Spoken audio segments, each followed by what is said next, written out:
This boy defeated and tamed the most powerful dragon in the dungeons and even managed to rescue the princess. When he left, all the masters sensed his presence and went to the location, thinking the dragon had escaped from the dungeon, something that, if it happened, would mean the end of humanity.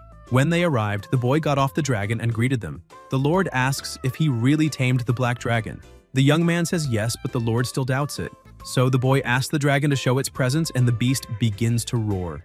The Lord falls to his knees in disbelief because that is completely impossible, since that dragon is of the Radiant Moon class and the boy is very young. This makes them question just how strong this boy is. If you want to see how he managed to tame this dragon, follow me in this video. On the eve of the year 2076, a game suddenly became reality. Countless dangerous dungeons appeared, along with hordes of monsters that invaded the human world. Powerful creatures mercilessly massacring people and driving humanity to the brink of extinction. However, along with the destruction came the so-called divine talents, mysterious blessings granted to humans, allowing some to awaken as powerful hunters. Thanks to them, the world was saved from the clutches of the monsters, and from then on, a new order was established. The strong came to be revered, and the law of survival of the fittest became absolute.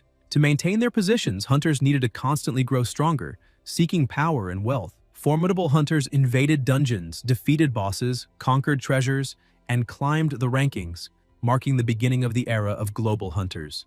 Amid the bustling hunter's square, a young man walked disheartened. He sighed, regretting that he could have awakened a rare class but ended up with the most common of all, warrior. On his personal panel it read, Name, Su Yang, Profession, Warrior, Strength, 12, Speed, 10, Spirit, 10. He thought that in the early stages, warriors suffered greatly in close combat and died easily. Even with effort, their power could never compare to other classes, and in that world, being a warrior was practically synonymous with mediocrity. Suddenly, a group approached, and one of them began to mock him, saying he had heard that Yang awakened as the most useless warrior of all, something that suited him perfectly. Yang remained silent, recognizing the face of the provocateur. The purple-haired young man came closer, wrapping an arm around him mockingly and saying that a newly awakened warrior was just an ordinary human with a bit more strength. Since Yang was an orphan with no money or guidance, he wouldn't even be able to join a guild. It would be better for him to accept working as a laborer. Suddenly, the protagonist cracked his knuckles, startling everyone with the sharp sound. He asked where that fly had come from and with a smirk stared at the bully, recognizing him as Wang Fei, his classmate. He remarked that he'd heard Wang had awakened a rare class, Ice Mage, and congratulated him, but also reminded him that mages were extremely weak physically, especially right after awakening. In a provocative tone, he suggested testing that rumor to see if it was true. Enraged, Wang called his friends, shouting that the school's most useless warrior still had the nerve to act arrogant. Just as they were about to fight, someone shouted for them to look. Everyone turned in surprise. The attack team from the Spirit Hunt Guild was arriving. People whispered excitedly, saying how lucky they were to see them in person. Yang watched closely, recognizing one of the most powerful A-rank guilds in East Spirit City. A fourth-ranking hunter, a storm archer of level 95, advanced, asking everyone to clear the way as he was in a hurry. Yang was amazed. It was Zhao Ming, the vice president of the Spirit Hunt Guild, someone he'd only ever seen in commercials. Wang eagerly stepped forward, bumping into Yang before approaching Ming. He asked if they were recruiting, saying he admired the guild for a long time and wondered if he could join them. Before he could continue, a woman interrupted, saying that the person responsible for recruitment was downstairs and that they were just the attack team. However, Zhao Ming showed interest and asked what class he belonged to. Wang proudly replied that he was an Ice Mage, a rare class specializing in crowd control. The vice president smiled, praised his choice, and ordered someone to give him a guild card. Flattered, Wang thanked him, and the woman told him to go downstairs to make contact. Watching everything, Yang thought about how easily someone with a rare class could get attention, and wondered if he would ever have the same luck. Yet, while he pondered, other awakened individuals approached, asking if they could join too, saying they were archers and thieves.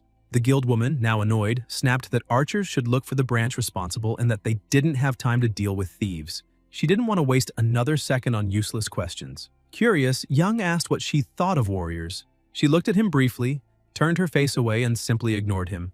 The protagonist felt the contempt and questioned whether this truly was the reality of his world, a place where only the strong were respected and where nothing but power mattered. The awakened classes determined each person's potential, and by awakening as a mere warrior, his fate seemed already sealed.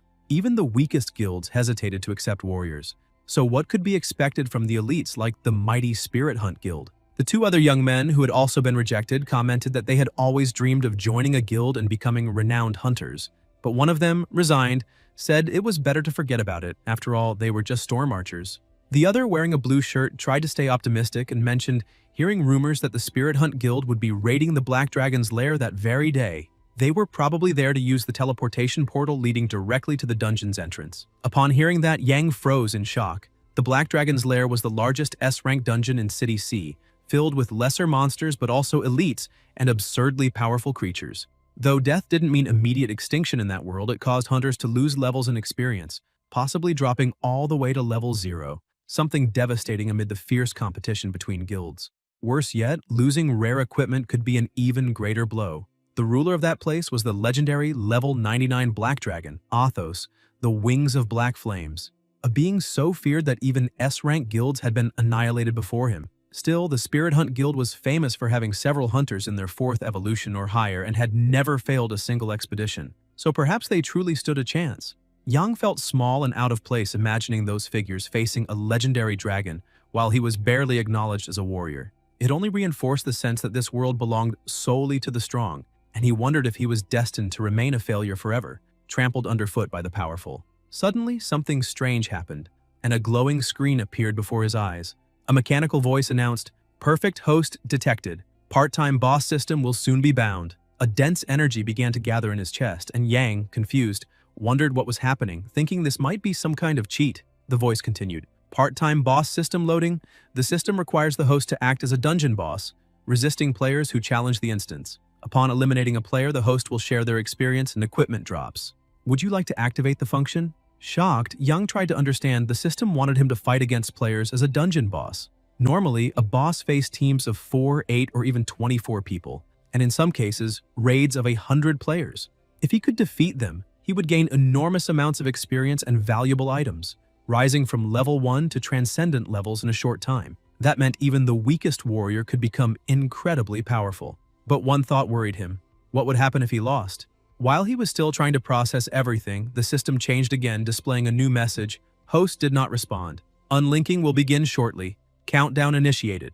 Yang panicked, unable to believe what was happening, wondering if it could truly be real. He prepared to decide, realizing that even taking advantage of an opportunity carried risks. The counter began ticking down rapidly, his heart pounding. Rather than live as a failure, he would risk everything. He didn't want to spend his life being crushed under others' feet. When the counter reached 1 second, he made his decision, taking a deep breath and declaring mentally that this was the only path to become stronger. And if it meant working part-time as a dungeon boss, so be it. The moment he confirmed, the system's energy surged violently, and the mechanical voice announced, "Host has chosen part-time mode, system activated, teleportation in progress." Light enveloped him, and within seconds the ground vanished beneath his feet as he was completely swallowed by the portal. Yang muttered for the system to at least give him a powerful boss if this was for real. When he opened his eyes again, he found himself somewhere entirely different. The air was heavy, the ground cracked and covered in scales and molten rock. Looking around, trying to understand where he was, he whispered that the part-time job had really worked. In front of him, dozens of creatures stared, dragons ranging from level 80 to 95, all kneeling before him. He frowned, thinking they seemed far too small for what he knew about dragons. Then, a deep voice echoed, calling him Noble King and asking if he had awakened from his long slumber. Yang's eyes widened in confusion, his body trembling.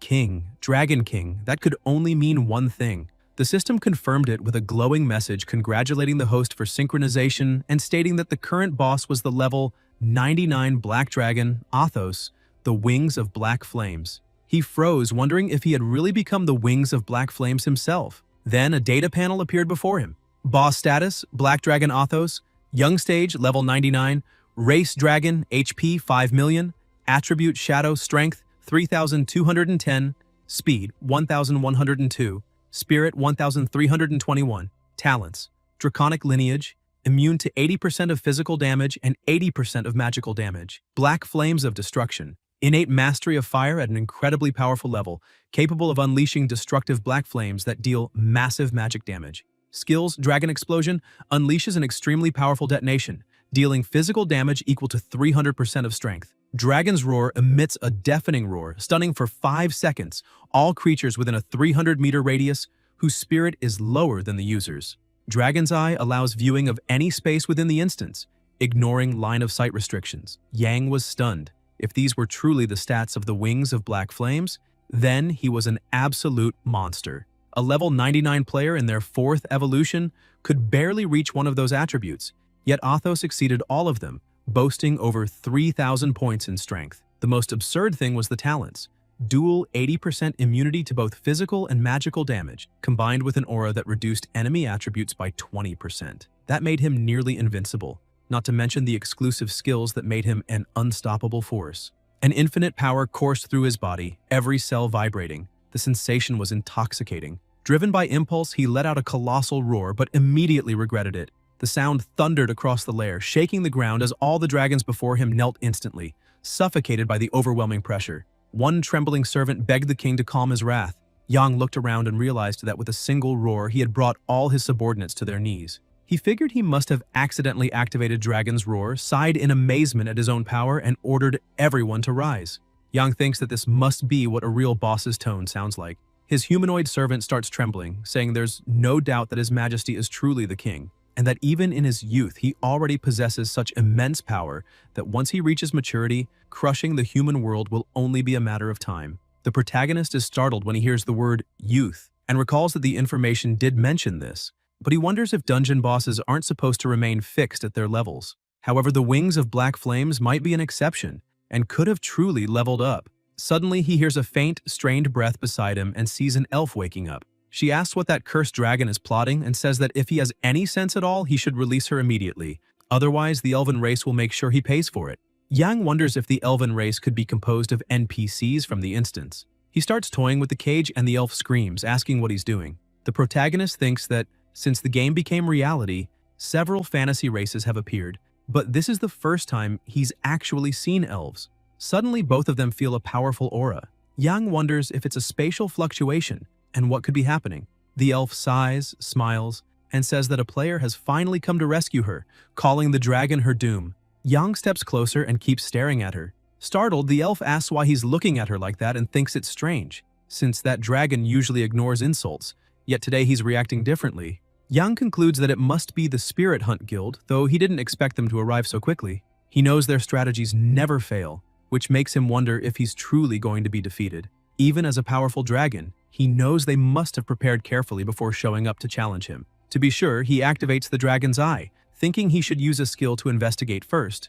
Then he begins hearing voices telling everyone to stay sharp because their strategy cannot fail today. Finally, he locates them all. Li Dan, level 98, 4th evolution. Master of the Holy Light Shield. Qian Yuan, level 96, 4th evolution. Healing Paladin. Zhao Ming, level 95, 4th evolution. Storm Archer. Lei Shan, level 99, 4th evolution. Master of the Storm of Destruction. Yang realizes this is the Spirit Hunt Guild's main assault team. The group leader says that today they must invade the Black Dragon's lair and defeat him, and that reaching the 5th evolution will only be a matter of time. The team cheers, and Yang thinks they're truly confident. One of the members shouts a warning, telling the leader they've detected minor monsters ahead. 8 mid-level flying magic wolves with poison attributes. They're young wyverns, dragon race, levels 80, 89, and 81. The protagonist keeps watching, deciding to test the power of these small creatures first. Lei Shan steps forward, saying they can't waste time with low-level trash, ordering the tanks to hold the line while the others use fire attribute attacks and maximize their damage as quickly as possible. In seconds, they eliminate the first wave of monsters. The leader orders them to maintain formation and keep moving. Meanwhile, Yang observes and concludes that this truly is the Spirit Hunt Guild. In both firepower and discipline, they're top tier, and those monsters didn't even get to show their full strength. He looks at his subordinates and realizes what he must do. Since they're a professional team, it's time to raise the difficulty a little. Yang keeps watching as the guild members ask the leader how much progress they've made in the dungeon. He replies about 10% with supplies stable and no casualties, which he considers excellent. Suddenly, Yuan panics and shouts, asking what that thing falling from the sky is, shocked by the creature's attributes. Shan also looks confused, asking if it's an elite monster. The elite dragon warrior appears before them, announcing that intruders have been detected. Its data appears: HP 100,000, Earth attribute dragon race, Strength 1,211, Speed 823, Spirit 702, Talents: Dragon's Glory, which increases the power of all abilities by 10%, and Dragon's Prestige, which grants immunity to mental effects. The team leader yells for everyone to defend immediately, but the dragon warrior teleports right into the middle of the group. It charges forward with a roar, shouting for them to accept their end, but Dan steps up and raises his shield, declaring that he'll handle it. He activates the Divine Light Shield Barrier, becoming immune to any damage for 10 seconds, with a cooldown of 300 seconds. Ming starts coordinating the team, telling everyone to stay calm and ordering the ranged attackers to fall back while the melee fighters move forward. He commands them to align their buffs and combos and focus their fire. Then he fires a storm arrow, dealing massive wind attribute damage and hitting the dragon squarely. Yang watches closely and concludes that the dragon warrior is indeed powerful, but alone poses no real threat to the Spirit Hunt Guild. The elf, still trapped, says that for a moment she thought the dragon was plotting something, but now sees that he just sent underlings to die, calling him pathetic. The protagonist smirks and summons more minions, thinking that if one isn't enough, he just needs to increase the number. Several monsters begin falling in front of the guild, leaving everyone shocked and asking what's going on. Yang thinks that now he'll see how they handle 6 elites at once. The guild panics, saying they're all elite monsters and that 6 is too many. Ming, nervous, tells the leader they've never faced anything like this and asks what to do. Sean comments that the day is definitely strange, but quickly shouts that elite monsters aren't something to fear because the Spirit Hunt Guild doesn't mess around. He declares himself an expert in elites and says they can bring them all on. The battle resumes. The leader issues commands, yelling for everyone to reform their positions and prioritize healing the wounded. The tanks must maintain aggro and avoid facing the group directly. He orders them to protect the healers and for the healers to keep the tanks alive. Yang watches and admits that the group is truly resilient. At first, he thought elite monsters and surprise attacks would make them retreat, but they chose to fight to the end. The elf, impressed, remarks that those players are incredible and mocks the dragon, saying his strategies won't work and he should just accept his fate. The protagonist, however, keeps watching the guild, thinking that even with all that strength, it still isn't enough to defeat him like a true boss. After eliminating the 6 elite monsters, the guild continues moving forward, and Yang wonders if they still have another trick up their sleeve. Suddenly, he notices the group isn't heading toward him but in another direction, as if something important were hidden there. He looks in the same direction they're moving and sees the tomb of the Dragon Slayer, where a skeleton lies inside. Curious, he asks what that is, and the system displays an item called the Dragon Slayer's Heart, along with a mission stating that the item allows its bearer to ignore a dragon's innate talents.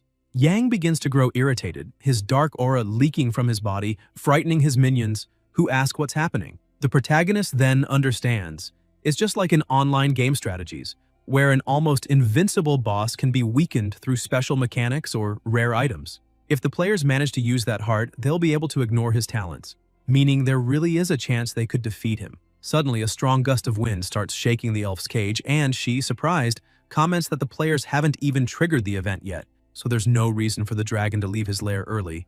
The panicked servants shout that Lord Athos himself will take action, chanting a war cry and declaring that the king will triumph. Yang charges forward determined, thinking that those players already knew about the item and that under no circumstances can he allow the Spirit Hunt Guild to get their hands on it.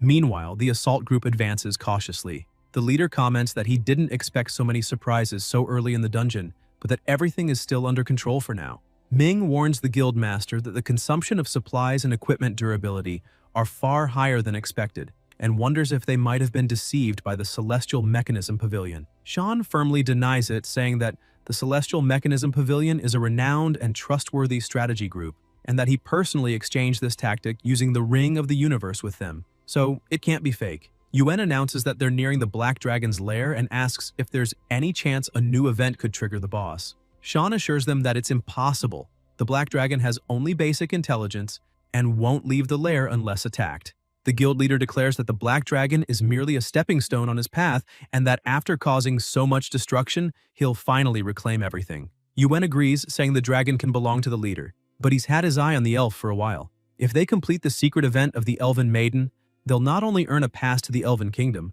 but also gain the Maiden's total obedience. He asks the leader if he knows what he's talking about. Sean replies that once they obtain the Dragon Slayer's heart, victory will be guaranteed, and Yuen will be free to do whatever he wants. Suddenly, they notice a shadow approaching, and inform the leader that several scattered monsters are heading their way, winged creatures, seemingly small flying dragons. Sean frowns, saying that flying dragons are guardian monsters and shouldn't be outside the lair. Ming looks closer and shouts that something's wrong. That size isn't that of an ordinary flying dragon. Yuen is also stunned by the creature's massive form until the protagonist lands before them. towering and terrifying, making everyone scream in despair. It's the boss, the wings of black flame. Sean freezes in disbelief, saying that it's impossible, wondering why the boss appeared so early. Ming becomes furious, shouting that the celestial mechanism pavilion really tricked them. Yuan panics, asking what they should do now and whether they'll really have to fight, since without the Dragon Slayer's heart, there's no way to win. He insists they should retreat immediately, but the guild leader stays silent. Yang watches them with disdain, thinking how terrified they look at the idea of fighting without the Dragon Slayer's heart. So this is the so-called Mighty Spirit Hunt Guild? Maybe that's better. All he needs to do is wipe them out to level up. Yang prepares to attack, and the group comments that he's about to unleash his skills, but suddenly a lightning bolt strikes his head, dealing 2,999 damage, which barely dents his health bar. Sean starts releasing his own power, declaring that no one is allowed to retreat and that everyone must return to their positions. He asks if there's really anything the guild can't face, reminding them that they're not weak and that a mere beast is no reason to fear. Determined, he faces the dragon head-on and orders an all-out assault, promising generous rewards in gold, gear, and women to those who fight with everything they've got. His words ignite the group's spirits. They shout with excitement, saying they'll slay the dragon, grab the loot, and take the elves afterward, moving into position and preparing to strike. The protagonist closes his eyes, thinking those words only made them more confident, and that means he'll just have to kill them one by one. Sean gathers his energy and shouts for everyone to unleash maximum damage, attacking with full force. He orders Dan to activate the strongest defense barrier and hold aggro, while the healers focus on regenerating mana to sustain protection. Yuan must keep the Holy Light active, and the support classes must cast all single-target buffs on him and on Ming to maximize damage. According to the plan, they're close to the Dragon Slayer's tomb, and if they stick to the strategy, victory is certain. But before they can continue, the protagonist's tail sweeps through them, exploding between the group and sending everyone flying. The healer shouts for the team to regroup as quickly as possible, but the force of the blast keeps them apart. The protagonist warns that he won't give them a chance to prepare, and amid the smoke, a bright light begins to emerge, revealing Yang launching his abilities. The system announces that the triple sacred barrier has been activated, creating a powerful defense that will protect the shield bearer and his allies for about 3 minutes. The leader shouts that he didn't notice the dragon's attack and orders all survivors to take cover inside the barrier. The saint, with a faint smile, explains that the black dragon can use its tail strike only once and that the remaining attacks are area-based, instructing the group to stay close together to reduce damage and endure the assault. The system then reports a divine blessing that increases the power of holy light abilities by 30% for him and his allies. While defending, the leader thinks he hadn't expected to dodge so many attacks and commands the survivors to counterattack. The archer then asks everyone to channel their buffs into her and the guild leader.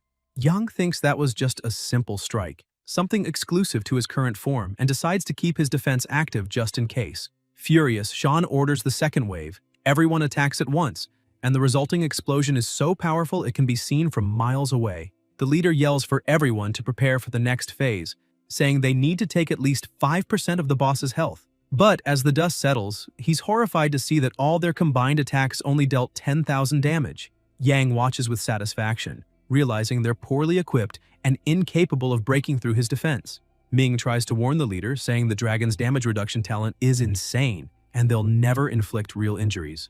Even so, Sean insists they stay focused, saying that as long as the dragon's health doesn't drop below 75%, it won't use any devastating skills. So everyone keeps attacking with hope, while Yang finds the whole thing irritating, like being bitten by a swarm of mosquitoes. Despite their failed strategy, the group keeps fighting desperately, and he decides it's time to end this once and for all. The protagonist takes flight, unleashes a deafening roar that paralyzes everyone, then exhales a colossal wave of fire that engulfs the battlefield. He mutters that it's over. Not even an A-rank guild can face him. Sean tries to stand, confused that the dragon already used its skills, and shouts for everyone to get up, saying the boss is always paralyzed after an attack and they can still win. But when he looks back, he sees all his comrades already lying on the ground, completely annihilated. As he turns toward the dungeon boss, Sean realizes the dragon is still moving and screams in terror, demanding to know why that damned beast isn't paralyzed after using its ability. The protagonist exhales a blast of black flame, striking the leader head-on, who screams that it's not over yet.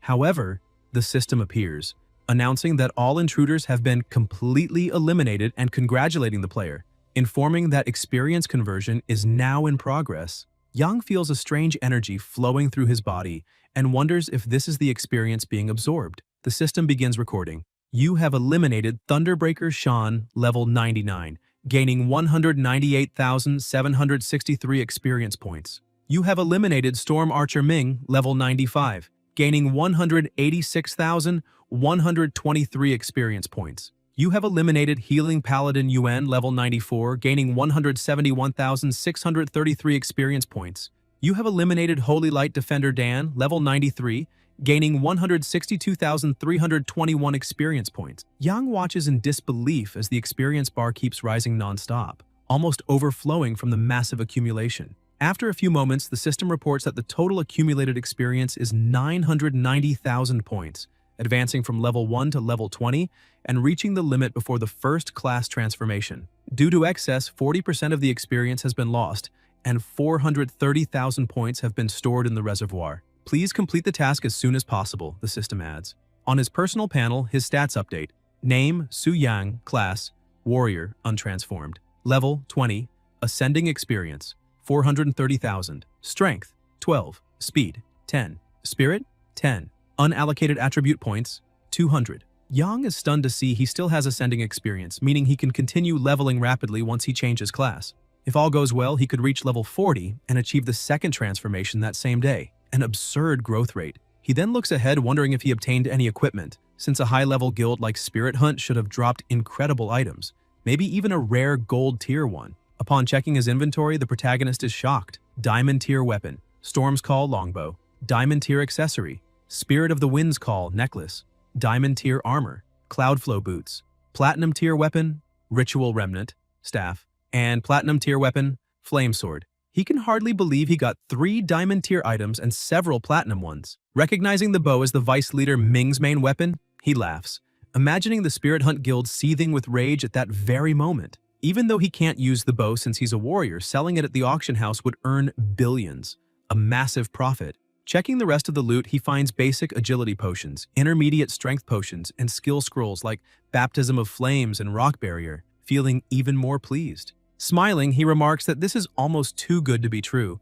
but the surprises continue. He finds a broken Limitless Gem, a special item that, when applied to equipment, completely removes level restrictions. Shocked, he shouts that it's insane. Using this gem, even a level 1 novice could equip a platinum tier weapon that normally requires level 61. The system displays the description, Flame Sword, platinum tier, a weapon of the flame giant. Its blade has claimed countless lives. The surrounding flames are as hot as lava, ready to devour any enemy before it. Restriction, level 79. Attributes, strength 320, spirit 150. Yang grips the sword tightly, saying that among all the platinum tier equipment, this one suits his warrior class best.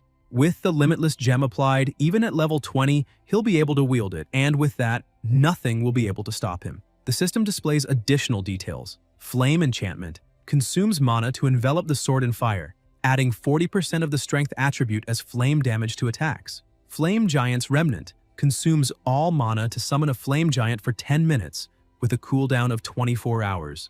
Soon after, another message appears, warning that the dual mission's timer is about to end, with a 5-minute countdown before distance reset. He can also choose to return immediately. Without hesitation, he decides to leave, eager to return and change his class. When he confirms his choice, the teleportation begins, and suddenly he reappears at home, surprised to find himself back in his own room since he expected to appear in the class change plaza. However, he quickly realizes how realistic the system is. He truly reached level 20, and none of it was a dream. He opens the system menu, saying it's time to allocate his points, deciding to put 100 into strength and 50 into spirit.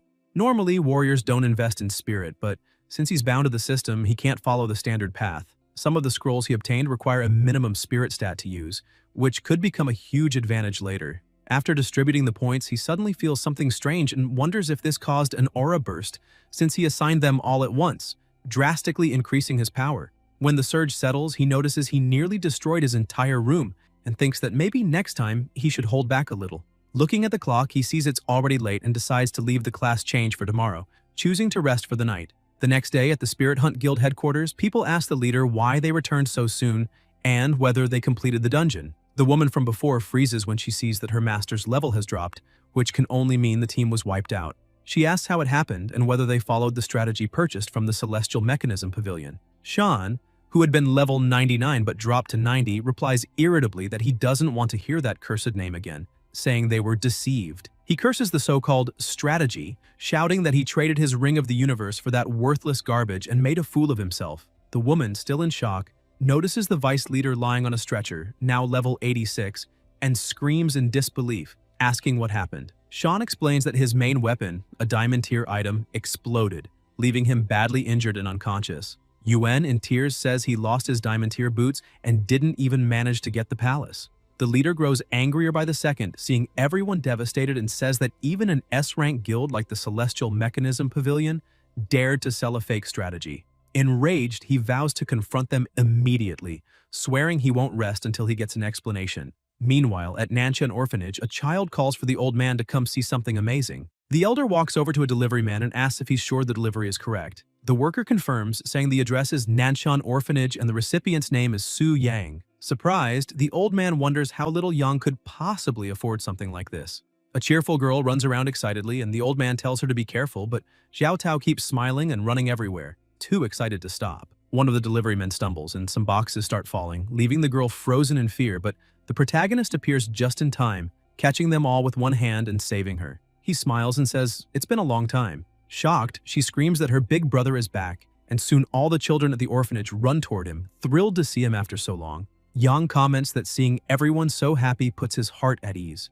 The old man walks over smiling and says, "It seems he's become very strong," asking if he's already chosen a profession. The protagonist laughs and replies that he has. He changed classes yesterday and luckily made quite a bit of money. He recalls selling several items from the Spirit Hunt Guild with money flowing in non-stop. His bank balance now sits at 60 million. Still worried, the old man asks if he joined a dungeon raid group and tells him to be careful, reminding him that monsters are dangerous. Yang thinks to himself that in truth, he's the most dangerous monster inside those dungeons. The old man insists, saying that beginners who change professions can lose levels or even die if they're not cautious, so it might be better to wait. But Yang cuts him off, saying there's no need to worry since those monsters are very obedient and can't hurt him. He then mentions that he's heading to the temple to change professions again and needs to go. The old man looks confused, not understanding how monsters could be obedient, or how Yang could change professions again when he just awakened. At the class change hall, rumors have already spread. People whisper that the Spirit Hunt Guild was completely annihilated yesterday during their battle with the Black Dragon boss,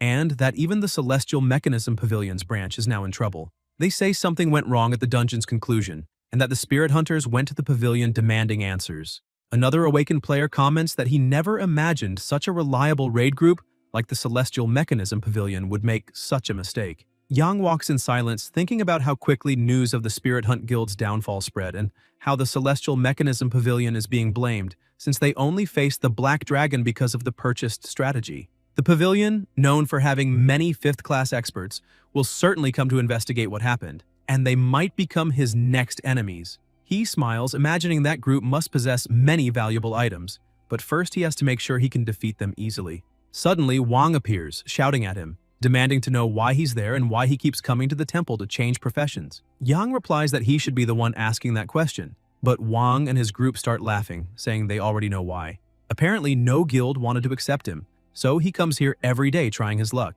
Wang activates his ice abilities, saying that yesterday he didn't have time to teach him a lesson, but now he'll see where Yang can run. Yang looks at him calmly, thinking he's just like a noisy fly, and clearly needs to be swatted to learn some manners. Wang keeps bragging, saying that yesterday he let Yang go only because of guild business, but now he's joined a guild, distributed his attributes, learned new skills, and guarantees that this time he'll definitely win. However, before he can even finish his sentence, he's interrupted by a devastating punch to the face. The blow is so powerful that it sends him flying. The protagonist calmly remarks that he didn't mean to hit him. He just tried to save him from a fly that landed on his face. Wang crashes to the ground with only 5% of his health remaining, and his group rushes over in panic, trying to wake him and asking what happened. Still composed, Yang says he killed the fly on Wang's face, but apparently there are still a few more sitting on the faces of everyone there. Terrified, his companions immediately back away, insisting there's no need for him to worry, that they can handle it themselves before fleeing in pure panic. Suddenly, a woman begins clapping. She's a temple guide responsible for profession transitions and approaches him with a smile, praising him and saying he's truly impressive, asking if she can help him with anything. Yang says he wishes to perform a class transition. The woman nods and asks him to follow her. As they walk, she notes that he looks like a newly promoted novice, yet the strength and speed he displayed clearly put him at the level of a professional around level 20. She wonders if he's a descendant of a powerful family, but finds it odd that she's never heard of such a young talent. After a while, they arrive at the location and the guide points to a grand statue of the god of transition, explaining that it will automatically detect his class and level, then assign him a transition mission which, once completed, will allow him to advance. Yang studies the statue's immense size, thinking it's truly impressive. The woman continues, saying that transition missions are divided into 4 levels, and based on his current state, she recommends accepting a 3-star one. Curious, he asks why not 4? The woman explains that 4-star missions are far more difficult, and though she doesn't mean to sound rude, his class, warrior, is relatively weaker, and these missions must be completed alone. She emphasizes that class transition is a once-in-a-lifetime challenge. If he fails a 4-star mission, he will never be able to advance again. Yang understands but still raises his hand toward the altar. The statue begins to glow and a voice announces, "Transition requirements detected. Profession, warrior. Level, 20. Requirements met. Initiating transition mission." Then the options appear before him. 1-star mission. Defeat 10 common level 20 boars. Reward, choose between assault warrior or defensive warrior. 2-star mission. Defeat 20 common level 20 furious monkeys. Reward, choose between assault warrior or defensive warrior and receive a first-class common grade warrior skill book. 3-star mission. Defeat 30 common level 20 vanguard goblins. Reward, choose between assault warrior or defensive warrior and receive a first-class high-grade warrior skill book. 4-star mission. Defeat 50 common level 20 wild hounds and 20 elite level 20 bloodthirsty hounds. Reward, choose between assault warrior, defensive warrior, or bloodthirsty warlord and receive a first-class high-grade warrior skill book. But then something unexpected happens. A new option appears before him. A 5-star transition mission. Confused, the protagonist asks if it's real, if a 5-star mission actually exists. A description appears before his eyes. Location, Cold Moon Forest, 5-star transition mission. Objective, defeat 100 common level, 20 gray wolves, 10 elite level 20 wild wolves, and 1 level 20 gray wolf boss. Rewards, unlock the special transition path. Magic Warrior, gain 100 additional spirit points and obtain an epic grade first-class Magic Warrior skill. Note, transition missions cannot be completed in teams or using gifted or traded equipment. Completing a 5-star mission grants the player certain temple privileges. Still confused, Young asks the guide why she said the missions only went up to 4 stars and why there's a 5th one, also wanting to know what those privileges are. The woman looks surprised but then smiles, saying that 5-star missions do exist, but their difficulty is so extreme that no one in the entire Hua Kingdom has accepted one in years. As for the privileges, only the temple's high priest knows what they are. She apologizes, explaining that the lack of information about this type of mission was a mistake. Then she adds that since the beginning of the era of transitions, the power cap of each nation has been determined by its transistors, and to prevent promising talents from being stuck at level 20 due to poor choices, both the temple and the government decided to make higher-level paths more accessible. Yang nods, saying he understands, though he thinks the 5-star mission is truly insane. Besides the number of monsters, he'll also have to defeat a boss alone, without any help or external equipment. He knows that if he fails, he'll be stuck forever in his first class.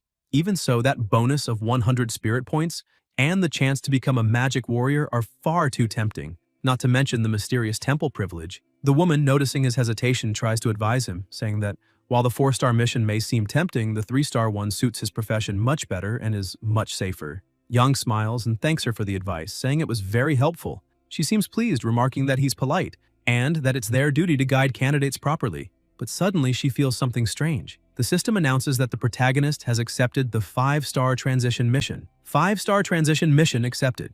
Duration, 72 hours, location, Cold Moon Forest. A massive surge of energy bursts from Yang, illuminating the entire temple. Shocked, the woman asks why he accepted it, and he replies with a grin that, after a quick analysis, he found this mission the most suitable for him. She tries to argue, warning him about the danger, but he walks past her, cutting her off and saying, "There's no need to worry, he'll be back soon after completing the mission. And besides, he's curious to find out what those temple privileges really are." The guide trembles, speechless, whispering that someone actually dared to accept a 5-star mission, and that they need to notify the high priest immediately. Meanwhile, in East Spirit City, a message appears on the teleportation portal.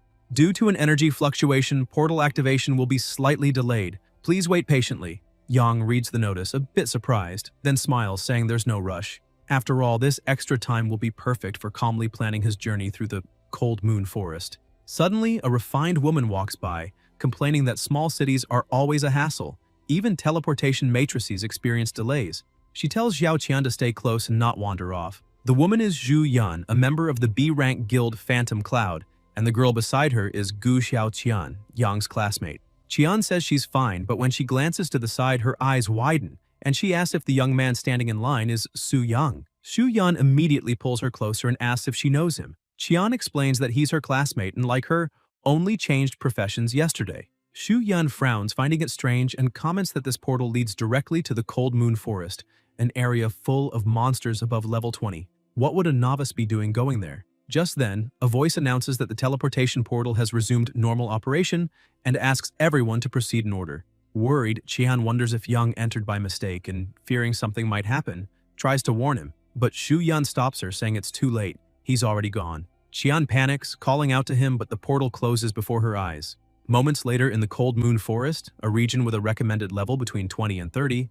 Su Yang materializes among the trees, surveying his surroundings and confirming that he's indeed in the right place. He notices there's no one nearby. It seems all the hunters have already scattered to start their hunt. Just as he's about to do the same, he's ambushed by a wolf from the side but dodges easily. Looking at his attacker, he recognizes it as a common level 19 gray wolf, exactly the kind of creature mentioned in his mission. Yang thinks he didn't expect to find them so soon but gets ready for battle. He knows that relying solely on himself without using items or traded equipment would make the fight tough. However, the sword in his hands is a platinum-tier flame sword, and with a single strike, he cuts the monster down. Glancing at the blade, he comments that this drop had been expensive. Normally, at his level, he wouldn't even be able to use it, but thanks to a special gem obtained from the spirit hunters, he can equip high-tier weapons. During the refinement process, he broke several valuable gems, sold useless items, and made about 1 billion. Now, only 60 million remain. He laughs to himself, saying that if he sells that bow, the cost won't matter. Maybe Ming will buy it, which would make him a first-class fool. While reflecting, more wolves appear and charge at him. Even though they can't break through his shield, they keep attacking relentlessly. Yang sighs, amused by how stupid low-level monsters can be, not giving up even after taking such a beating. He then uses a silver-tier disposable scroll, Energized Barrier, whose effect creates a shield around the user capable of absorbing up to 50,000 points of damage. With the protection active, he advances and destroys all nearby enemies with ease, his sword slicing through the air wreathed in flames. When it's over, he gathers a few stones and observes the remains of the monsters, remarking that so far he's defeated every wolf that's come at him, but the annoying part is having to deal with them one by one. Checking his mission progress, he sees the update. Gray Wolf level 20, common, 15 100ths. He tosses the stones into the air, saying it's better if all the monsters come to him. The stones, dropped by a low-level boss, have the effect of attracting both common and elite monsters within a wide area. 5 minutes later, countless wolves surround him, and he comments with satisfaction that they've all finally arrived, praising the item's effect. Preparing for battle, he says that now all he needs to do is finish them off at once. He then takes out a special level disposable skill scroll called Baptism of Flame, a level 70 technique that deals area of effect fire damage to all nearby enemies. He also drinks an intermediate mental potion, which increases spirit by 150 points for 2 hours. Activating the scroll and drinking the potion, he unleashes Baptism of Flame, incinerating countless monsters, though many still remain around him. Watching the scene, Young mutters that there must be over 100 enemies now, and wonders if he really attracted every monster in the forest, declaring that if that's the case, he'll answer with the same intensity. In another part of the forest, a group of people was walking when one of them commented that something felt strange because that area was usually full of monsters, yet they had already walked 2 kilometers without finding any. Another young man said that not long ago he had encountered a monster, but it didn't even attack him, it just ran off in the opposite direction, and he couldn't understand why. The redhead agreed, saying that the monsters in that place were usually aggressive, and asked since when they started running away upon seeing someone. After hearing all these stories, the man leading the group said he already knew what was happening. Someone must have used a monster attraction stone, drawing all the creatures toward themselves. Annoyed, he complained that some shameless guy was taking all the loot alone, and said that was a huge jerk move. He stormed off, saying he was going to teach that kid a lesson, because eating all the monsters alone wasn't fair since he wasn't the only one with a quest in the area. His companions agreed, saying they needed to demand an explanation because using a monster attraction stone in an open area was total disrespect. As they followed the direction where the creatures had fled, a massive explosion erupted. The 3 of them were shocked, and the blonde commented that a magical fluctuation of that level could only be caused by a level 30 mage. The redhead asked what kind of lunatic would farm materials in a low-level area and still managed to clear the entire Cold Moon jungle alone. The leader, sweating nervously, said he had just remembered an important appointment at home and needed to leave. The blonde agreed, claiming he also had something urgent to do, and the redhead suggested maybe they should come back later to finish the quest. Meanwhile, the protagonist remarked that the hard part was already done and only the boss was left. He had already eliminated 100 level 20 Grey Wolves and 20 elite level 20 Furious Wolves, leaving only the Alpha Wolf King. Walking calmly, he thought that this 5-star class change quest was actually quite easy, even if he had cheated a little. After a few more minutes, he arrived at the boss's lair, the Cold Moon Cave. The Alpha Wolf King was a creature recommended for groups of 3 or more level 20 players. Nearby, a trio was observing the cave entrance. Zhang, a level 22 mage, Li San, a level 21 tank warrior, and Zhao Wu, a level 21 forest archer. Zhang commented that they had finally arrived and asked if his teammates were ready. The warrior told him to relax, saying he had bought a basic strength potion and could hold the front line firmly. The archer noted that he had just changed class and hadn't even tested his new abilities yet, so he didn't know how strong he was. Zhang explained that the Alpha Wolf King should drop the Alpha Crystal Core, an item needed to forge his silver staff which would serve him until level 40. He ordered Li San to hold the aggro while he and Zhao Wu attacked from behind, entering as soon as the tank gave the signal. The archer asked them to wait because someone was approaching. The warrior asked if that guy had come to steal their loot, but the mage replied that he just looked like a lost student. The warrior suggested warning the kid about the danger, but Zhang slapped him on the head and asked if he was an idiot, explaining that the kid was walking straight into being their bait. Once he took the boss's first blast, they would swoop in and claim the reward effortlessly. The warrior praised him, saying his older brother was a true genius. Suddenly, the ground began to shake and they wondered if it was an earthquake. Meanwhile, the protagonist kept walking forward calmly, unfazed. The boss then appeared before him, but the aura surrounding it was completely different, something colossal and terrifying. Because of the large number of wolves killed in the Cold Moon jungle, the Alpha Wolf King had gone into a frenzy. The system announced that the Alpha Wolf King boss had entered a rage state and that all its attributes had increased by 30%. Li San complained, saying it didn't make sense for the boss to get angry out of nowhere, and asked if they were really going to fight that thing since he was starting to feel scared. Zhang, however, stood up and began walking toward the boss, saying he didn't care because if they ran away now, all their waiting time would be wasted. He said that if they missed this chance, they might never defeat that boss again. So, as soon as that kid died, Li San should immediately take the front line. In the middle of his speech, a deafening sound echoed, cutting him off. The protagonist had struck a single blow and instantly defeated the boss. The system announced that the Alpha Wolf King had been defeated and that he gained 30,000 experience points. Quest complete, Hill level 20, Boss Alpha Wolf King, 1 of 1. All tasks for the 5-star class change quest were completed, and he now needed to return to the transfer sanctuary to finalize the advancement. Yang looked around and commented that it was way too easy. When the items began appearing, he remarked that everything there was worthless junk and that he would just sell it straight to the shop. Then he received a notification saying that the Grey Wolf King's crystal core contained beast magic energy and could be used to enhance silver-grade weapons. Laughing, he commented that the quest had been way too easy and decided to head back. At that moment, Zhang approached, called him boss, and asked if, in case Yang didn't want the Wolf King's crystal core, he could keep it. The protagonist calmly turned around, planted his sword in the ground in front of the mage, and asked who had said they were going to use him as bait. Zhang panicked and shouted that it wasn't him, insisting he would never think of such a thing. Yang then crushed the magic crystal in his hand and replied that if he wanted the item so badly, he could go pick it up himself. As Yang walked away, Zhang collapsed to the ground in relief, laughing nervously and saying that had scared him to death. Thank goodness he hadn't done anything yet. The archer, still in shock, asked if that was real and if such power could actually exist, while the pale-faced warrior said it was absurd. The protagonist had defeated the boss with a single strike. They were left wondering who that guy really was. Sometime later at the temple, a receptionist commented that he was back too soon and asked if there was any question. Yang replied that he had completed the quest and was ready for his advancement. Surprised, she asked him to wait a moment while she called the person in charge. When the same woman from before arrived and saw him, she was completely astonished and asked if he had really completed a 5-star advancement quest.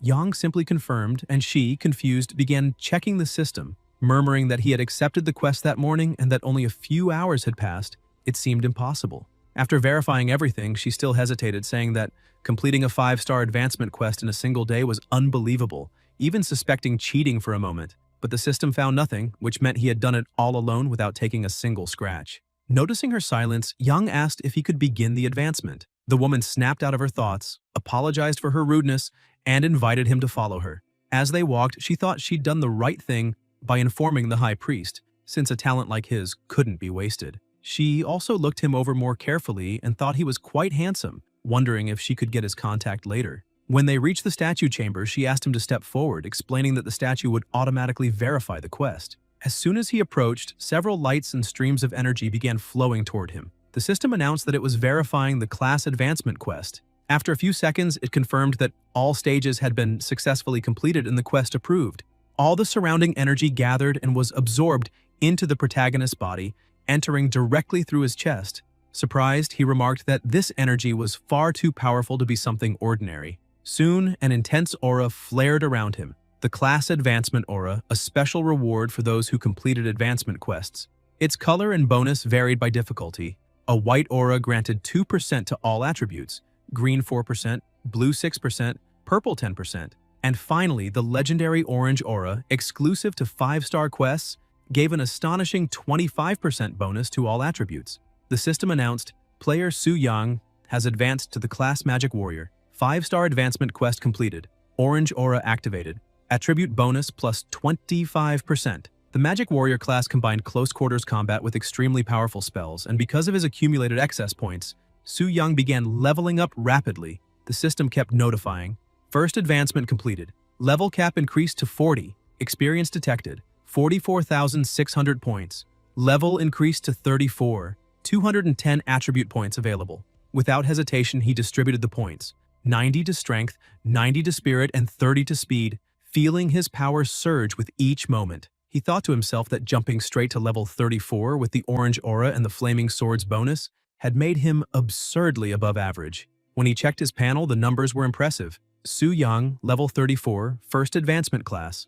Magic Warrior. Strength, 569. Base 230 plus equipment, 339. Speed, 123, base 105 plus equipment, 18. Spirit, 339, base 165 plus equipment, 174. The system also granted a special reward, an epic skill book for Magic Warriors.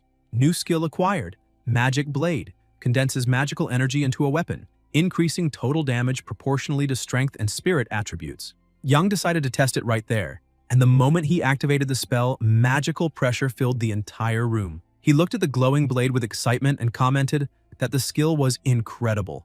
Completely controllable by thought, capable of changing shape, and adaptable to any type of combat.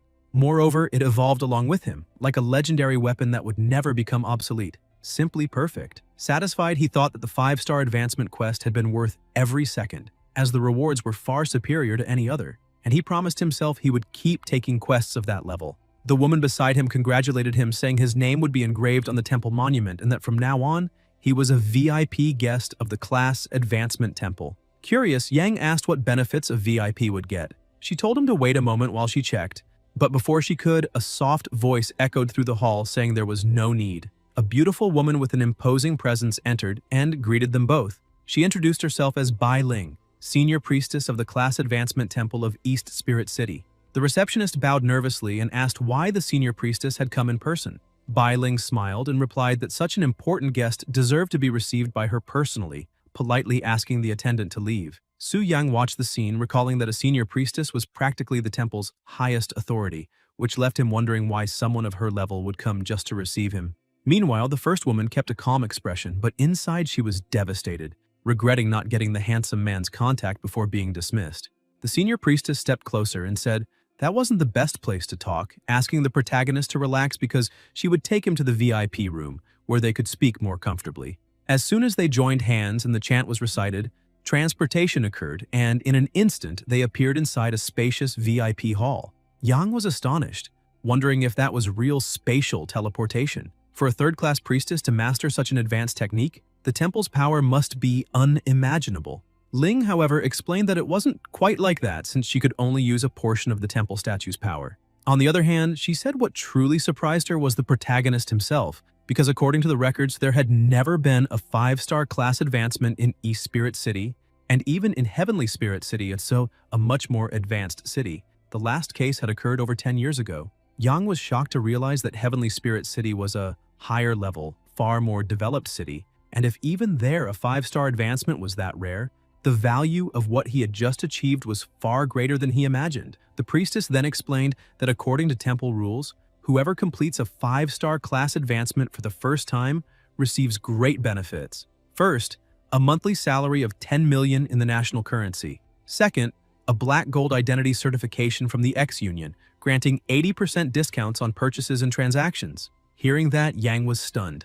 Being a temple VIP was unbelievably good. He didn't even care much about the salary. The black gold certification alone was worth a fortune. If he spent 100 million, he'd save 80 million, so the 10 million per month didn't even compare to that. He wondered if the temple really granted all that at once. Such generosity seemed unreal. Ling went on to explain that both the salary and certification had already been automatically linked to the protagonist's ID by the temple statue, so he didn't need to do anything. Furthermore, he could choose to join any rank A guild in the city. Yang asked if joining a guild was mandatory, and the priestess replied, not exactly, but reminded him that individual abilities have limits, while joining a guild provided experience bonuses, various advantages, and, most importantly, protection, which was usually the wiser choice.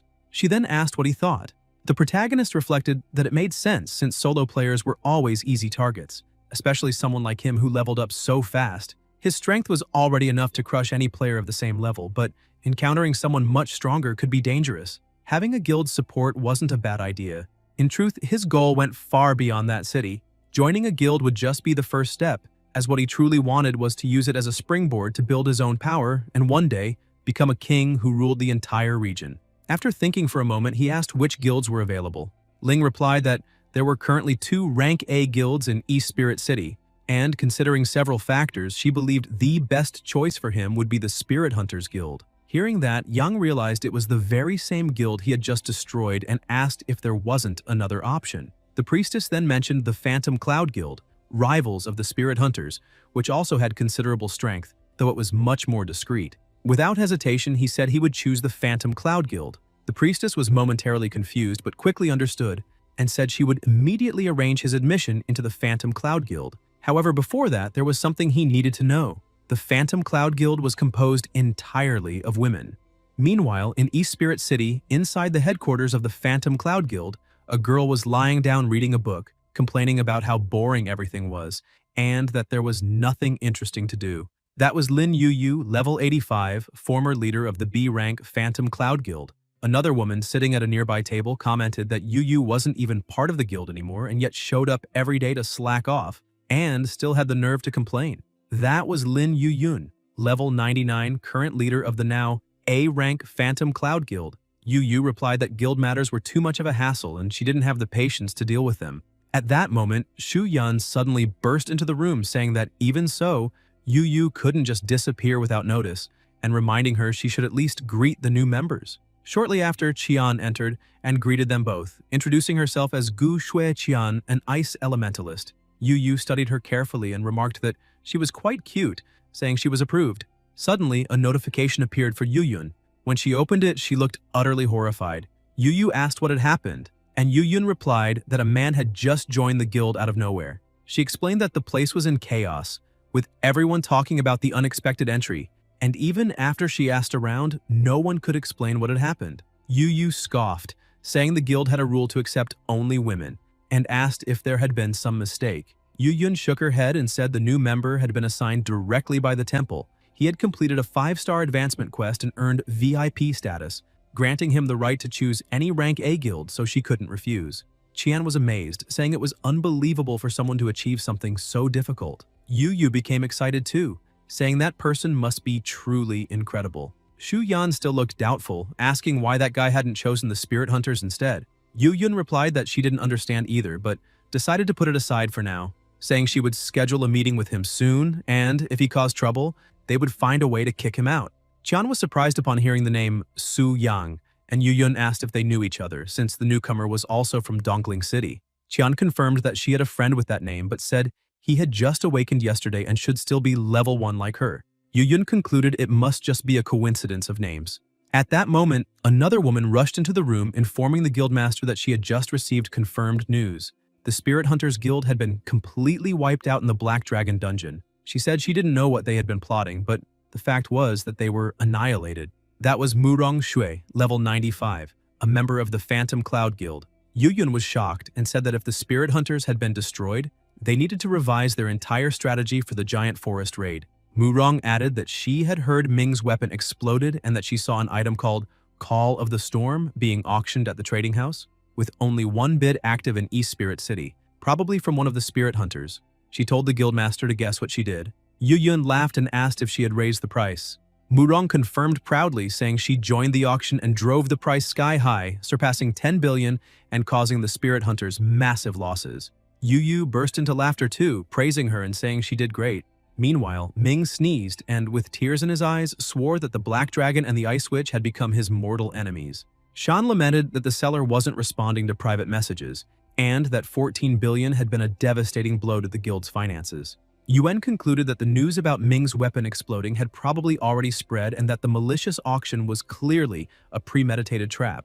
The guild leader kicked Ming, ordering him to get up and asking how long he planned to keep hiding, since they had already retrieved the gear and it was time to get back to work. They then headed together toward the Celestial Mechanism Pavilion. As soon as the meeting began, the pavilion leader, Zhou Tai, asked if they were seriously claiming the strategy was wrong, calling it a joke. He stated that they had cleared the Black Dragon's lair at least 5 times and had built the strategy in detail based on that experience, leaving no room for mistakes. Zhou Tai asked if they were sure they had followed everything exactly as instructed. Zhou Tai was a bloodthirsty warrior, level 110, 5th transformation, and the head of the strategy group of the Exploration Guild Celestial Mechanism Pavilion. Sean replied firmly that he was absolutely certain they had followed the pavilion strategy, but the Black Dragon boss's behavior had been completely different from expected. He emphasized that he wasn't questioning Zhou Tai's experience, but guaranteed everything he said was true, asking if Zhou Tai really thought he'd sacrifice his entire guild's main force just to deceive them, which would be absurd. A man playing with a knife interrupted, mocking them, saying the spirit hunters were a bunch of useless weaklings who'd been handed the strategy on a silver platter, yet still got wiped out by a level 99 boss. He laughed, asking what use was a pile of trash like them and who gave them the courage to cling to his group. That man was Liu Ci, a shadow assassin, level 103, 5th transformation. Sean tried to remain respectful and asked him to mind his words, but Liu Ci kept provoking, saying that if they were weak, they should just train harder, and if they couldn't handle losing, they shouldn't be playing. Zhou Tai then scolded him harshly, ordering him to shut up, reminding everyone that the Celestial Mechanism Pavilion Guild had always valued integrity and never sold false information. He declared that he would personally organize a new expedition into the Black Dragon's lair, and if the strategy truly had flaws, the pavilion would fully compensate the spirit hunter's losses. However, if the strategy proved correct, it would mean Sean made a mistake, and then the problem would be entirely his. Zhou Tai asked if those terms were acceptable. Sean thanked him and agreed. Zhou Tai concluded by saying that the next day, the 4 of them would take Sean to investigate the dungeon and asked if anyone had objections. Zhang Kexin, a holy healer of the 5th transformation, level 108, said there was no problem. Zhuang Zhen, a barrier master of the 5th transformation, level 104, also agreed. Liu Ci merely muttered that it was fine. Suddenly, a murderous aura filled the room and a black mist spread out. The Spirit Hunters members stood up, ready to fight, and their leader demanded to know who that man was. Zhou Tai, however, remained calm and told them not to panic, saying that it was Lord Chen Lun. The Spirit Hunters' leader was stunned and asked if he was one of the big names from headquarters. Chen Lun, a necromancer of the 5th transformation, level 115, from the Celestial Mechanism Pavilion, looked at Zhou Tai and asked if he had forgotten to inform him whenever planning an expedition into the Black Dragon's lair. Zhou Tai immediately bowed and apologized, explaining that it was only a reconnaissance mission and they hadn't meant to bother him. Chen Lun said it was fine, told him not to explain, and announced that he would join them the next day. Then he began acting strangely, his eyes empty and his smile twisted, muttering that souls were delicious, that with every harvest his treasure grew stronger, and that even killing thousands of times would never be enough. He then raised his hand, chuckling softly, and said for his dear Black Dragon to wait for him, so that once again it could be reaped. Zhou Tai thought to himself that he really couldn't stand that creepy old man, while Shan felt a bit of relief. With 5 5th transformation professionals and even a specialist from the Celestial Mechanism Pavilion headquarters, a team of that caliber could crush a 4th-ranked dungeon with ease. They were practically guaranteed to succeed. In fact, if they managed to slay the Black Dragon, that would be great. But if they were wiped out by it, that would be even better. Whether the strategy was legitimate or not, that arrogant team of tacticians needed to pay a heavy price. What he truly wanted was for them to die together with the Black Dragon. Later that night, lying in his room, the protagonist browsed through the guild chat and couldn't help but laugh. It really lived up to being an all-female guild, as the channel never stopped updating, and most of the messages were about him. Thankfully, he had muted it quickly, otherwise he would have died of boredom already. Suddenly, he received a notification informing him that a new bid had been placed on the diamond-grade weapon, Call of the Storm, which he had listed at the auction house. Curious to see who was bidding, he opened the history and was surprised to find 2 players had been competing for more than 10 pages. The latest bid was from Noble Elf, at 14 billion and 30 million. The system warned that the value exceeded the maximum average price by 40% and asked if he wished to confirm the sale. Without hesitation, he clicked yes and silently thanked the unknown Ice Witch for helping drive the price up. Moments later, he received confirmation that the transaction had been completed successfully.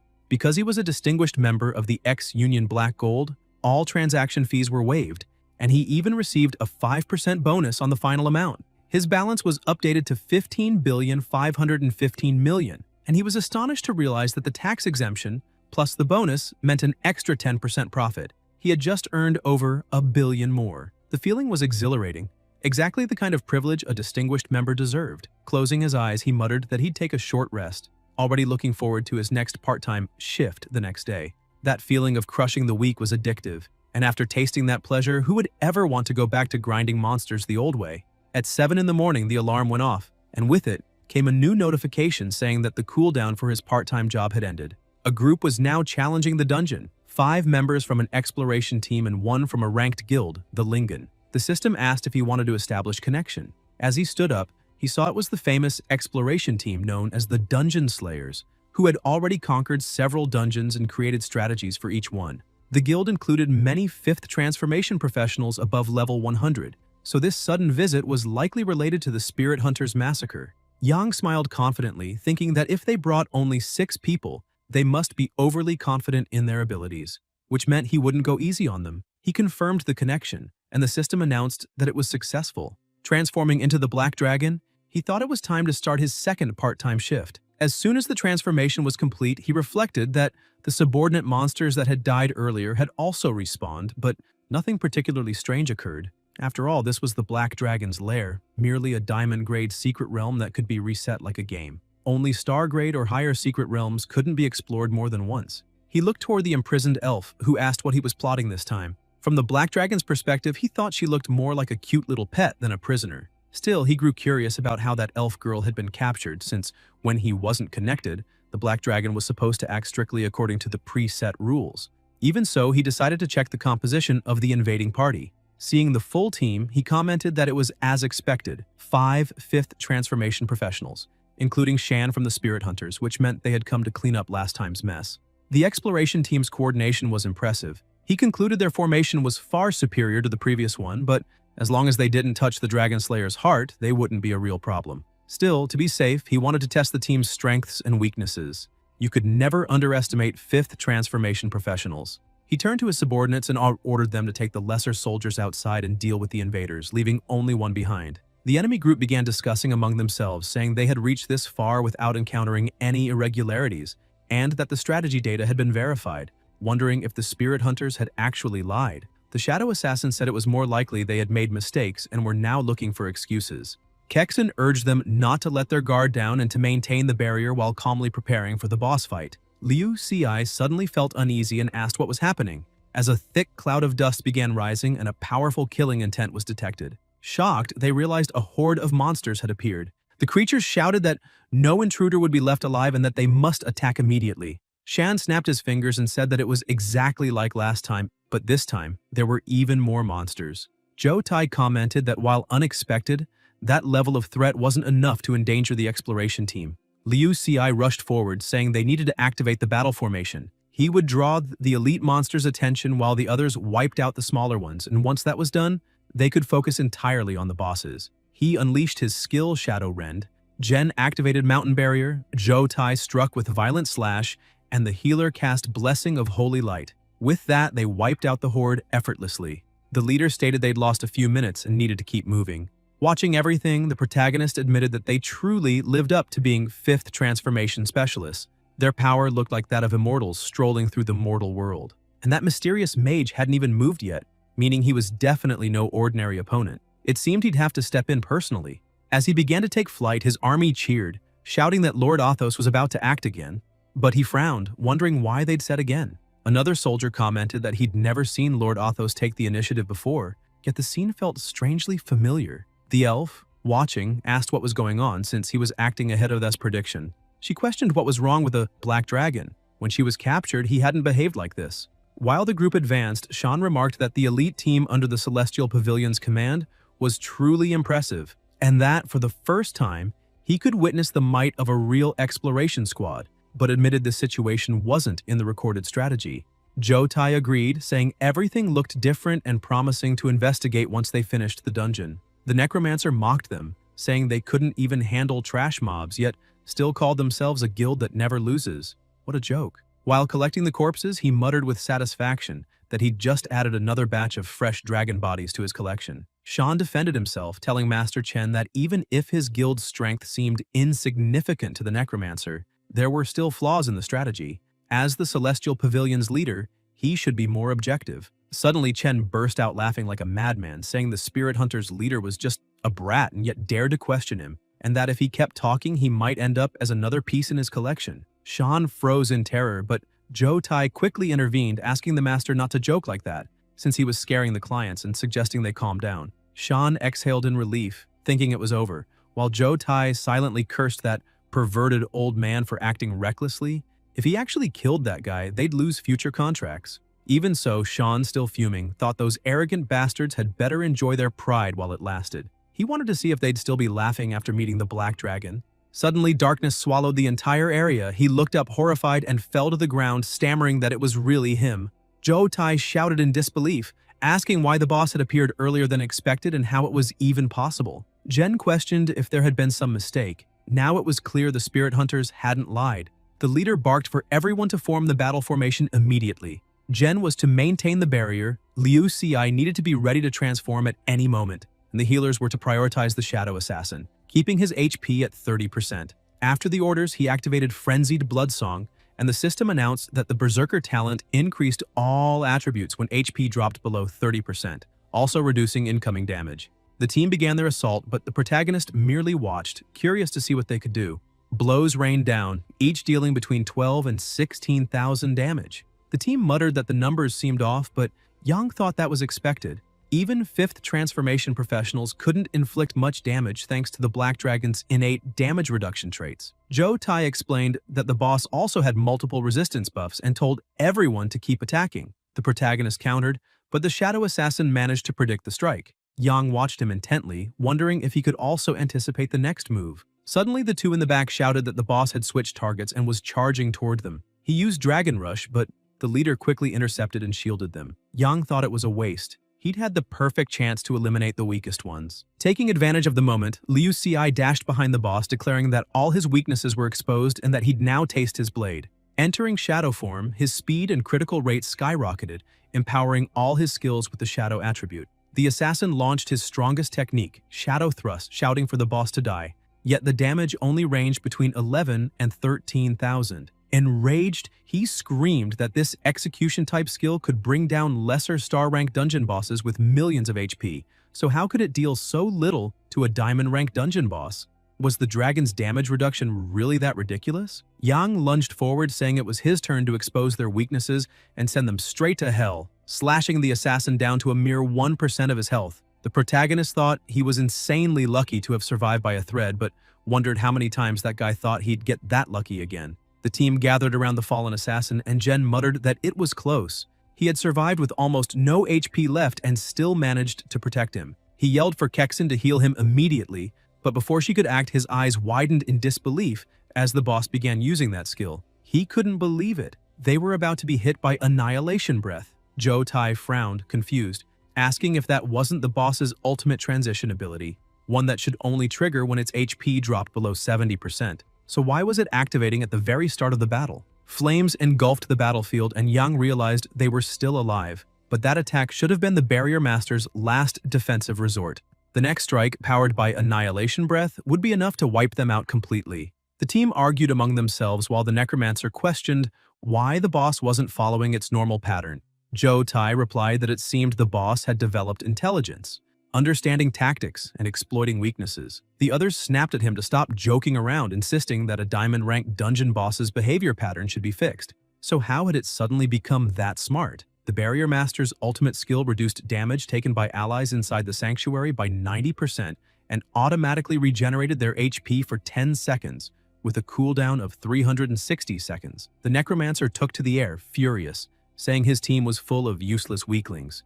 As usual, he'd have to handle everything himself. He unleashed his power, chanting, "From the endless depths of the underworld, awaken, ancient soul, heed my will, obey my command, use your majesty and power to bring destruction upon this world. Arise, bone dragon Malthus." A massive surge of energy erupted as a colossal skeletal dragon materialized. The protagonist watched the creature in awe, wondering if that man was truly a necromancer. Necromancers were among the rarest of classes, and it was said that high-level ones could summon undead as strong as dungeon bosses themselves, which made him wonder if that bone dragon was really on his level. Chen commanded his monster to attack and finish the boss, and the two dragons clashed in a fierce, world-shaking battle. Yang was impressed by the absurd power. That fragile-looking dragon radiated incredible strength. Still, he fought back, roaring for it to move aside as he slammed the undead creature backward.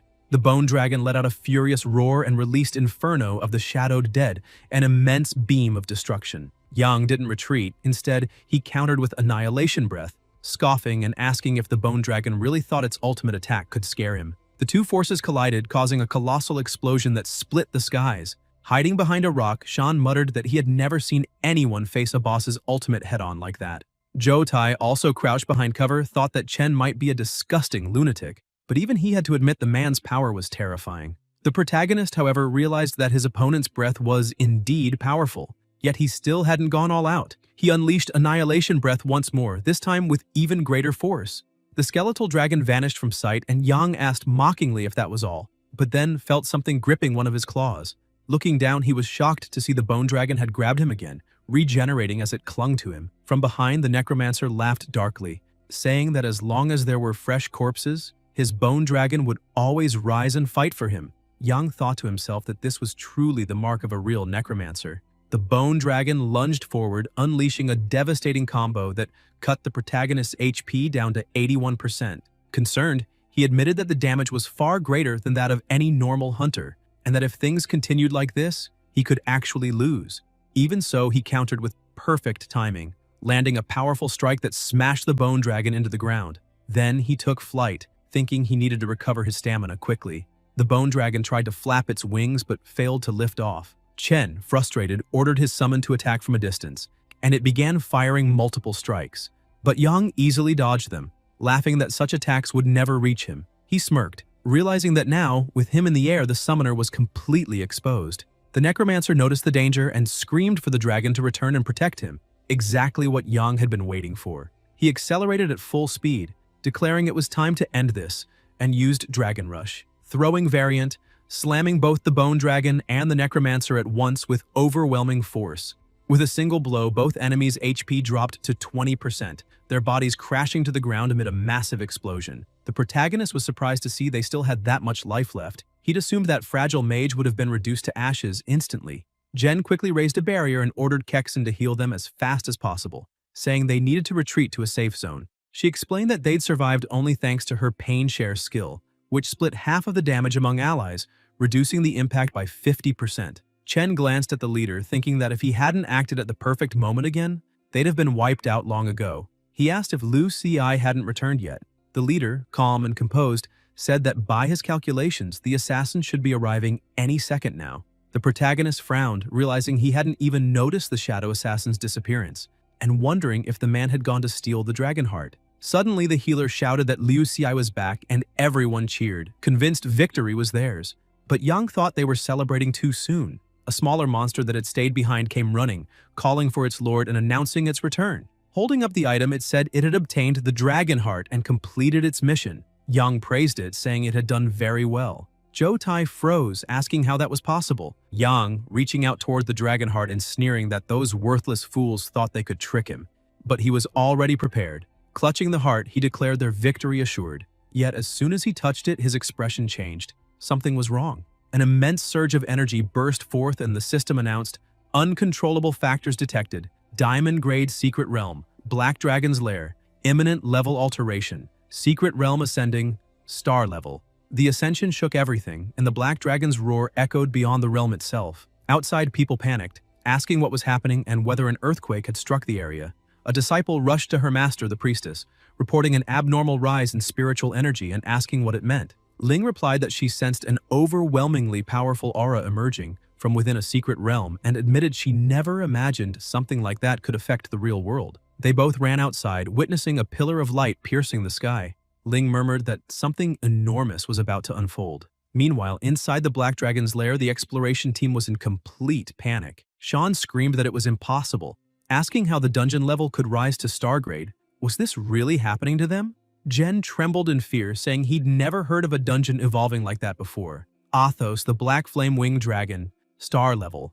The protagonist, still trying to comprehend, wondered if he had truly become a creature of that tier. The system responded, informing him that he had reached level 100, all attributes had increased, and star-level skills had been unlocked. Opening his status window, he was stunned by the absurd growth of his stats and the appearance of a new star tier ability. The display read, Boss Athos Black Flame Wings, Early Growth Stage, Level 100, HP 6 million, Attribute Shadow, Race Dragon, Strength 4,221, Speed 17,022, Spirit 1,821, New Skill Spiritual Tongue, Purifying Infernal Prison. Description: summons an immensely powerful prison of black flames that annihilates anyone who resists, dealing magic damage equal to 1,000% of the strength attribute.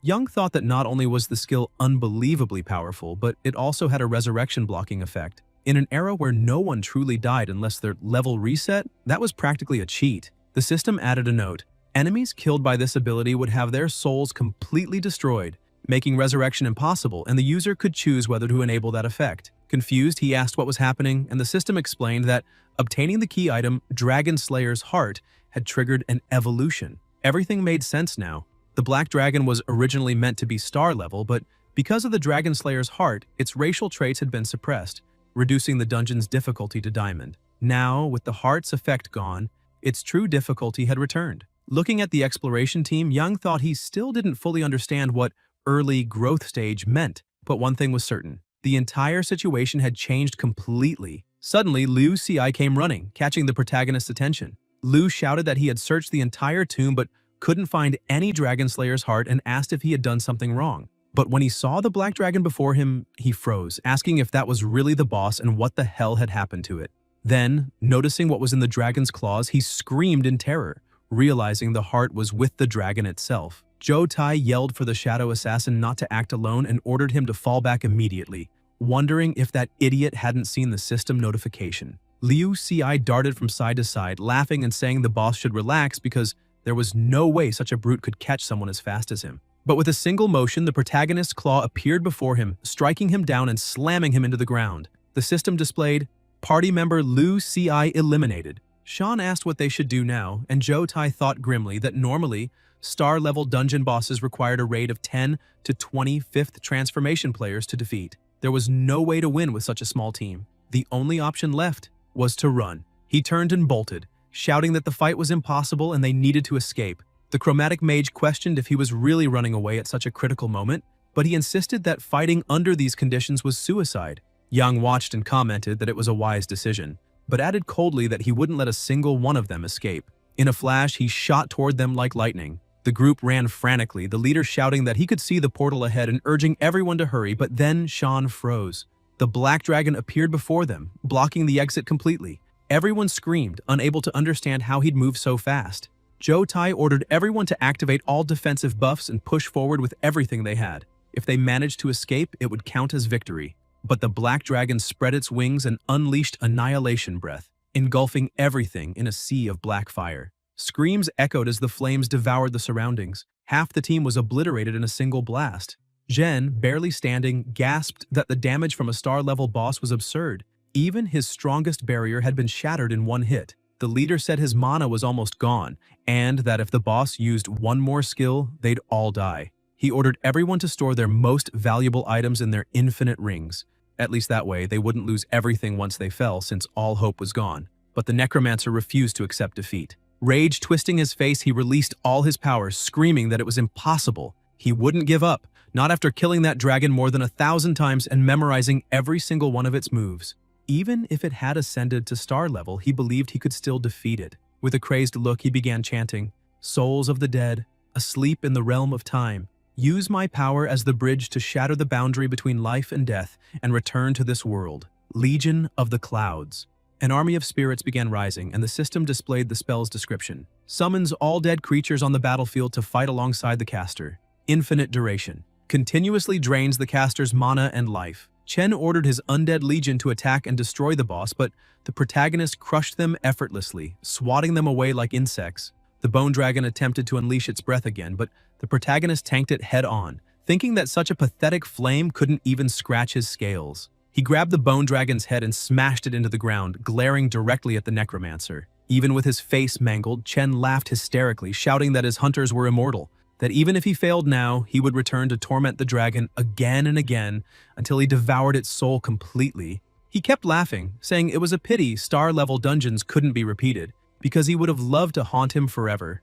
Yang watched silently, thinking that after everything they had done, they still believed they could leave alive. Floating upward, he decided it was the perfect time to test his new skill. He invoked Spiritual Tongue, purifying infernal prison. A massive sphere of black flames formed, engulfing the entire battlefield as screams of agony filled the air. The chromatic mage shrieked that the burns were unbearable, but promised that next time she would make the boss suffer 100 times worse, laughing madly. The protagonist approached and replied calmly that there wouldn't be a next time. In that instant, her HP bar dropped to 0 and she panicked, realizing her soul was disintegrating and the transfer hadn't begun. Yang told her she would have no more chances to revive. Her time had come to vanish for good. In the next moment, every member of the exploration team was completely annihilated. The system displayed a cascade of notifications. You killed Zhou Tai, level 110, experience plus 21, 987,637. You killed Zhang Hexen, level 108, experience plus 1, 986,123. You killed Zhuangzhen, level 104, experience plus 1, 577,633. You killed Liu Xi, level 103, experience plus 1, 662,321. You have completely eliminated Chen Lun, Necromancer, level 115, experience plus 25, 461,981. The total accumulated experience reached 9.91 million, raising the protagonist level from 34 to 40, the cap before the next transformation. The system then issued a warning, urging him to complete the transformation as soon as possible, since due to experience overflow, 40% had been lost, leaving 5.99 million safely stored.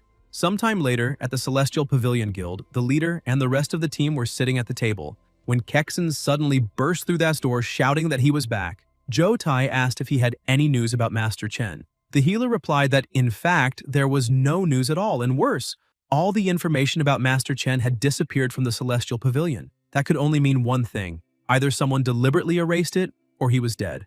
The Shadow Assassin commented that the dragon had ignored the high-level protection mechanism and completely exterminated Master Chen. Based on that, he asked what kind of boss the Black Flame Wing really was. Zhou Tai trembled in shock, thinking this was far beyond what they could handle, and that they first needed to compensate the spiritual hunters for their losses and let headquarters make the decision. Still, he wondered, if all of it was true and Master Chen had truly been wiped out, maybe some special mechanism, or even the boss itself, had allowed them to enter on purpose. Meanwhile, in his apartment, Yang was drinking a soda and relaxing on the couch, saying he was exhausted. The skill level of that exploration group was way above the spiritual hunters, and he had to push himself hard. But when he looked at the equipment and items he had gained, he said it was worth it. After all, coming from an S-rank guild, the drops were insanely good. He held the dagger in his hand and noted that two things had really caught his attention. The first was the S-rank star tier dagger, Dark Bloodthirst, described as the pinnacle of the assassin's art, forged in the abyss of shadows, having claimed countless lives, its bloodlust never ceasing, and the cries of the lost still echoing. Equipment restrictions: none by class. Level requirement: 101. Attributes: plus 80 agility, plus 400 strength. Traits: Shadow Body, consumes mana to become invisible for a short time, and increases speed by 50%. Mark of Compassion, consumes mana to mark the target, enabling a stealth attack with 300% increased damage. The other item was a legendary skill scroll with 5 charges, Thunder's Tempest Blades, described as allowing unconditional activation of the Storm of 4,000 Blades skill up to 5 times. The protagonist jumped excitedly from the couch, saying his luck was unbelievable. Last time he got a diamond rank weapon, and now he had managed to get a star rank one. Unlike Call of the Storm, he could actually equip this dagger, not to mention that skill scroll. It was absurdly strong, powerful enough to instantly kill a 4th transformation player with no usage restrictions. He put on his coat. Now he was in his first transformation, Magic Warrior, level 40, ready for the second transformation. He said his level had reached 40, and it was a shame to waste the extra experience. But what really made him think was whether that necromancer named Chen had really died and could no longer resurrect. The system answered yes and informed him that the necromancer Chen Lun had been completely eradicated. The host's decision had been correct, as data analysis showed a high probability that the necromancer Chen Lun would have killed the host if he had obtained the dragon heart. And if the host were defeated by another player while acting as a boss, his death would be permanent, so caution was necessary. Yang was startled and concluded that eliminating that guy had truly been the best decision, because if he had hesitated even for a moment, he might have died himself. He took a deep breath and thought that after this, that exploration team probably wouldn't dare mess with him again anytime soon. He kept thinking and said he'd heard before that star rank bosses are called true spirit creatures and have their own consciousness, which made him wonder what the Black Dragon's situation had been while he was in control. The system explained that system-bound bosses have their consciousness completely erased regardless of rank, and that when the host is not connected, the boss acts according to preset behavior patterns and rules. Furthermore, the system added that if the host kills a boss while in control, it will automatically be replaced by an even stronger one. Yang got excited and said now that was an advantage, and apparently it was time to hunt a dragon. When he opened his hand, he noticed an unexpected item there and realized everything fit perfectly. The system identified the item as being of unknown rank, naming it Layered Dragon Heart. Description: forged in the blood of a dragon, slain by a warrior blessed by the goddess, the dragon's heart was transformed into a relic of battle, but the nameless hero who carried it was forgotten, leaving behind only this testimony of the past. The Dragon Slayer's sword has vanished. Unlockable attributes: Spirit plus 50%, Strength plus 100%. Traits: Dragon Slayer's Radiance, ignores dragon's racial talents and increases damage against draconic creatures by 500%. Special effect: Blood Soul of the Ancestral Hero. When combined with an amulet soaked in dragon's blood, it can summon the spirit of an ancestral hero to aid in battle. Unlock condition: slay a dragon alone. Restrictions for using the ancestral hero's soul. Charges accumulate for each dragon slain, currently 0. He began to imagine that this blood soul of the ancestral hero probably referred to the legendary Dragon Slayer, and that whoever earned that title must have been an absurdly powerful warrior, far beyond a 5th transformation professional. And with an ally like that, no one would dare face him. Gripping the amulet tightly, he declared that killing the Black Dragon and changing classes to unlock the summon would be his next goals. He then left his apartment, saying it was time to accept his 2nd transformation quest. Meanwhile, at the temple entrance, the priestess was waiting outside for someone. People watched, commenting that she was incredible, not only a temple priestess, but also stunningly beautiful. Some wondered who could have enough status to make her wait outside, while others admitted they were jealous of whoever she was expecting. Ling stood there with her eyes closed and silent until she sensed something and called upon the statue's blessing. Opening her eyes, she bowed slightly and asked the noble lord how she might assist him. Yang, who had just arrived, was surprised and wanted to know why she called him noble lord and how she knew he was coming. The priestess explained that just seconds earlier, the transformation statue had emitted a beam of light, signaling that a VIP of the temple was about to arrive. And in the entire East Spirit City, there was only one VIP, him. As for the title of noble lord, it was simply a temple requirement, so he needn't worry.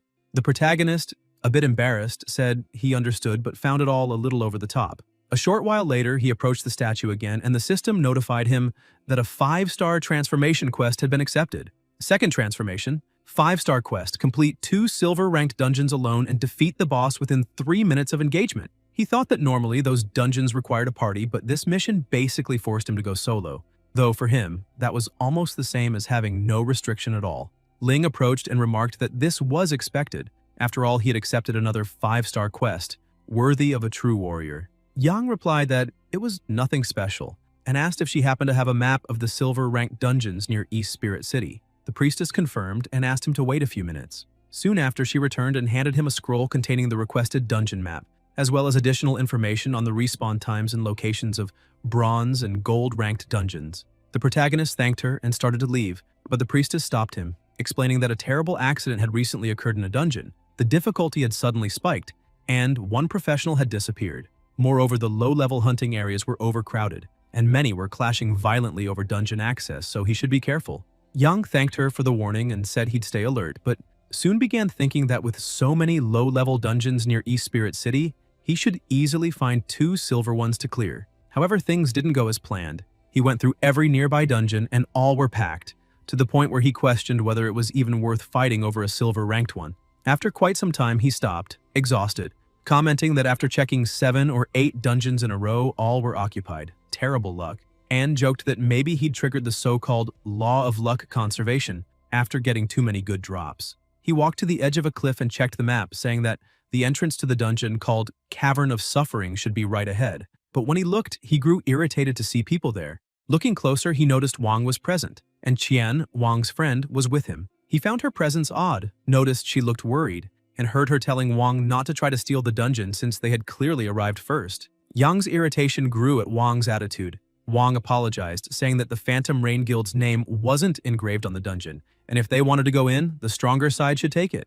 That made Yang wonder if Phantom Rain might be a sister guild to Phantom Cloud. It seemed too coincidental. Still, he thought that since everyone there already knew each other, it might be easier to negotiate once the fight began. Then he jumped down from the cliff, apologizing but making it clear that this time he wouldn't give up the dungeon. Wang's companions acted like idiots. One said that the boss had his eye on that dungeon and they should leave, while another approached Qian with bad intentions, suggesting that if she wanted to stay, they could have some fun with her. He Lan cut the nonsense short by pointing her sword at him, warning that if they kept talking like that, she wouldn't mind shortening the man's neck. He Lan was level 61, 3rd transformation, a patrol swordswoman from the Phantom Rain Guild. Wang was startled to see someone of the 3rd transformation there, and hid behind one of his thugs, reminding everyone that they also had a high-level ally. Then Li Zhen, a brute of a man, stepped forward and told the women of his guild that this wasn't the time to act high and mighty, declaring that whoever had the bigger fist was the one who was right. Li Zhen was level 60, also in his 3rd transformation, a martial artist from the Green Mountain Pavilion, and warned that if a fight broke out, their companions wouldn't hesitate and the low-level newcomers behind them wouldn't stand a chance. Helan looked at her companions and realized they were all low-level rookies. If they fought, they'd be crushed, but if they retreated, the enemies might take advantage and cause problems later. Unsure of what to do, she considered striking first, and while the two glared at each other, the protagonist approached, thinking that if might really ruled here, then maybe it was time for him to step in. Li Zhen asked who he was, and as soon as Qian saw her friend, she grew worried, remembering the last time she had seen him was at the teleportation center, but then felt relieved to see he was all right, even though she didn't understand why he was now getting into trouble. Wang grew irritated seeing him again, but Yang replied that the line was his, asking why that filthy trash was everywhere, since he was nothing more than an annoying little girl. Wang asked if he really dared to challenge him, saying he should take a closer look at his opponents, because the man next to him was a 3rd transformation monster who could erase him from the map with a snap of his fingers. Li Zhen pointed at Yang and warned that if he had any sense, he would kneel and beg for mercy. Maybe then he'd let him keep his corpse in one piece. The protagonist simply ignored them both and walked over to his friend, saying it had been a long time. She laughed and agreed, which made Wang even angrier. Watching the scene, Helan asked if they really knew each other, and Qian, a bit embarrassed, smiled and confirmed that they were classmates. Helan replied that if they were classmates, that meant they had awakened together, and demanded to know how he dared show up there, challenging them. Stepping closer, she explained that this was a silver-ranked dungeon and asked if he was lost. Young calmly answered that his 2nd transformation quest required clearing a silver-ranked dungeon. Hearing that, Helan was surprised and asked how that could be possible. If he had awakened together with Qian, how could he already be level 40 in just a few days? That was simply impossible. Wang cut in, saying that Yang always acted high and mighty but was nothing more than a worthless warrior, and that if he didn't change his attitude, he'd end up dead. He added that if Yang was really that good, he should show his status for everyone to see his level. Since he didn't have the courage, he should stop pretending and accept that he was there only to kneel and worship the boss.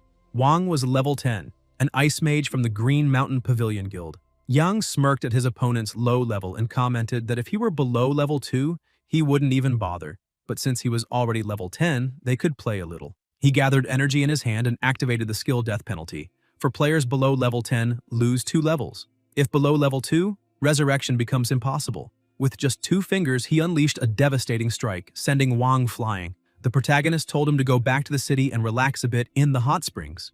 Wang's HP dropped to 0 instantly, and the system announced that the protagonist had defeated the level 10 Ice Mage, earning 100 experience points. Wang's companions were stunned, but Li Zhen charged forward in rage. Yang dodged easily, remarking that sneak attacks were disgustingly cheap. The mountain of muscles started cursing at him, asking if he thought he could walk away alive after killing the boy. Yang released his power and drew his sword, stating that whether or not he left alive depended solely on Li Zhen's ability. He looked at Heilong and said that if she wanted to join the fight, she was welcome to. It would save him the trouble of repeating the process. Heilong grew furious, saying he was an insolent brat and asking who had given him the courage to challenge 2/3 transformation professionals at once, calling him unbearably arrogant and insisting that even if he was Qian's friend, she wouldn't let this slide. Yang walked up to Li Zhen and said it would be better to set their fight aside for now. There was a certain brat who needed a proper lesson first. Li Zhen agreed, saying he'd deal with him afterward, and the two advanced together. Li Zhen attacked with full force, but the protagonist dodged every blow with astonishing agility. Disbelieving what he saw, Li Zhen poured in even more strength, shouting that he refused to believe it. Using Thunder Tiger Fist, he unleashed a massive strike that created an overwhelming shockwave, but Yang easily blocked it with his sword and with a single motion hurled him backward, smashing him into the mountain behind. Heilong seized the opening and tried to attack from behind but was startled when a shield suddenly activated. Yang remarked that yet another sneak attack had failed, and that the reputation of third transformation warriors was getting worse by the minute. He had used a golden single-use scroll, Crystal Barrier, which created a shield capable of absorbing up to 80,000 damage points. Heilong began trembling when she realized her attack had barely scratched half the barrier. She thought to herself that it must be an advanced defensive scroll, and his weapon didn't even look silver. It might be gold or even platinum. Remembering how he'd wiped out the Ice Mage in the blink of an eye, she grew even more wary, though she didn't want to believe that this boy could fight like that. Confused and frightened, she wondered who the hell Su Yang really was. Suddenly, a blast echoed from the top of the mountain. Li Zhen stood up in fury, shouting that this time Yang wouldn't escape and swearing not to rest until he was dead. Already impatient, Yang gathered flames and replied that he was in a hurry, so Li Zhen needed to disappear. With one precise attack, he ended the fight and the system announced, "You have defeated Li Zhen, martial artist level 60. Experience gained 3,125 points. Surrounded by his flames, Yang looked back and asked if anyone else still intended to fight. Terrified by the power she had just witnessed, Heilong sheathed her sword, realizing there was no way they could face someone like that. Yang did the same and said that was better. After all, they belonged to sister guilds, and he didn't want things to get ugly. Surprised, Heilong asked if he really was who she thought, but Yang interrupted, telling her to send his regards to the guildmaster since he first needed to challenge a dungeon. Stepping through the portal, the system identified him. Su Yang, level 40, Magic Warrior, Guild, Phantom Cloud. You have entered the dungeon, Cavern of Suffering. Transformation quest initiated. Complete it as quickly as possible. Recommended level, 2040. Party limit, 1-8 players. On the other side, inside the dungeon, he started walking, commenting that aside from the Black Dragon's lair, this was his first official dungeon. The air was crisp, and the place felt like a goblin den. Soon he noticed a lone enemy near the entrance. A vile goblin archer, level 35. The monster fired arrows, but Yang blocked them with ease, mocking that for a first dungeon monster, it was pretty pathetic. As he thought that, another goblin attacked from behind, but Yang sensed it coming, grabbed the creature by the throat, and hurled it into the archer. Then, with a single strike, he killed them both at once. Continuing forward, Yang grumbled that even trash like that tried to sneak attack him, concluding that this dungeon was tricky. If he weren't fast enough, he might have been caught off guard. He reflected that so far he'd beaten every enemy relying purely on his attributes, but knew that when facing someone truly powerful, victory would depend on skill. With that, he activated his demonic blade technique, saying this was a good opportunity to train. As he advanced deeper into the cave, he sensed 2 hidden monsters. When they lunged from behind, he transformed the demonic blade into a shield, creating a barrier that launched them upward. He then reshaped his energy into a hammer and crushed both with overwhelming force, causing an explosion that shook the ground. Several goblin archers appeared, trying to strike him, but he dodged with blinding speed, morphing his energy into a crossbow and firing 3 consecutive shots that eliminated every distant foe.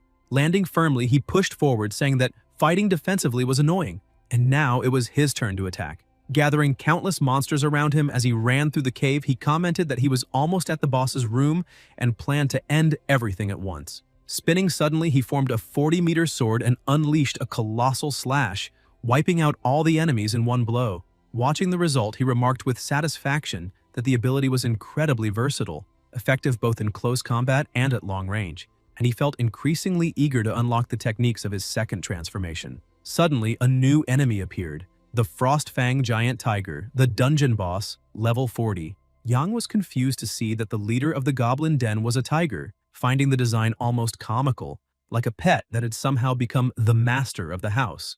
The tiger spoke in a menacing voice, calling the humans fools for invading its territory, asking if they were tired of living and if they thought they could keep up with its speed. Yang commented that the dialogue sounded pre-programmed, confirming that bosses below star rank had no real consciousness, which for him was perfect, since he could test a newly created technique. The tiger charged at the high speed, roaring that the human was finished. But in the blink of an eye, Yang activated the demonic blade transformation and struck a devastating blow, defeating it instantly. The system announced, Silver Dungeon Boss, Frostfang Giant Tiger, defeated. Experience gained 6,321 points.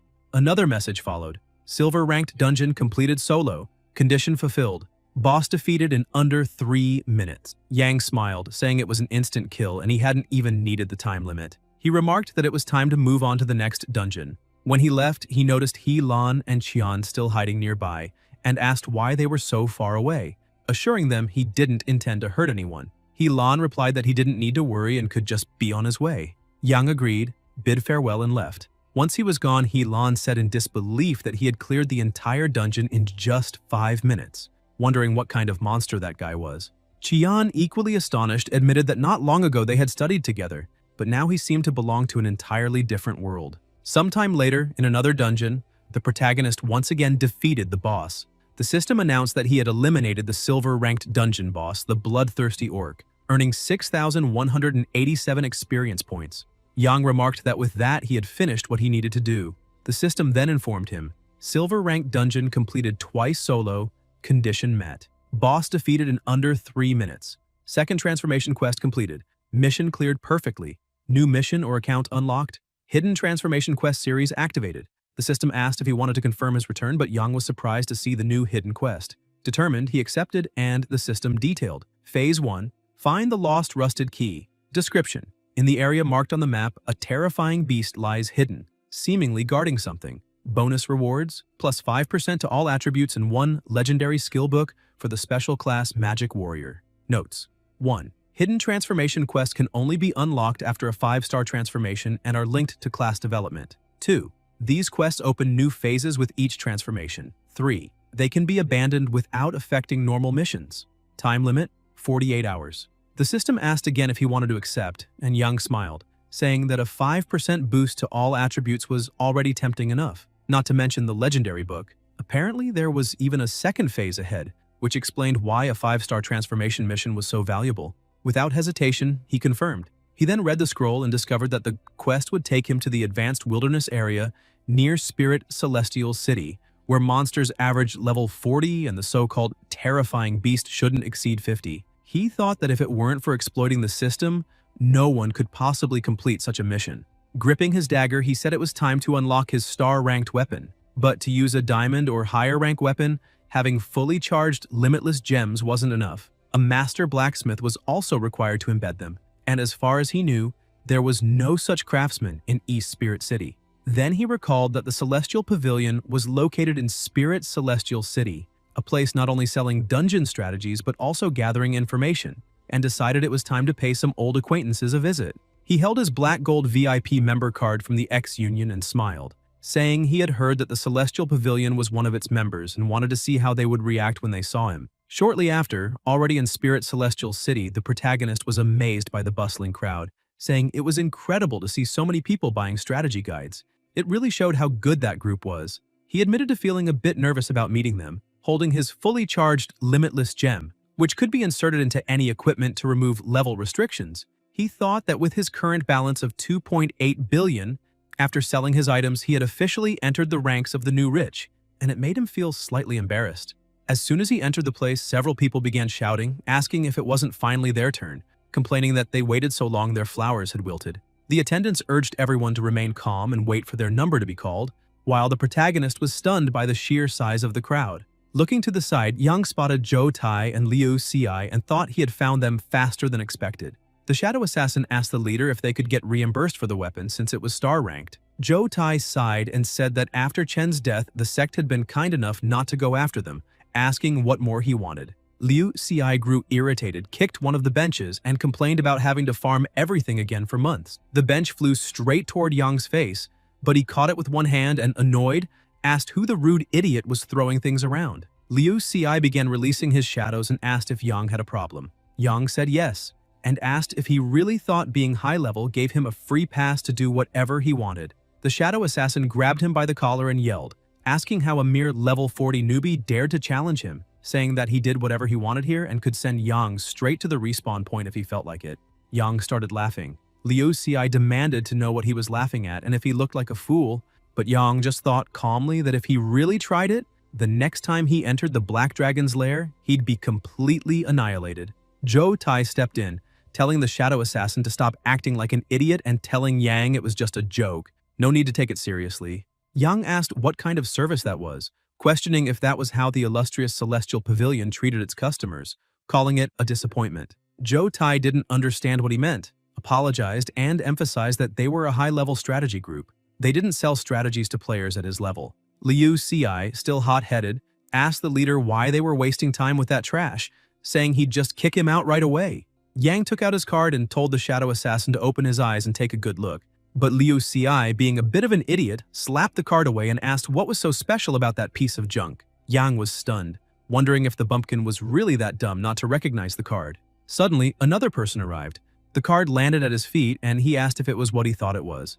Zhou Tai wanted to know why the great butler was there. Liu Xi was also shocked and yelled, calling the man brother-in-law, saying he had been looking forward to his arrival. The man was Jia Yue, level 120, the great butler of the first city, Yongfeng City. The butler walked over to the shadow assassin and slapped him across the face, sending him to the floor. Liu Xi, confused, asked what that was about since they were brothers-in-law. Jia Yue ignored him, walked up to Yang, addressed him as an esteemed VIP, and introduced himself as Jia Yue, the great butler of Yongfeng City. He apologized for any trouble his subordinates may have caused. Yang replied that it was nothing, and everything was fine, though he thought to himself that this man was indeed powerful. The butler noted that Yang was quite young to already possess the black gold VIP card from the X-Union and asked if he had completed the 5-star transformation quest and earned the temple's VIP privileges. Yang confirmed he had. Jia Yue then looked at his subordinates and ordered them to treat the distinguished guest as he deserved, asking if they understood.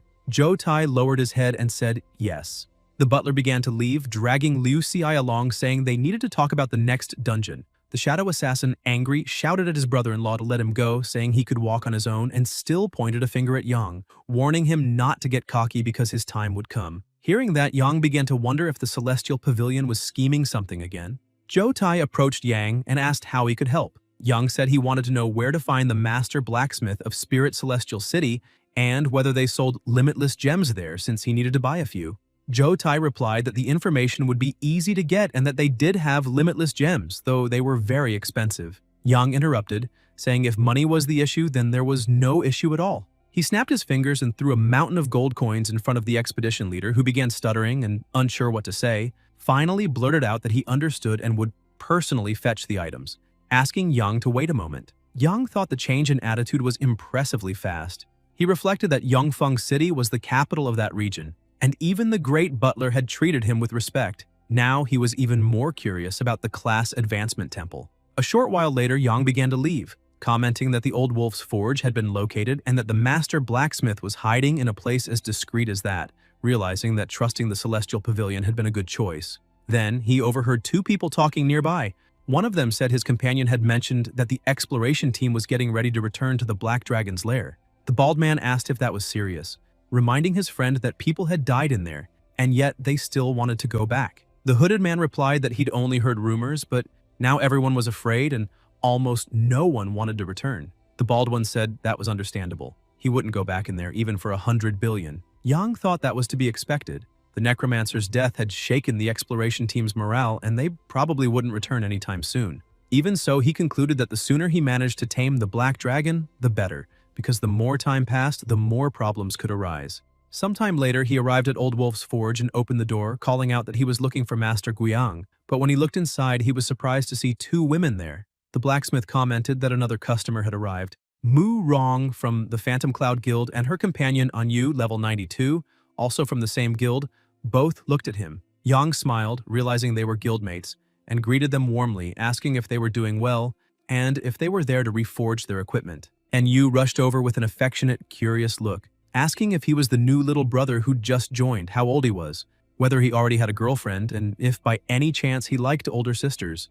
Mu Rong put a hand on Anyu's face and pushed her back, telling the protagonist that this was a master-level forge and that with his current level, he didn't need to come there. He could just use a regular blacksmith shop on this commercial street. Anyu told Mu Rong to stop being like that, and Yang sighed, saying it was the second time he'd heard that kind of comment and sometimes didn't even feel like explaining. So he simply showed them his dagger and the limitless gem, asking if his weapon was qualified to be there. Mu Rong was stunned, saying it couldn't be real, and asked if that was actually a star-ranked weapon.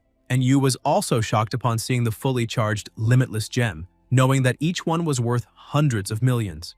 As soon as he revealed the equipment, the blacksmith stood up, visibly impressed, saying he hadn't seen such an extraordinary weapon in ages. Without hesitation, Yang handed the dagger to him, saying he was entrusting the weapon to his hands. When Guiyang held it, he felt a powerful energy surge through his body and shouted for Yang to leave everything to him. He would pour all his life's experience into this enhancement and wouldn't disappoint him. Then, the blacksmith began his work. With each hammer strike on the dagger, waves of energy pulsed outward, causing small explosions. Mu Rong watched in awe, asking if this was really the special effect of enhancing a star-ranked weapon. It was the first time she had ever seen such a thing. And Yu was also mesmerized, saying the lights were amazing. Mu Rong glanced at Yang and noticed he was calmly sitting on the couch, expressionless, and thought he must be used to scenes like this. And Yu caught her looking and started laughing, teasingly asking what was going on and why she couldn't stop staring at him. Was she perhaps interested? Mu Rong blushed and yelled at her to stop saying nonsense, insisting she had just spaced out. And Yu kept teasing her, saying it was rare to see her acting like that, while Mu Rong, face red, told her to shut up immediately. The protagonist watched the whole scene and wondered if he had joined the wrong guild. A few hours later, the blacksmith lifted the dagger and announced that it was finished. Yang was impressed, saying this was the work of a true master. He'd achieved a perfect result on the first try, unlike last time when Yang had lost a huge amount of materials. The aura emanating from the weapon was overwhelmingly dense. Yang reached out to take it and asked the master blacksmith how much he owed for the service. Guiyang said that the weapon had been a lot of work and that normally he'd charge 1 billion, but since he was in a good mood, he'd make an exception and do it for free. And Yu gasped, saying that a Grandmaster level enhancement for free was unbelievably lucky. However, Yang said he would never take advantage of a veteran. Money, he said, was easy to come by, but finding a blacksmith like Master Guiyang was nearly impossible, something that didn't happen every day. Therefore, he insisted the blacksmith accept the 1 billion payment, saying he planned to come back many more times. Guiyang was moved and praised Yang's character, gladly accepting the payment and saying he looked forward to seeing him again soon. Watching the scene, Anyu was completely smitten, remarking that he'd refused a free service, paid 1 billion, and still left smiling. She wondered if that was the calm of a true magnate and what she should do now since it seemed she was starting to fall for him. Mu Rong was also impressed by his attitude and wondered if the protagonist might actually be some young master from an S-ranked guild. Wasting no time, Yang set out toward the outskirts of Spirit Celestial City, to the Wild Spirit Mountain, an area recommended for level 40 and above. Perched high atop a tree, Yang remarked that this looked like the right place for the mission, and that the map was clearly designed for someone who had already completed the second transformation. He examined his new weapon, thinking about the Dark Thirst ability, which required 300 points in speed and spirit, concluding he just needed to use a few attribute potions and allocate the remaining points. His panel displayed Su Yang, level 40, Magic Warrior, Strength 980, Base 241 plus Equipment 739, Speed 1129, Base 311 plus Equipment 818, Spirit 488, Base 314 plus Equipment 174. He thought that with his current power he could already take on a 4th transformation opponent. Then he drank a meditation elixir X1, which permanently increased spirit by 50 points and could be used up to 5 times. An Agility Elixir X2, which permanently increased speed by 50 points, also with a limit of 5 uses. And a Heavenly Speed Elixir, which permanently boosted speed by 100 points and could be used twice. After finishing, he leapt into the forest saying it was time to move. During the fall, a Spectral Bat level 42 and a Resentful Soldier level 44 appeared to attack him. He activated Shadow Form, consuming mana to become invisible for a short period and boosting his speed by 60%. In an instant, he struck both with a double slash, killing them instantly. He thought that this was the most basic warrior attack, yet with a star-ranked weapon, the damage became absurd. Noticing that he was completely surrounded by monsters, he muttered that he had no intention of clearing the map the proper way, so he would go with the old method and blow through everything at once. Using several more potions and scrolls, he triggered a power burst, unleashing a massive explosion through the jungle. The blast instantly wiped out every monster nearby. After walking a bit further, he saw a cave ahead and said it had to be the Cavern of the Terrifying Beast. Judging from the mission's design, he bet its level was not below 50 and wondered how many hits the boss could withstand. Advancing through the cave, he found it strange not to encounter any monsters along the way, but soon he spotted a bright light ahead and realized he had reached the destination. Crossing the light, he was stunned to find the creature's lair. A mutant beast that devoured an unknown piece of flesh. Level 55, undead. All stats, skills, and traits were completely hidden. Yang wondered what was going on since the system only showed its level and name. He concluded he would need to buy a high-level skill book to reveal more details, but pressed on, knowing better than to underestimate a boss with concealed data. He activated Shadow Form and unleashed a powerful strike, dealing 52,281 damage. The system reminded him that the mark consumed mana to tag a target, and if the attack landed undetected, damage increased by 300%. The beast roared in rage, and Yang said that was expected since there was no way it would go down in a single blow.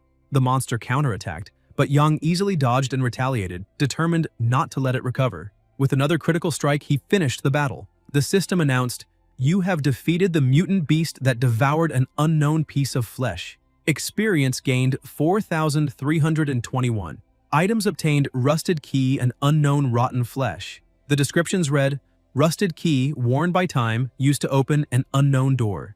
Unknown rotten flesh once held great power but has long lost its strength, a symbol of decay and of mysterious origin. Perplexed, Young commented that the key was probably part of the quest, but the flesh was intriguing because if it could mutate a beast even after losing its power, the original owner must have been incredibly strong. He stored the items and decided to set the mystery aside for now, since it was time to complete his class transformation quest. Suddenly, multiple notifications appeared. Inspection complete. Mission approved. 5-star class transformation finalized. Base attributes increased by 25%. Next, he received a new exclusive passive ability, Dual Spirit Enhancement, which increased spirit by 10% of strength and strength by 10% of spirit non-stackable. The system then detected a hidden class transformation mission, confirmed its completion, and awarded additional rewards. All attributes plus 5% special class magic warrior unlocked, 1 legendary skill book received, and level cap removed. After calculating the accumulated experience, his level rose from 40 to 58, granting him 360 attribute points. He ordered the system to distribute the points equally between strength and spirit, and after a few seconds the system confirmed the update. His strength rose from 241 to 301, then 359, reaching a total of 539. His speed increased from 311 to 388, totaling 407. His spirit went from 314 to 392, then to 411, reaching 591. Young thought that with those attributes he was already far above 3rd transformation professionals, and with his current equipment, he could even face spiritual hunters and defeat a 4th transformation opponent while still in the 2nd transformation. Just imagining that made him excited. With the mixed damage between strength and spirit combined with the spectral mark, he bet that not even a platinum-ranked dungeon boss could survive a single strike from him, since that ability was truly overwhelming. The system notified him again. Magic Warrior class, legendary skill, Dual Destruction Blade. Number 1. Fuses the magic blade with the equipped weapon, consuming half the mana to deliver a devastating attack. Number 2. Damage equals 200% of strength plus 200% of spirit. The priestess congratulated him for completing the 5-star 2nd transformation and informed him that his VIP benefits had been officially updated. His previous monthly payment of 10 million in national currency was now 50 million, and the discount rate for the Black Gold identity certification from the ex-union had increased from 20 to 30%. Yang confirmed he understood and thought that with his current level these benefits already seemed normal. He also mentioned that there had been a small mistake earlier. When he said 80% discount, the correct value was 20. Ling asked what his plans were now, and Yang replied that he was a bit tired and planned to rest for 2 days, since work and rest should go together. She agreed, saying rest was important, but he only smiled, thinking that resting did not mean standing still. In truth, he needed to go to the Celestial Pavilion to buy some things and prepare for the dragon hunt. Meanwhile, a meeting was taking place at the Celestial Pavilion Guild. Jia Yue told Zhou Tai that he would be responsible for the next dungeon expedition, and asked if 30 members in the group would be enough to complete it. Zhou Tai replied that yes, 30 people should be sufficient, but reminded him there was a special mechanic that prevented resurrection. Jia Yue reassured him, saying the headquarters had already prepared a countermeasure. Each member would receive a jade ring of life to ensure survival. Zhou Tai was surprised and thanked him for such a valuable item. The butler said he would leave everything in their care and that if he were not so busy, he would have loved to personally witness the dragon hunt to stretch his muscles a bit. At that moment, the door swung open abruptly, and a firm voice ordered them to wait, saying it was not their turn to deal with the black dragon. The three were shocked, and the butler, alarmed, asked what the young lady was doing there. He then announced loudly that the young lady was present and that everyone should greet her immediately. It was Luo Linger, a beast tamer at level 130, daughter of the master of the Celestial Pavilion. Jia Yue kneeled before her, saying he had not known about her visit and begging forgiveness for not welcoming her properly.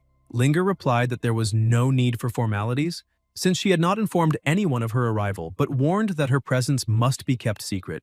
She tried to sit down but noticed there was no chair. A subordinate quickly brought one upon noticing the situation. Once seated, Linger ordered that from that moment on, no one was to enter the Black Dragon's lair without her permission, because she herself intended to tame it. The butler, astonished, asked if that was a direct order from the pavilion master. Linger then released part of her power and, in a threatening tone, asked if he really dared to question her and what would be wrong even if the order did not come from her father, leaving the entire hall in complete silence.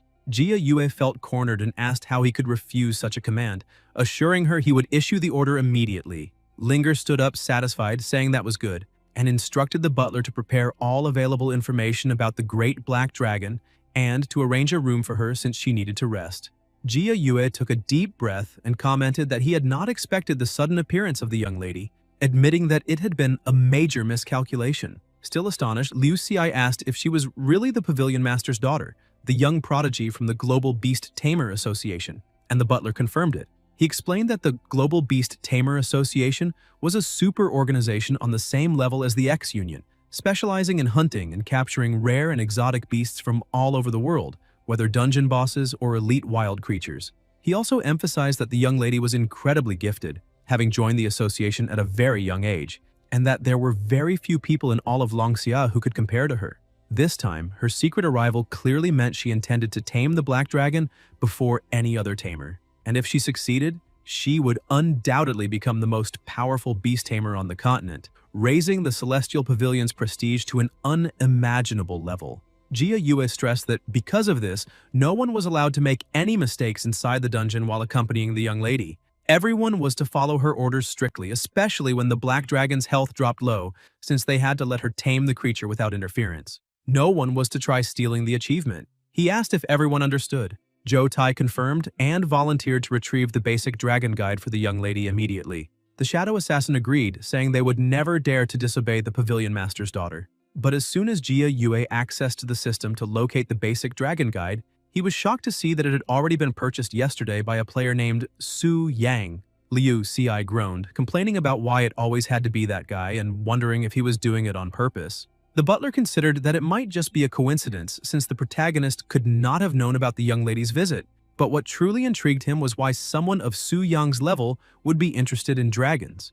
Jia Yue asked what they should do in this situation, and one of the members suggested forcing the protagonist to return the book. He rejected the idea immediately, saying that no matter how concerning the matter seemed, they must never offend a temple VIP without reason. He assured them there must be other versions of the dragon material and said he would personally handle finding an alternative.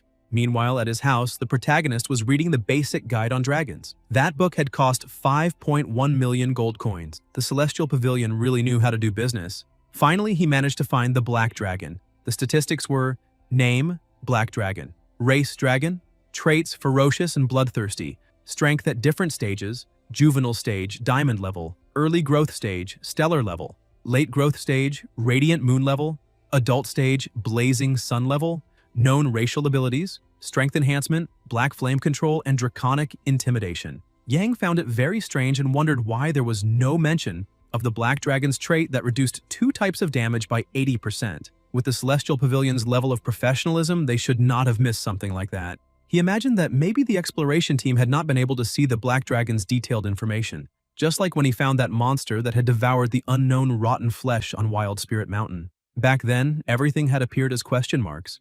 Exploration records, dungeons in Longxia that possess black dragons, Northeast Region, Blizzard City, inside Anbei City, Black Dragon Roar Cave, Juvenile, Diamond Level Difficulty Dungeon completed, Central Region, Dusk City, inside Lingjiang City, Desolate Mountain of the Black Dragon Vein, Early Growth Stage, Radiant Moon Level Difficulty Dungeon completed, Southeast Region, Eternal Wind City, inside Tianling City, Black Dragon Lair, Early Growth Black Dragon, Stellar Level Difficulty Dungeon not completed. Yang realized that only 3 black dragons had been discovered in all of Longxia. 2 had already been defeated. Only the Black Dragon boss remained, and that was also the one he was aiming for. As he thought about it, the protagonist noticed that the information about that defeated Black Dragon did not match. The early growth stage should correspond to the stellar level, so why was it listed as Radiant Moon level? He decided to check the detailed ranking information. When he looked, he saw the description: Isolated Mountain of the Dragon Vein, Battle Record. Due to the dungeon's difficulty being Radiant Moon level, the Black Dragon inside was initially identified as a late-growth boss. However, after it was killed, the Dragon Heart obtained determined that it was in the early growth stage. Based on the items dropped after its death and later research, it was concluded that this Black Dragon had accidentally ingested an unknown rotten flesh. This resulted in an increase in power. Special note: unknown rotten flesh. The Celestial Pavilion is willing to buy any items of this type at a high price. Yang was surprised to see that the flesh really had such an effect. This time, he had made a huge discovery.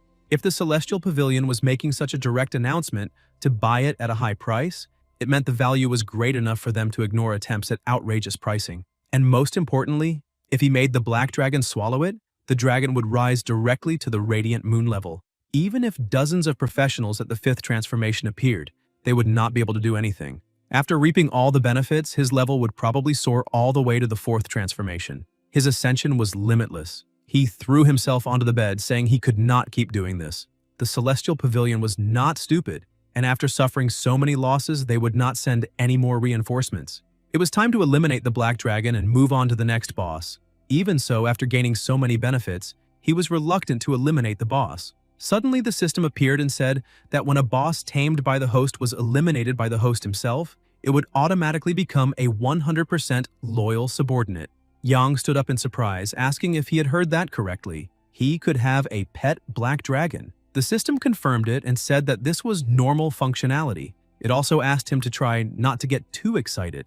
The protagonist imagined himself riding on top of the black dragon and asked how he could not be excited. It was a dragon, a species of majesty, power, and domination. Even the SSS rank Super Guild, the Global Beast Tamer Association, had very few members who had tamed a dragon as a pet. If he could summon a pet dragon in the middle of a guild war, the scene would simply be epic. Even with his current stats and a dragon-slaying weapon, he would not be able to defeat the Black Dragon. It would take forever to reduce its health. If someone challenged him in the middle of the process, he would be finished. Because of that, his current leveling strategy still depended on the secondary boss's missions. If no one challenged him within a certain period of time, his progress speed would drop considerably.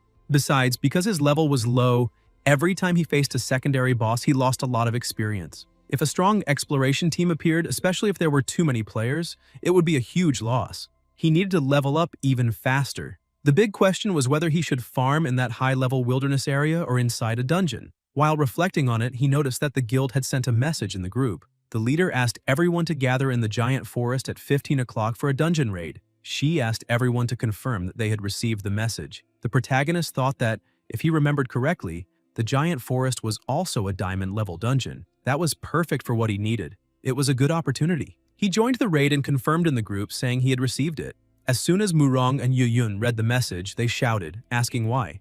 Anyu was impressed that her handsome little brother had finally replied. She asked him to stay close to her so she could protect him. Shu Yan told her to control herself and pointed out that she always talked about Murong in the group, but somehow still managed to be even more suspicious. Anyu told Zhu Yan not to slander her, saying that her feelings for the protagonist were purely sisterly. Jamuzi said her mask had slipped. Anyu insisted she was innocent. The protagonist was a little scared and asked if that nonsense was really starting again. Yuyun asked if he was sure he wanted to join the guild in a diamond-level dungeon, because the monsters there could be very... Yang interrupted her, saying he was absolutely sure. He pointed out that he would go ahead first and that they could come at their own pace. At the class advancement temple, people asked the boss why he looked so serious. Sean explained that it had been a struggle to reach level 99 again. He had just taken the level 5 class transformation mission. The materials were in the giant forest. The members of the group were startled. The difficulty of the giant forest was equivalent to the Black Dragon Lair. At their current levels, they would not be able to do much. Besides, they had heard that the Phantom Cloud team was preparing to attack the giant forest. Then they would have to give up their ticket to that year's trial dungeon. That would only widen the gap between the guilds. The leader said it was not exactly like that. There was still a way to stop Phantom Cloud from getting the ticket. Ming asked what he was talking about. The boss began to laugh and said there was no other way. They had nothing to lose. He declared that he would eliminate them and make the Phantom Cloud team feel the same despair they had felt. Already at the giant forest in the diamond-level dungeon, several groups were at level 90 or above. The description said that ancient, towering trees blocked the sunlight inside the canyon. Deep within the forest, the frequent roars of giant beasts warned intruders that they were not welcome. The remaining time until opening was 35 minutes. Several people were waiting for it to open. Yang walked among them, thinking that there were a lot of people there. The giant forest was a high-level dungeon equivalent to the Black Dragon Lair. The difficulty should be similar. Phantom Cloud had probably chosen this moment to challenge it for that reason. This dungeon was a special mission organized by the Class Advancement Temple in Yongfeng City. It opened once a year. Only rank A or higher guilds with 5th transformation professionals could enter. Each city had the right to only one ticket. The 3 guilds that performed the best would receive incredible rewards. Among them were 1 stellar-level weapon, 3 diamond-level weapons, and an extra guild buff. This was a gigantic temptation for any guild. As one of the only 2 rank A guilds in Tianling City, Phantom Cloud and the Spirit Hunters competed fiercely to stand out. That was why they wanted to reach the 5th transformation as soon as possible and secure a spot in the challenge dungeon. Originally, the Spirit Hunters were stronger, but they had suffered a crushing defeat in the Black Dragon Lair, losing levels and equipment. That put them at a disadvantage. Now it was Phantom Cloud's turn. Most of the people present belonged to rank B guilds and did not represent a threat. However, Sean appeared with his guild shouting at all the low-level professionals. He declared that the dungeon belonged to the Spirit Hunters. If they did not want to die, they needed to leave immediately. All the lower-ranked hunters were startled to see the Spirit Hunters there. The protagonist thought that, from the looks of it, they would not give up so easily. The other guilds began to run, saying that rank A guilds really were arrogant. Yang began to stand up. He thought that, with the Spirit Hunters' current strength, exploring a diamond-level dungeon should be very difficult. They barely had anyone at level 90, and judging by the way they were behaving, they did not seem to be there to enter the dungeon. They were waiting for someone. They wanted to block Phantom Cloud and prevent them from entering. That was why they were just taking up space and doing nothing. A level 72 rogue walked up to the protagonist and started shouting, asking if he was deaf, because he had not heard what the leader said. Yang smiled. He said he was just exploring the area and did not care about their business, so they could do whatever they wanted. The rogue kept shouting. He asked if the protagonist was disrespecting him and pushed him, telling him to get out of the way. In the blink of an eye, Yang grabbed the rogue's hand and forced him to his knees, making him scream in pain. Then he threw him so hard that he destroyed a giant tree and landed several meters away. He told the young man not to mess with someone who was minding his own business. Sean asked the protagonist who he was and why he had attacked one of his members. Yang answered that it was nothing serious. Their member had been about to attack him, so he had simply defended himself. Ming got angry and started shouting, asking what kind of excuse that was. He said the protagonist had nearly killed the rogue, leaving him with only a sliver of life, and still thought it was right to call that self-defense, while also acting arrogant. Sean asked Ming to calm down. He explained that the rogue had started it, so it was his own fault. And since he had already been taught a lesson, they could leave it at that. The protagonist said that was fine with him. Ming remained bothered and asked the leader if they were really going to let that guy get away with it. Sean pointed out that the protagonist had defeated a third transformation rogue with a single strike, which meant he was at least a fourth transformation professional, and they were there to confront Phantom Cloud. They did not need to make more enemies. Ming agreed, but questioned whether that boy had been hired by Phantom Cloud. It made no sense for him to be there alone. The leader said probably not. Those women usually did not travel with men. Yang continued sitting there, trying to see if his guild had arrived yet. Suddenly, Phantom Cloud appeared. The leader asked Sean what that meant. He said it was nothing serious. They had simply arrived first and taken the giant forest.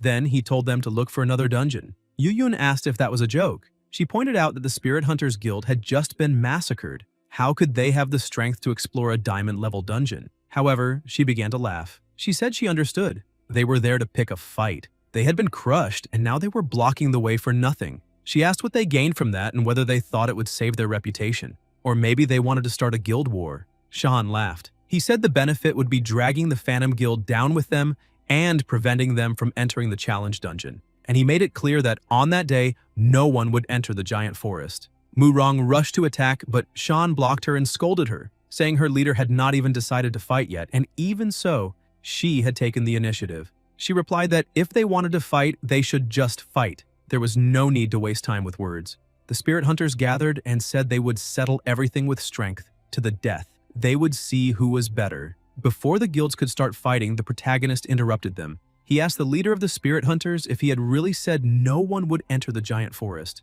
He questioned who he thought he was. Murong shouted at the protagonist, but An Yu was enchanted. She said he had challenged leader Sean without fear, and that was incredible. Yan asked if the protagonist mentioned in the guild chat had finally appeared. She was the beloved of the wind, level 94. Shu Yan was impressed and said that if Qian were there, the scene would be perfect. Jamuzi, level 92 in a bard class, said that Phantom Cloud's first male member had finally appeared, and that the moment needed to be recorded. The guild leader finally saw the protagonist in person. Yang apologized for not introducing himself earlier, but he had thought it would be easier for them that way. The leader agreed. Even so, she observed him carefully, remembering that he had a 5-star VIP profession from the temple, owned a stellar-level weapon, and was suspected of being the heir of a rank S guild. Yang had so many secrets that even with him standing right in front of her, she did not know how to ask. Maybe she should not ask at all. Li Dan began trembling with rage. He shouted that he had tried to win over An Yu countless times, but she had never paid him any attention. Now she was flirting with that brat, so he deserved to die. Ming was shocked and told the leader that the brat was part of Phantom Cloud, and he seemed to be an official member, not a visitor. Sean grew irritated and asked the protagonist if they had been deceived. Yang simply smiled and asked what would happen if he really had deceived them. Suddenly, several lightning arrows flew toward him. The protagonist caught them with his hand with extreme ease. He thought it was the archer. Yang threw the arrow back and struck the archer directly. Sean was furious. He shouted that the protagonist was asking for trouble. Yang walked toward them. He said he now understood everything. They were only there to create chaos, blocking a perfectly playable dungeon just to stop others. He asked if they thought everyone had time to waste like they did. Time was money. If he lost the chance to slaughter a few fat sheep, they would have to take responsibility. Sean remained furious. He asked if fat sheep was what he was calling them. He said Yang was already about to die and still had the nerve to talk nonsense. Then he told him to go to hell. Yang took a deep breath. From the looks of it, he had no choice but to teach them a lesson. Sean noticed that the protagonist had skill scrolls and shouted for the defenders to raise a defensive barrier and activate all damage reduction skills. The vice leader told the protagonist that if he had dared to act alone, it meant he was strong. But no matter how strong he was, he would not break through the barrier. Yang asked if that was so. He told them to withstand that attack. A giant vortex appeared in the middle of the forest. An Yu could barely remain standing. She said it was annoying. Murong asked what kind of mantle that was because the elemental wave felt like a prehistoric catastrophe. Sean observed the power and said it was impossible. It might even be a legendary skill. The protagonist attacked and told everyone to disappear using the Thousand-Blade Thunderstorm. The attack concentrated where the leader was. An enormous lightning bolt exploded. When the dust settled, the protagonist was the only one standing. He said everything was ready. The obstacles were gone. He asked the leader if they could start the raid now. The leader and the entire guild were terrified by the display of power. Yu Yun asked how that was possible. The Spirit Hunters had been wiped out in the blink of an eye. Murong, desperate, said that even if the scroll had been a legendary skill, it should not have been capable of annihilating a rank A guild instantly. Jimuzi said she had drawn the whole scene. Besides the scroll, the protagonist had used other skills. She asked them to look. The girls were impressed by the drawing. They saw that in the middle of the legendary skill there was a blade formed from condensed magic. The guild leader understood. First, the protagonist used the legendary skill to break the magical defense. Then, he caused chaos with epic skills. Finally, he finished off the weakened enemies with the magic blade, an infallible strategy.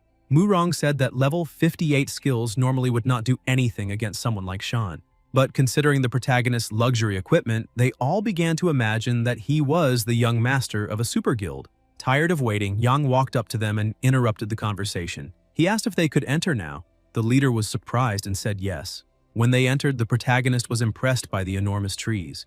That place truly gave off the feeling of a giant's territory. Yu Yun, frightened, said the terrain was complicated. She asked everyone to stay together and remain alert to their surroundings. Anyu asked if Yang thought they would complete that dungeon without any problems. He answered that it should not be difficult. She pointed out that if something unexpected happened, like in the Black Dragon dungeon, then he needed to protect his older sister. The protagonist became a little embarrassed and said he would do his best. Suddenly, something moved in the bush and scared the girls. When they looked, they realized it was only a small rabbit. But soon after, a two-headed raptor appeared, level 89, scaring them again. The guild leader began attacking and asked everyone not to panic. She told them to stay calm because it was only an ordinary monster. While she dealt with the raptor, a giant rock bear, level 95 and elite, appeared. The girls continued to be afraid. Yang quickly attacked the monster, eliminated it, and asked why they did not have someone to tank. Anyu answered that finding a high-level female tanker was very rare. Yang said he would hold that side and asked the healers to keep an eye on his health. The leader understood and ordered the support members to focus everything on Yang. As soon as the support skills began to take effect, the protagonist's body changed completely. He was impressed because those were all 4th transformation support skills. His strength instantly doubled. With his speed and strength increased, he disappeared from in front of the bear and attacked it from above, dealing a critical hit of more than 100,000 damage. After a few strikes, both monsters were defeated. The guild leader praised Yang and said that, now with him on the team, their chances of completing that dungeon had increased greatly. Yang smiled and said she was too kind. He stated that this was his first time in a dungeon with a team. Because of that, he would need guidance to improve his coordination. Yu Yun said there was no problem, but she began to think. If this was his first time participating in a team dungeon, it meant he had completed all of the others completely alone. That was even more impressive. The more she observed him, the more mysterious Yang seemed to be. The Phantom Guild continued advancing through the dungeon, eliminating everything that appeared. Not long after, they finally reached the final boss, a degraded hybrid giant, level 98 with 4.5 million health. Yang asked if Yu Yun was nervous, because he had heard that she had bought the strategy from the Celestial Pavilion.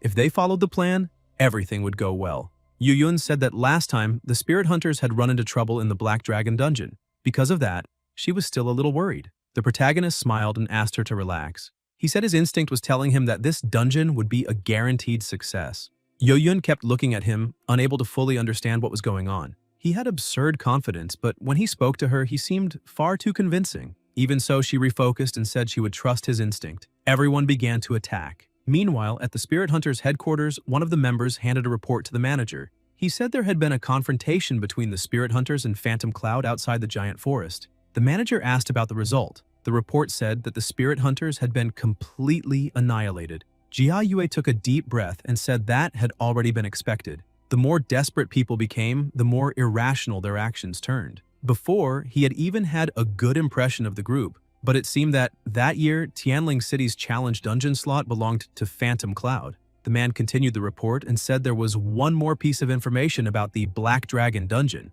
That caught the manager's attention. Back in the dungeon, Phantom Cloud's leader delivered the final blow and defeated the boss. They celebrated. A notification appeared saying that Phantom Cloud had completed the challenge and the rewards had been delivered. The leader began distributing everything. Yu Yun told Yang that he could have delivered the final blow, but had let her finish it instead. The protagonist smiled and said she did not need to worry because she probably needed the final hit bonus more than he did. The leader thanked him and said she would owe him a favor. The girls approached, commenting that Yang was incredible. They said that without him, they would never have cleared the dungeon so easily.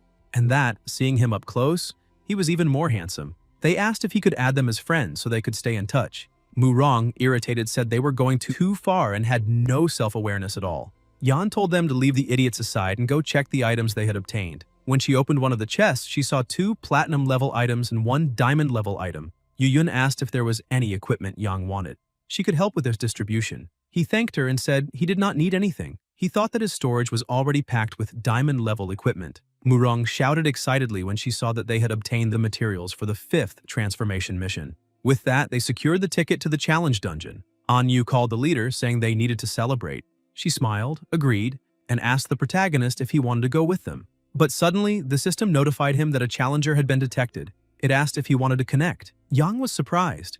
Someone had decided to challenge him so soon. He activated the teleportation, apologized, and said that something urgent had come up. Because of that, he would not be able to participate in the celebration. As soon as the connection was made, the lesser dragons were already dead. Yang commented that he would like to see who was trying to invade the dungeon. When he looked, he saw only one individual. He was surprised to notice that a single person was dealing with all the lesser dragons, and besides that, his appearance was different. Yang began to wonder if that being could really be an elf. It was Alcaray Lauren's level 140 court mage class elf race. He continued advancing and called the dragons filthy and irritating creatures. Yang observed him and thought that the guy's power was no joke. Even so, he decided to follow protocol and let the elite monsters test that being first. Suddenly, the elf heard someone calling him a coward and threatening to crush his skull. The dragon priest, level 98, ordered the elf to offer his blood to Lord Atos. A kobold chief wolf, level 96, advanced. The blood warrior, level 95, also attacked, saying they needed to eliminate the invaders. Alcaray laughed and asked if that stupid black dragon's name was Atos. He said that a simple young black dragon, with a few forbidden spells, was already enough to defeat that pitiful creature. He eliminated the 3 warriors instantly and stated that they were not even worthy of being called trash. Their bodies exploded, and blood splattered onto the elf's hair. He became irritated, saying that the blood of inferior creatures was repulsive. He also said that if it were not for the princess, he would never set foot in such a filthy place. He snapped his fingers and ordered the mountain giant to appear. He said he needed a shield and a spear to eliminate everything in his path without letting anything touch him. Yang was surprised to see that the elf had eliminated elite monsters above level 95 without any effort. He realized that the guy was even stronger than the exploration team. Perhaps he was at the 6th transformation. If a 6th transformation professional was really that strong, then Yang had no chance against him. This was a serious problem. While thinking of a strategy, he remembered that the elf had mentioned the princess. Maybe he was talking about the imprisoned elf. If so, Yang could obtain information. He shook the cage, telling her to wake up. He asked how she could sleep in a situation like that. The elf woke up drowsily and asked who was calling. When she looked ahead, she only saw the dragon's enormous eye. Yang said he was the one who would be asking questions. He wanted to know if she was the princess of the Elven Kingdom. The princess was completely frightened and asked if the dragon was really talking. She had never imagined he could speak. He answered that she had never asked, but he said she was focusing on the wrong subject. The elf became irritated, called the protagonist an idiot, and said he always seemed lost. She said he only knew how to sleep and wander around, then suddenly became smart out of nowhere. How was she supposed to accept something like that? Then she covered herself, thinking that the dragon had seen her naked the entire time. She asked if it was possible that he had done something indecent while she was asleep. She ran to the corner of the cage, called the dragon a pervert, and cried for help. Yang was confused and asked why the conversation had taken such a strange turn. He held the cage and said he was out of patience. He told her to answer the question immediately or she would be devoured. The elf began to sweat in fear. She said her name was Lilith Savaraya, 6th daughter of the Honorable Queen Savaraya.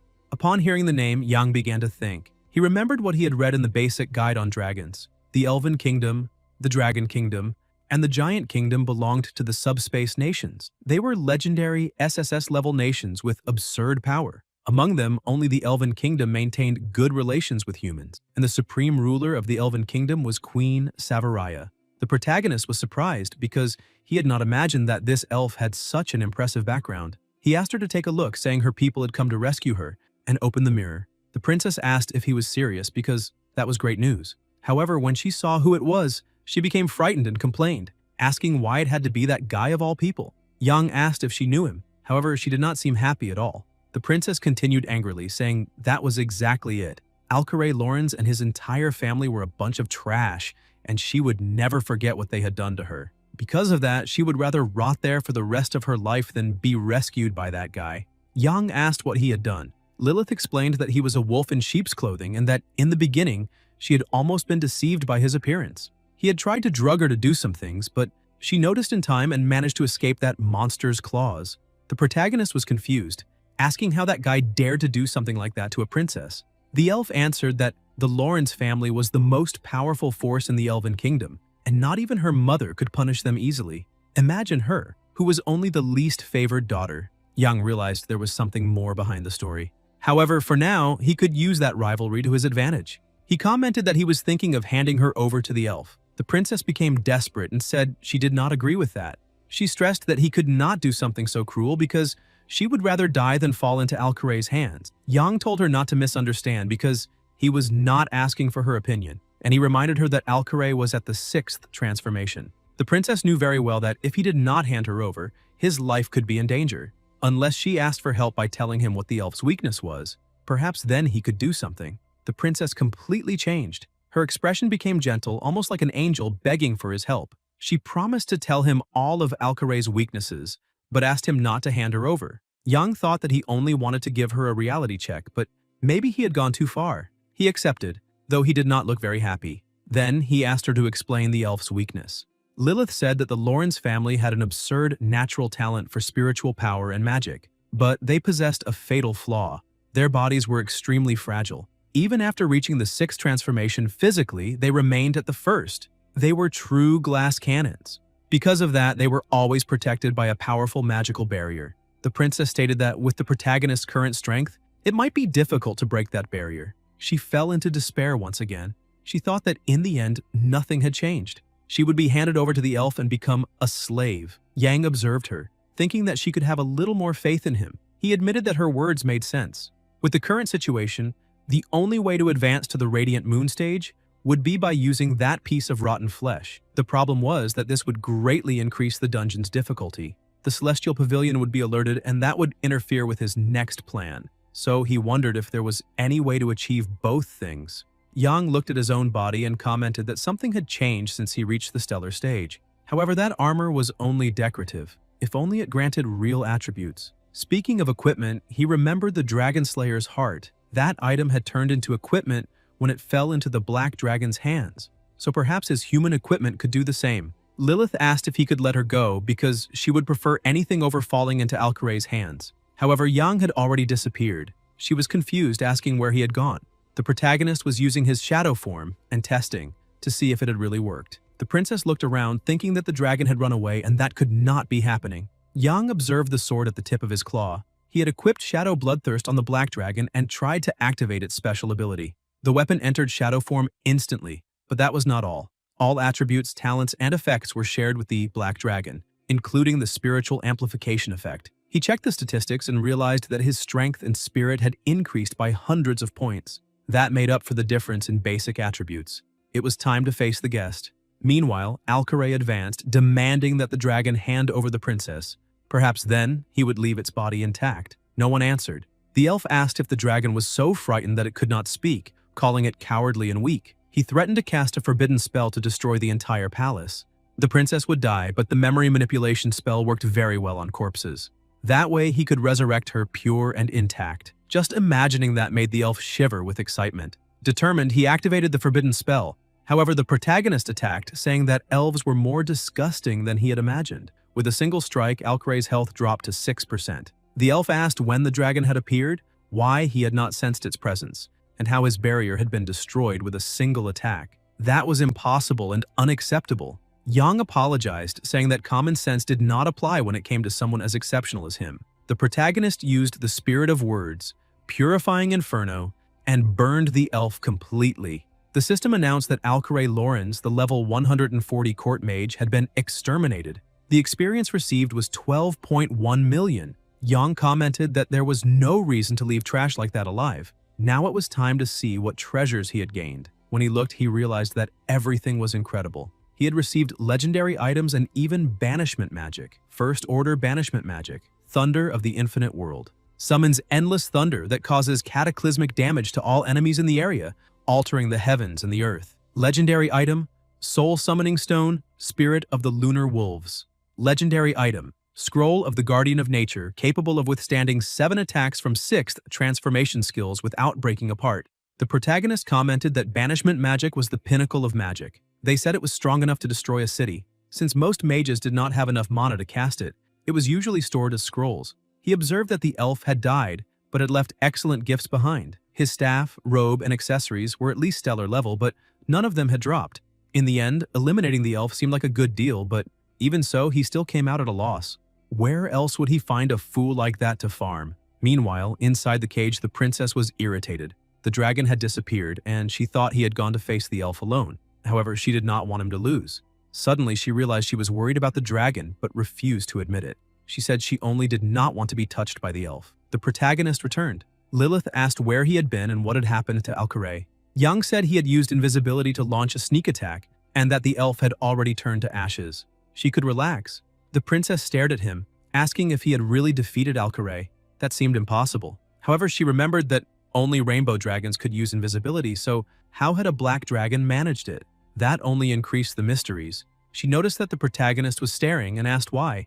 Yang said he had heard that the elven royal family was supposed to have powerful magic, so why was she so weak? Lilith explained that she carried the curse imposed on the elves by the giant king of ancient times.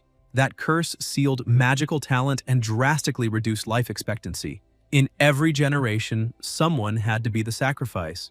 This time, it was her. That was why she had never been valued. Yang reflected. He found it strange to feel something about it, but realized that she had also had a miserable life. If he had not obtained the cheat, he probably would have remained useless forever, and the black dragon would have been killed sooner or later. In the end, she would have ended up as Alcaray's toy or some other professionals. Thinking about it, he had truly changed her fate. Yang placed his hand on the cage. The princess panicked, asking what he was planning. She had helped defeat the elf, so he could not go back on his word. The cage began to be destroyed, and she screamed. However, the cage simply opened. The protagonist said she was free, at least inside that dungeon. Lilith was confused, asking why. Young answered that a good dragon had to be good until the end. He asked her to live peacefully there because it would not be long before he obtained true freedom. He shouted for all the servants to hear and ordered that no one touch or harm Princess Lilith. The subordinates bowed, saying they would obey their lord's orders exactly. The princess was confused and asked why the protagonist had suddenly decided to be so kind. She wanted to know what he truly wanted and what that true freedom he had mentioned meant. Out of nowhere, the dragon went back to sleep. Lilith shouted, asking him to wait and wondering why he had fainted so suddenly, but the connection had already ended. When he returned home, he was happy. He said the expedition had been worth it and that now he would be able to face the exploration team more efficiently next time. Suddenly, a message appeared. He looked and asked if it was from the guild leader, but countless other messages began to appear. The system warned that he had more than 99 unread messages. They kept arriving, making him think he had caught some kind of virus. When he checked, he saw that the girls were asking where he was and why he was not answering. They said they had been worried and that next time, he should at least tell them before leaving. Out of nowhere, they asked if he would have time the next day, and if he wanted to accompany them to the commercial street, as well as asking permission to make a drawing. He thought those women were far too energetic and decided to send a message to the guild leader apologizing. He said he had left in a hurry and had not wanted to cause problems. He thought that, by informing the leader, she could reassure the others. Yuyun read the message and became happy. She said everything was fine. She stated that she already knew he was busy and that they would schedule a time whenever possible. She thanked him for his help and sent a photo of them celebrating. When he saw the image, he smiled. He said that it was a lively atmosphere, and that was how a guild should be. Yuyun was a good person and got along well with everyone, much better than the selfish spirit hunters from the exploration team. The next day at the temple, Qian met the protagonist and said it was a coincidence. She asked if he was there to do his class transformation. Yang said yes and asked if she was there to do her first transformation. His friend smiled and confirmed it. She said that with the help of the veterans, she had finally reached level 20. She commented that she had heard he had gone to a diamond-level dungeon with Phantom Cloud the previous day and asked if that was true. Yang confirmed it. He said the story was true and that he had reached level 60 just yesterday. That was why he had come to receive the third transformation mission. Qian congratulated him but felt a little discouraged. She thought that the two of them no longer belonged to the same world and that she would be left behind. Yang said she was excellent too. He stated that in terms of class and growth potential, she was enormous. Maybe one day she would even surpass him. That filled her heart with hope. She asked if he was serious. He laughed and confirmed it. He said it was not a lie and asked her to keep working hard because he was looking forward to fighting by her side. Qian blushed and said she would do her best. She thought that even though he was so strong, he still encouraged her with kindness. To her, the protagonist was still the same as always. Yang took the mission. It appeared as a third transformation mission, 5 stars, Magic Warrior Challenge, dual trial of magic and strength. Number 1 Magic. The Devouring Phantom of the Ruined Mansion. Restriction. Defeat the level 60 boss of the Ruined Mansion dungeon alone without using physical damage skills. Number 2. Strength. The Earth Dragon of the Rock Abyss in the Wild Mountains. Restriction. Defeat the level 60 boss alone without using magical attacks or skills. Rewards. Demon Spirit. Secret Weapon. Plus 300 Strength, plus 300 Spirit, and the legendary passive skill Demon Spirit Secret Weapon. He realized that the mission was getting intense. Now there were 2 challenges at the same time, with heavy restrictions. Ling asked him to be careful because there might be a blood moon phenomenon soon. The protagonist asked what that was. She explained that it was a special phenomenon. Wild and dungeon monsters became more ferocious and bloodthirsty. In places inhabited by spirits such as the ruined mansion, the effect was even worse. The blood moon had no fixed pattern, but it gave subtle signs at the beginning of the day it appeared. When that happened, the Adventurers Association sent out a warning. Because of that, he needed to stay alert. The protagonist left, saying he understood. He smiled, thinking that no matter how dangerous it was, with his true strength being at the 4th transformation, it would be a walk in the park. Too bad he could not tell anyone, leaving Ling worried for nothing. Sometime later at the ruined mansion, a platinum-level dungeon recommended for level 60 or above, he arrived. That place had once been the home of a high-ranking official. A cursed noble went mad and murdered everyone there in a single night. Afterward, he turned into a devouring phantom and began haunting the depths of the mansion. Anyone who entered became his next target.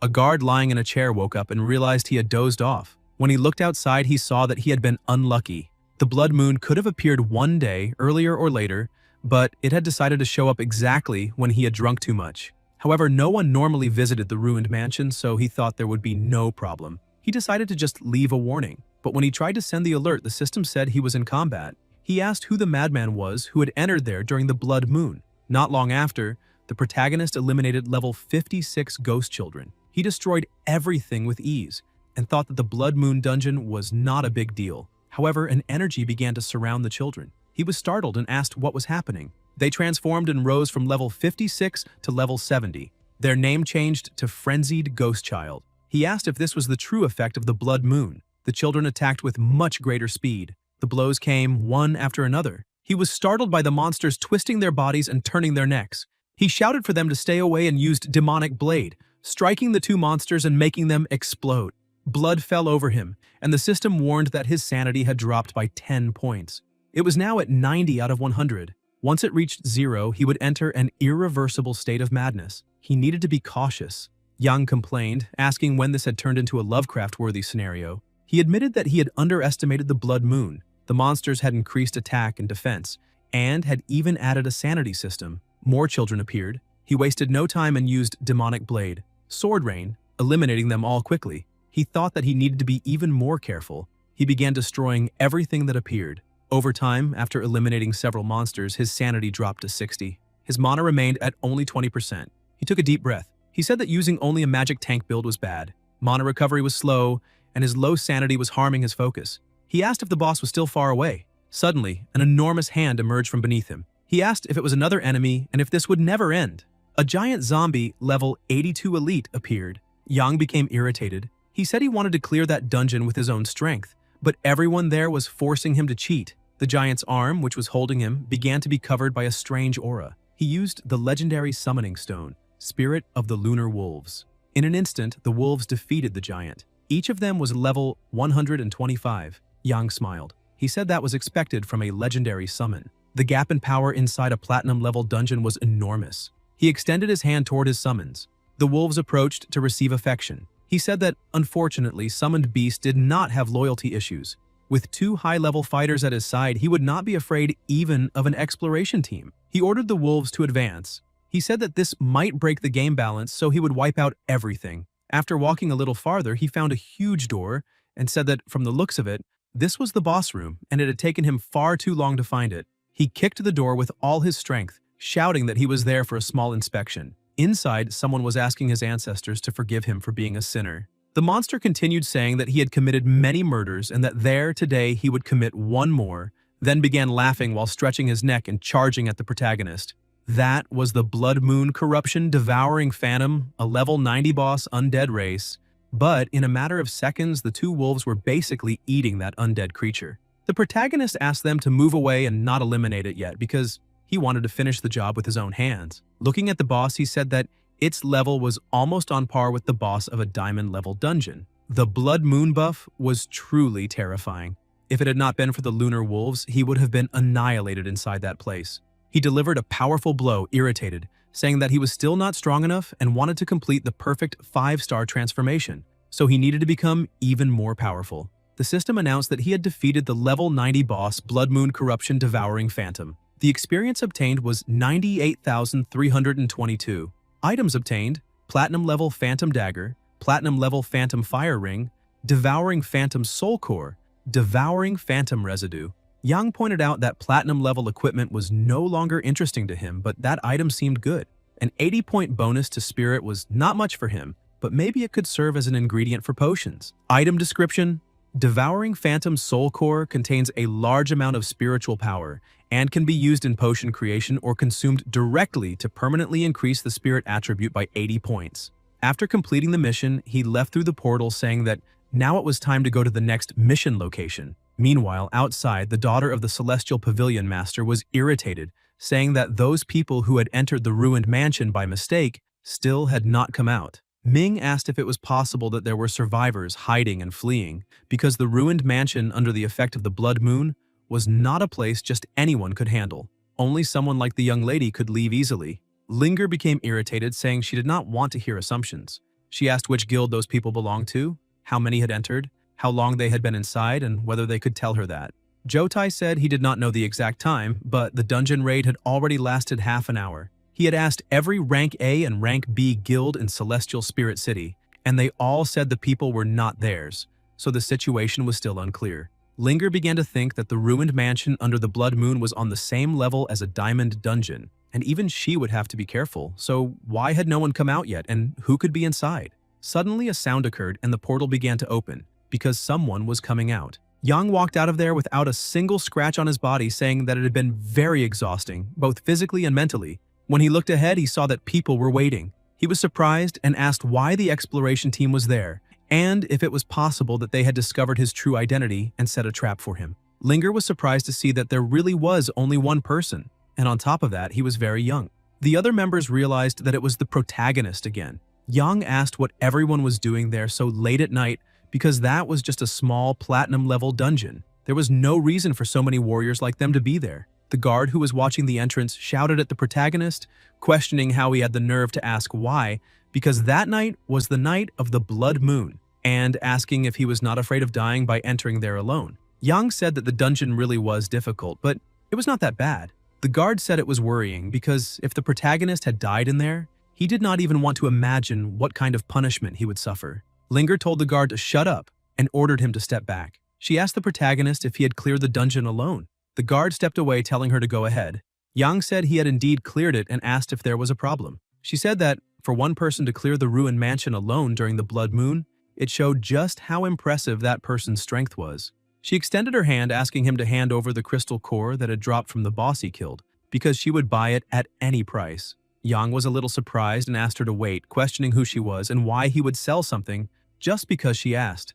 The others were startled, and a bodyguard approached, shouting at him and asking if he really did not know who he was speaking to. Yang asked her to calm down and said he really did not know, then asked why he should know. The woman called him insolent and told him to open his eyes wide and pay attention, because he was standing before the greatest genius of the Global Beast Tamer Association, the precious daughter of the master of the Celestial Pavilion, a stunning beauty with countless talents, Miss Luo Linger. The woman grabbed a staff in anger, asking how the protagonist dared to ignore the young lady's generous request, and saying that, for that, he should be punished for his insolence. Linger scolded her subordinate and told her to stop that madness.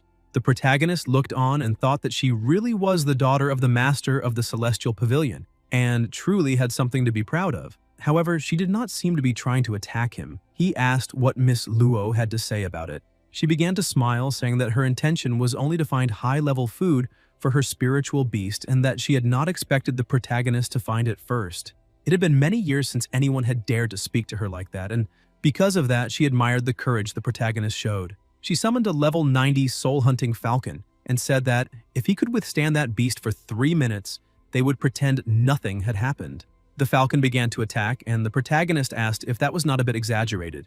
Ming began laughing, saying that the boy had dared to offend the young lady and was now doomed. Jotai, who had already learned his lesson, thought it was not quite like that because if Yang had managed to clear the dungeon alone during the blood moon, his real strength had to be at least at the 4th transformation. The falcon used its skill blade storm and began attacking the protagonist, who easily dodged the attacks. While dodging, he thought that the summoned beast was not only fast, but could also attack from a distance, and that simply defending would not work. He began to take out his weapon, thinking that he did not want to reveal his strength, but he had no other option. He activated Shadow Bloodthirst. Ming stared at that sword, thinking that it might be his. The falcon pierced through the protagonist's body, but he simply dissolved into shadow using Spectral Mark, landing a fatal blow on the falcon and destroying it with a kick. He apologized for not waiting until the 3 minutes had passed. The young lady became completely furious, shouting and asking how he had dared to eliminate her spiritual beast. Yang pointed out that she had asked him to endure for 3 minutes,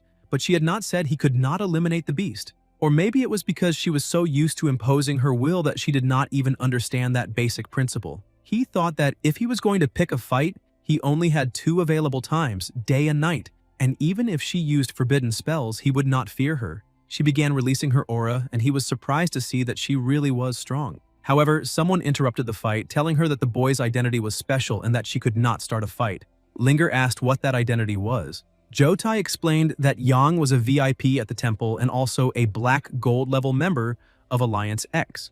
The Great Court had given clear orders to handle the protagonist's affairs very carefully. Linger was surprised and looked at the protagonist, saying that with those 2 identities, she wondered if he had also completed the 5-star transformation mission. The protagonist noticed that she had said also and asked if she was also a VIP at the temple. A little embarrassed, she said she had been until the 4th transformation, and thought that back then, she had barely managed to pass the first 3 levels with the full support of the Celestial Pavilion. But this guy had completed everything alone and still seemed relaxed, so how was that possible? The protagonist pointed out that if she had also been a VIP, then she should know how special that identity was and said that if there was nothing else for them to settle, he was leaving. Linger became very irritated and mounted her spiritual horse, telling everyone to retreat. Ming was annoyed and asked if it was really over just like that.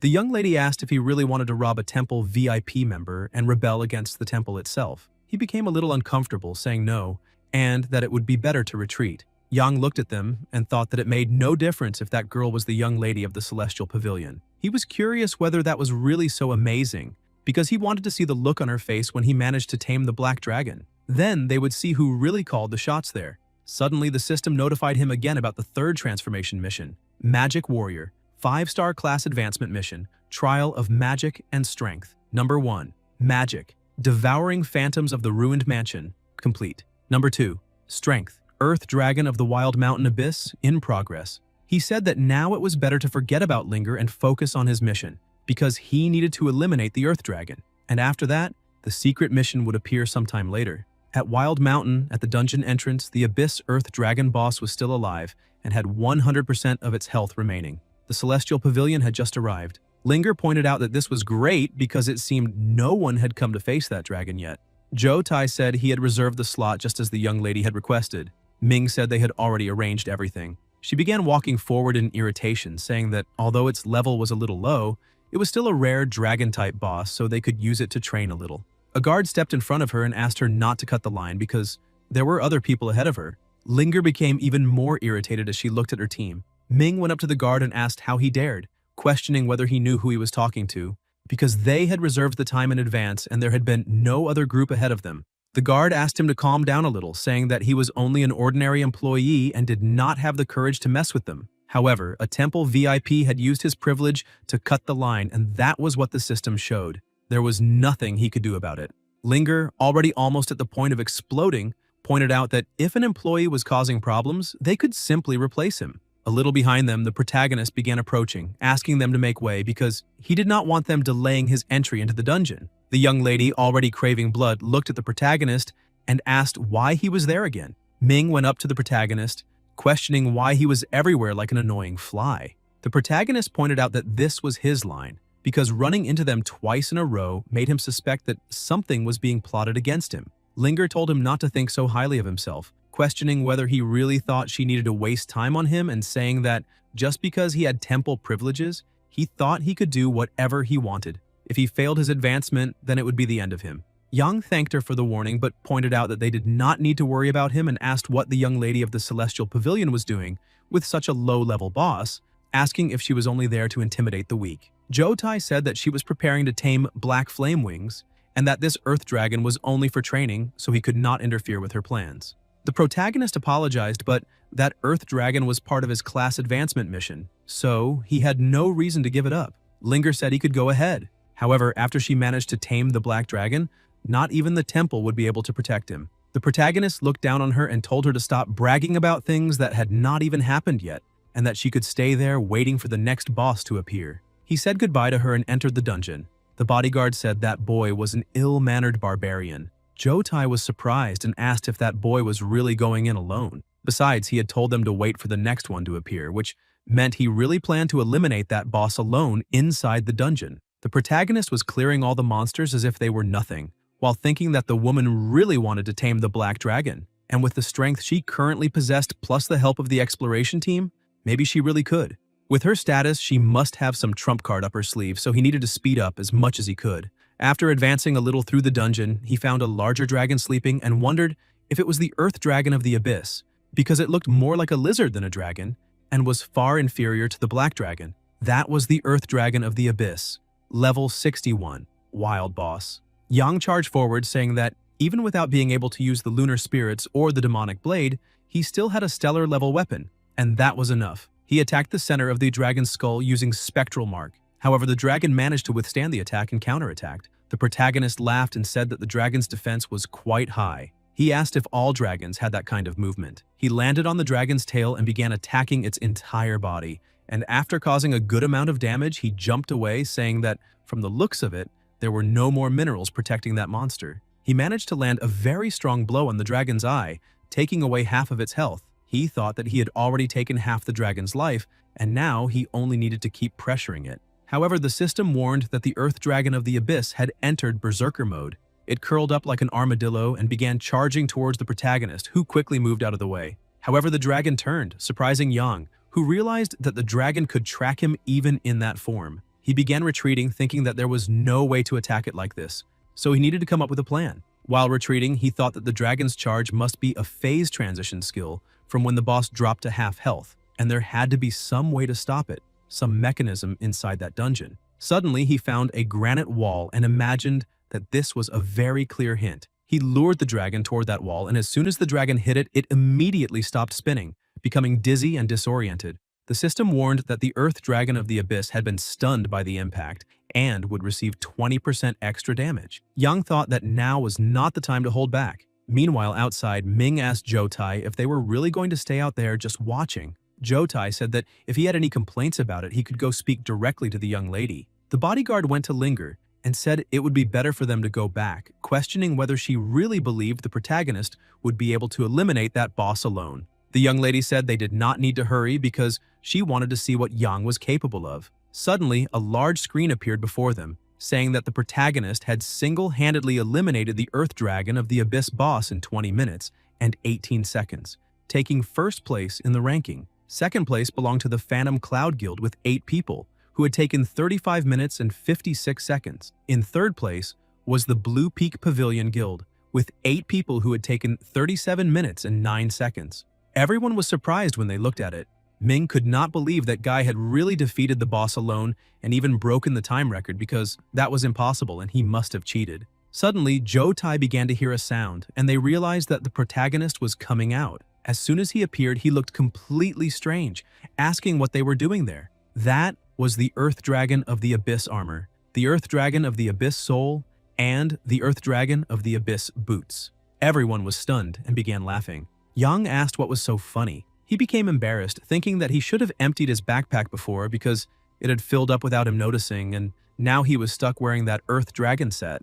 The problem was that it looked ridiculous. However, he did not back down and said that if they really thought it was so funny, they should try breaking his record alone at their own level. The protagonist began to leave, and Linger said that she truly admitted he was skilled. However, she asked what merit there was in defeating an Earth Dragon, because her target was far more difficult. Yang asked if that was true, because if that was the case, then he would tame the Black Dragon before she could do anything. The young lady became irritated and shouted at him, asking if that was some kind of joke and who he thought he was. The protagonist said his name was Su Yang, and that he was not only a VIP at the temple, but also the one who had tamed the Black Dragon. The system warned that the completion of the 5-star class advancement mission had been detected, confirming the items. Rusty Key confirmed. Earth Dragon of the Abyss Blood confirmed. Secret Class Advancement Mission unlocked. Secret Class Advancement Mission Series Stage 2. Blood Glory. He thought that the secret mission had finally appeared. Mission description. In the Sleeping Mountains, there is an underground prison that no one dares to approach. It was an ancient secret labyrinth of a great mage who explored the power of blood, the glory of blood. He remembered that the Sleeping Mountains were located on the border of Celestial Spirit City, and the monsters there seemed to be of a higher level than those in the Wild Spirit Mountains. But that should not be a problem for him.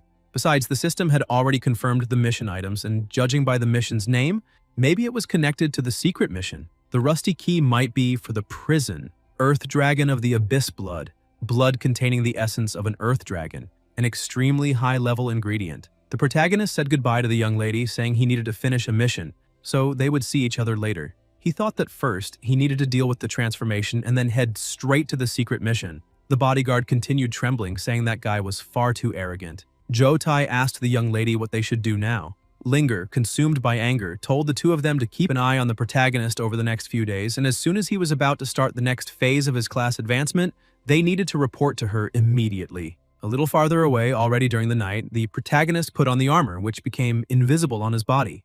He said that he had finally completed the transformation. The Earth Dragon of the Abyss set, Platinum level, gave plus 448 strength, 12% physical damage reduction, plus 24% tenacity, reduced Earth element damage received by 24%, and increased the effect of shields, barriers, and protective skills by 12%. He thought that the set was very worthwhile, and even though it was very ugly after the transformation, it should last until the 4th class advancement. And with his current strength, it would be a waste to use unlimited gems on that platinum level equipment. But now, it was time to go to the main objective. He went to the Sleeping Mountains.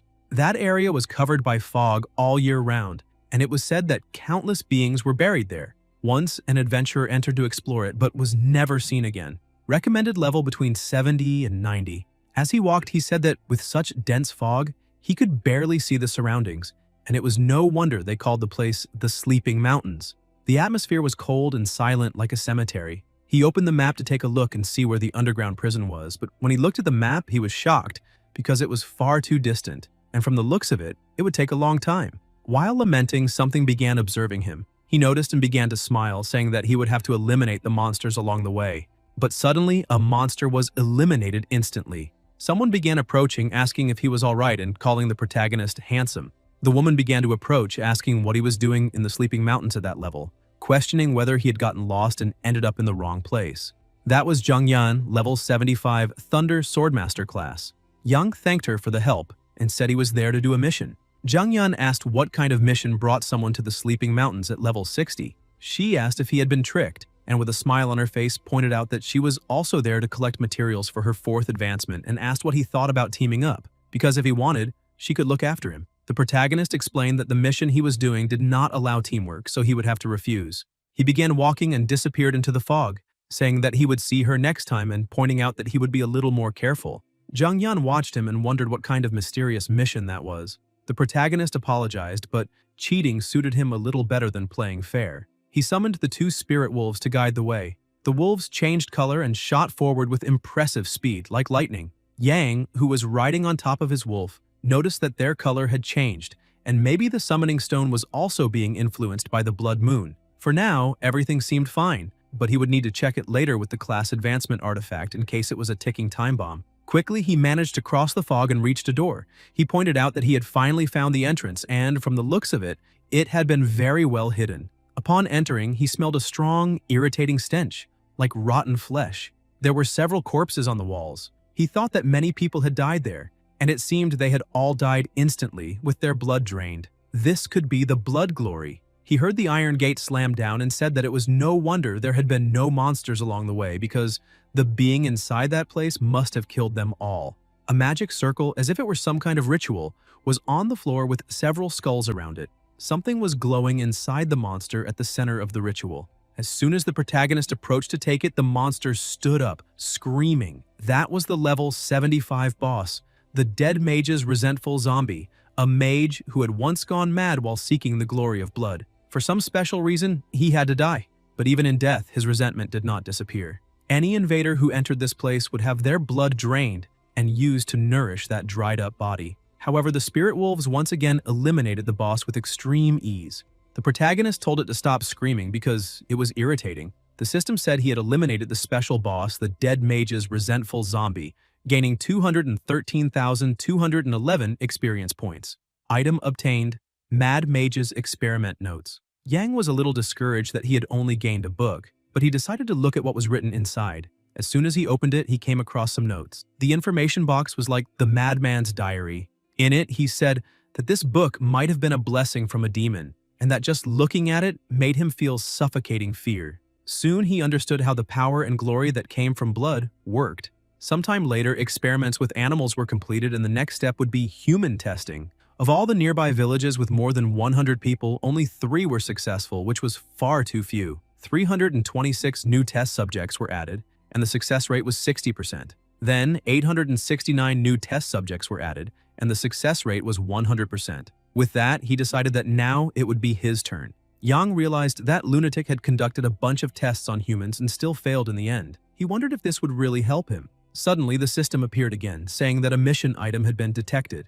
Mad Mage's experiment notes. Detection complete. Reward obtained. Blood blessing ritual. The protagonist pointed out that he already knew there was another reward, and there it was. Blood blessing ritual, a special ritual recorded in a mysterious book, grants the power of blood, bringing back the glory of one's bloodline. Usage. Stand inside the blood blessing ritual circle, consume the blood of a powerful creature, and begin the ritual. Yang thought that this seemed like a permanent enhancement buff. However, that mad mage had ended up killing himself by using it, so maybe it was far too risky. But he quickly changed his mind because the system should activate customer service just to avoid a random accident. After thinking for a while, he finally understood, because the usage required the blood of a powerful creature, and that mad mage had used ordinary human blood, which was why he failed. And by coincidence, Yang had Earth Dragon blood, and the secret mission had also given him that huge hint, so it made sense. However, he thought that when it came to powerful creatures, no one could compare to the Black Dragon. At that moment, because of that, he had just come up with a very bold idea. Yang asked the system if it is possible to connect with the boss when there are no intruders in the dungeon, and the system responds that while the connection countdown is being reset, the connection can be completed, but if intruders appear, he will be alerted automatically. The protagonist thinks this is great and asks his dogs to stay there, protecting the magic formation from anything that might interfere with it, then begins connecting with the boss. Meanwhile, inside the dungeon, Lilith is sitting alone, bored, and starts wondering what is wrong with the Black Dragon, since he had promised freedom but spends the entire day sleeping. She feels abandoned, since she has been kidnapped for so long, and only that trash Lawrence showed up to try to save her, which makes it clear that the royal family does not care about the cursed princess at all. The connection is completed, and the protagonist stands up, startling the princess, who shouts in irritation after being scared and asks if he is annoyed. But he responds that he only ran away out of habit. He says it is time to get straight to the point and attacks himself, leaving Lilith completely confused. Yang notices that his blood is golden and becomes certain that the dragon has noble blood, thinking that if he uses this blood in the ritual, he may obtain incredible results. The princess asked why he is suddenly hurting himself, and Yang says it is nothing, explaining that he only got a little carried away and let some blood spill. Lilith starts teasing him, asking if he was rejected by a little dragon girl in a dream, and the protagonist asks if she is worried about him, while the elf becomes embarrassed and replies that no one cares, saying she was only curious, and that he should not get the wrong idea. Yang starts putting the dragon blood into a vial, thinking that amount should be enough, and the system announces that the Black Dragon's blood essence has been stored in the storage. He says goodbye to her, saying he's going back to sleep, and Lilith asks why he is going to sleep again already and whether it is because he is still dreaming about the little dragon girl. The protagonist tells her to stop imagining things, saying the next wave of enemies will arrive soon and that because of that she needs to be patient. But when she asks how he is so sure, he has already fallen asleep. The princess gets irritated, shouts, asking why he always says such bizarre things, and also goes to sleep. Yang returns to the real world and notices that no one appeared to interfere, then enters the center of the formation thinking that, according to the mission sequence, he needs to stay there, then swallow the blood essence of a powerful creature, and that what happens next is completely unpredictable. He holds the dragon blood in his hand and starts drinking it, thinking that fortune favors the bold, but soon feels something extremely strong inside his body and falls to the ground, writhing in pain. He screams that everything is too hot, that his throat, body, and head feel like they are melting, while the blood around him starts moving and sticking to his body as if it wants to devour and assimilate him. His guard dogs become worried and approach, but Yang tells them to stay away, explaining that this is only part of the ritual and that the weak are not worthy of receiving the blessing of the strong, because only beings who are equally powerful can evolve through pain. Quickly, the blood wraps around his entire body and the transformation is completed. Then everything calms down and the wolves begin approaching to check if their master is okay. Suddenly, the entire solidified layer of blood around the protagonist's body begins to crack, releasing a large amount of energy, and he realizes that his eyes have changed as he declares that the blood blessing ritual has finally ended. The blood shell breaks apart completely, and he feels that his body is much stronger, as if he has gone through a total transformation, one even superior to the bonuses from his previous class advancements. With this new power, he can now face even hunters of the 5th transformation, and by using the Black Dragon's blood essence to complete the blood blessing ritual, all of his attributes increased by 50%. In addition, he acquired a new ability called Primordial Black Flame, a destructive power controlled by the wings of black flames. Capable of instantly incinerating an ordinary person with the slightest contact, Yang creates a bit of flame in his hand and realizes that it is extremely violent, literally the personification of destruction and power. Before, he thought being a boss was not a big deal, but now he understands how terrifying the Black Dragon's strength is and how hopeless it must feel for the hunters who try to face him. He goes over to his guard dogs and with a smile on his face says that power commands respect from the weak and that naturally they bow before the strong, because animals understand this rule better than anyone. Eager to test his new power, he snaps his fingers to see what the black flame is capable of, releasing a huge amount of energy that creates a black flame that quickly begins destroying everything around him. The protagonist is startled, shouting that it is incredibly strong, and when he realizes the power is out of control, he calls the wolves to get out of there as fast as possible, causing a small explosion in the area. Yang looks back and sees that everything has been destroyed. Thinking that now that the secret of the blood blessing has been completely buried, he will not be able to use it again, which is a shame, then concludes that he will need to learn how to control this power better the next times he uses the black flame. He opens the system screen, saying it is time to go back and complete his class advancement, but he is startled when he hears a cry for help. Recognizing that the voice sounds familiar, he thinks it might be the female swordswoman he saw before. Zhang Yan, with her clothes torn and frightened, shouts for them not to come any closer, saying that if they take one more step, she will eliminate them all, while a group of men above level 90 intimidates her. Leipu says that place is far too dangerous for a little girl to be alone, and that, because of that, he needs to protect her. Zhang Yan keeps shouting, calling them disgusting, and asking if they are not afraid of the Adventurers Association coming after them, and whether they do not fear the law. Wang Xiaoer asks who she is trying to scare, saying they do not care about that since everyone there has a few murders on their record. Chen Jin explains that they have been on the association's blacklist for a long time and cannot even enter cities, then asks how she can think they care about the law. The leader of the group starts laughing, saying he has been hunting for more than 15 days, and that finally a fat sheep has appeared alone, and on top of that a sweet little girl, which to him is like receiving a gift from the heavens. They begin approaching, saying that as long as she cooperates properly, she might even get a tip. Zhang Yan prepares to take her own life, tears streaming from her eyes, thinking she would rather die than go through that humiliation. Suddenly, something cuts off the leader's arm and he starts screaming in pain when he realizes he has lost his hand. Yang looks at them and says he had heard about a group of bandits attacking hunters who walked alone, but he did not expect to run into all of them gathered there. He asks how they would prefer to die. The leader, completely furious after losing his hand, orders his subordinates to attack and capture the boy alive, saying he will repay the favor by tearing off his limbs one by one. The bandits advance while Zhang Yan shouts for the protagonist to run and not worry about her, saying he is no match for all of them. Yang simply smiles and says that 4 hunters of the 4th transformation are not a big deal, and that before he might have needed to use a legendary item, but now the situation is different. The bandits attack at the same time, but the protagonist toys with them, dodging every blow and making them wonder why that boy is so fast. Yang thinks that he is no longer the same as before, and with a simple kick, launches 3 of them into the air as if it were nothing. The leader tries a sneak attack, but in just a few seconds, Yang counterattacks and appears behind his opponent. Leipu is shocked to see his platinum-level sword break with just a touch, and questions whether that dagger is stellar level. He shouts to the group that the boy is worth even more than the woman, because he is certainly full of treasures. The bandits start laughing, saying they have become rich, and try to attack again. Yang comments that boundless greed is a huge problem, and asks if they are not afraid they will not get the chance to enjoy what they steal. Releasing the devastating inferno, he says that for people like them, there is no reason at all to show mercy. The system announces that they have all been eliminated and reports that the obtained items are a strawberry-flavored rubber ring, a restraint kit, and a tight black bodysuit. Yang is startled by the items left behind and thinks those guys were nothing but a bunch of perverts who deserved the end they got.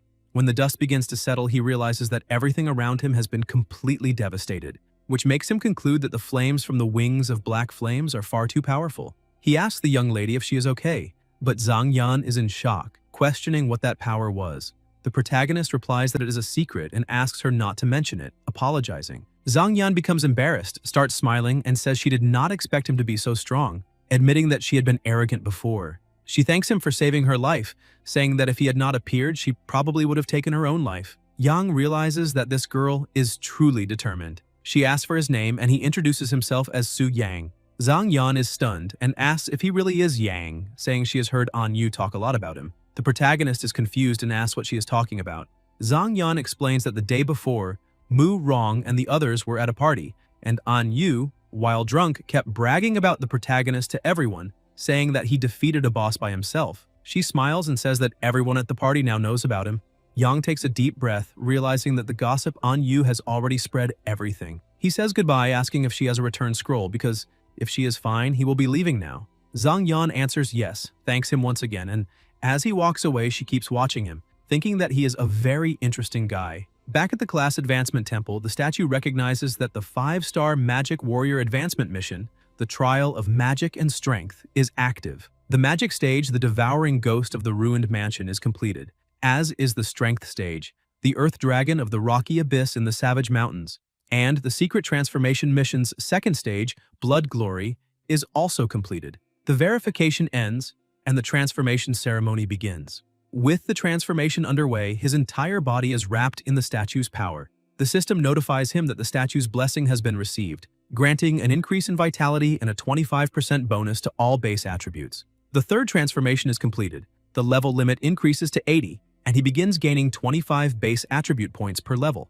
Accumulated experience is detected, totaling 7.2 million, raising his level to 72 and granting 300 free attribute points. The class advancement is completed, evolving him from Magic Warrior into Arcane Mystic Weapon, granting 300 Strength points, 300 Spirit points, and a legendary passive skill book for the Magic Warrior. Something begins to appear on his arm and he realizes he is evolving into a new class. The Arcane Mystic Weapons skill set is ideal for fighting mages, allowing him to nullify magic, since the legendary skill cancels magical attacks and if the user's spirit is greater than the caster's, the magic is nullified and deals double damage. He also acquires an epic skill called Arcane Armor, which consumes magical power to summon armor that reduces incoming magic damage by 30% and increases magic damage dealt by 30%. In addition, he receives an exclusive passive skill book for the Arcane Mystic Weapon, Legendary Dual Cultivation, whose legendary stability increases physical damage by 1% for every 10 points of strength and magic damage by 1% for every 10 points of spirit. Currently, his total strength reaches 2,480, his speed reaches 1,761, and his spirit reaches 1,591, leaving Yang stunned when he realizes that, with these attributes, his physical damage has increased by 248%, and his magic damage increases by 159%.